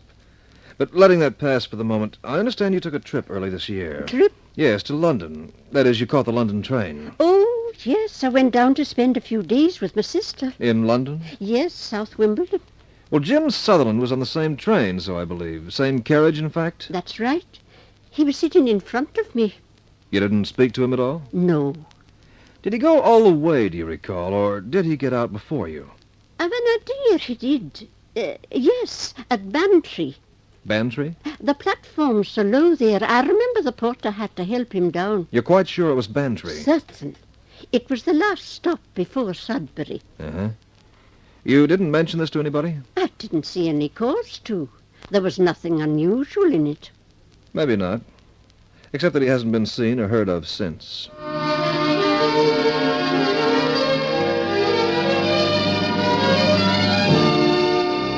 After taking his leave of Mrs. McGrath, Studdy returned to 57 Argyle Road, where he again questioned Judith Barry, who expressed considerable surprise when he told her what he'd learned.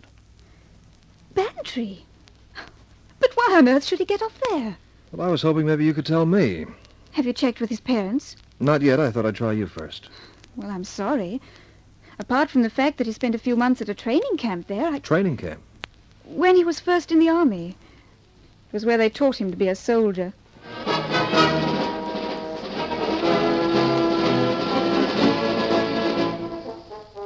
Studdy was further enlightened by our client, Frank Sutherland, who informed him that whilst training at Bantry, his son had befriended a certain Kathleen Abbott, in whose company he had spent many of his leisure hours. Mrs. Abbott, it transpired, had been a voluntary worker at the barracks canteen, and, together with her husband, had kept open house for quite a number of the Bantry trainees, Jim Sutherland included. He had mentioned her several times in his letters home, but to his parents' knowledge, after leaving Bantry, had had no further contact with her.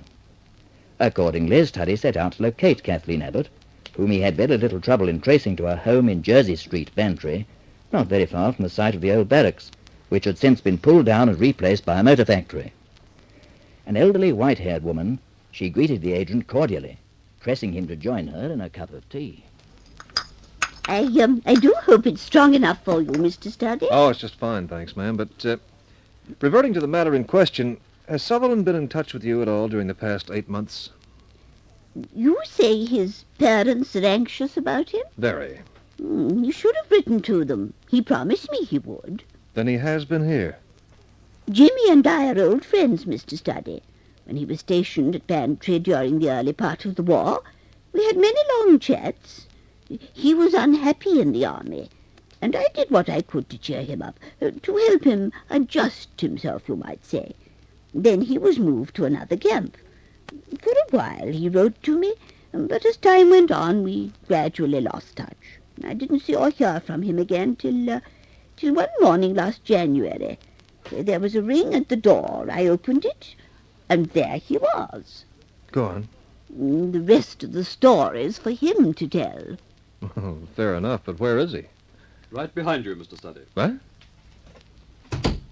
Allow me to introduce myself. James Rockwell Sutherland, B.C.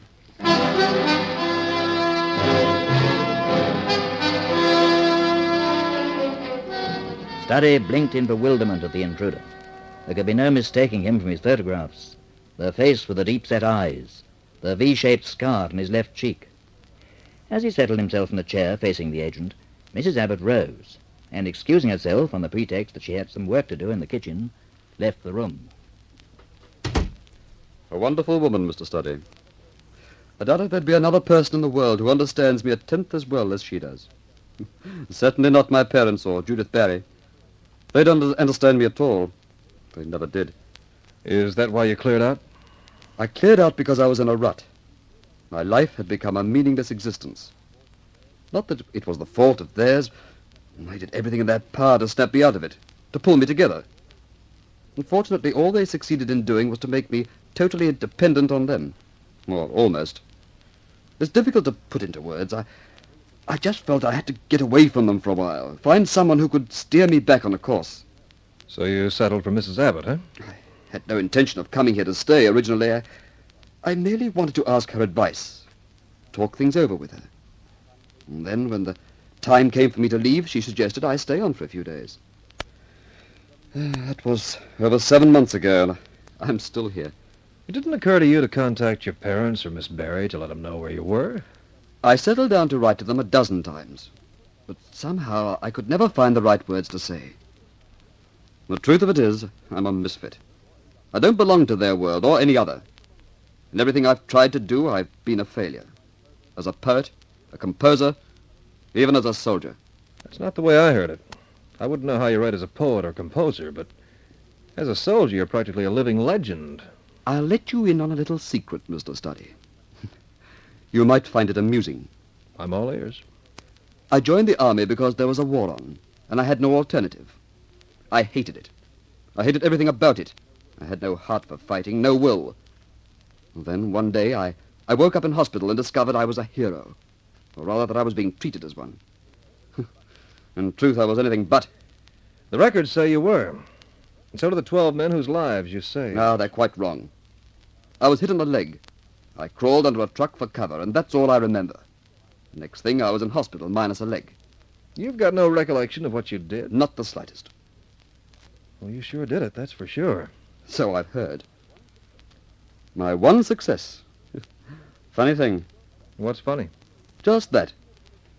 I've never been able to make the grade at what I've wanted to do. All I've been able to do is be a hero.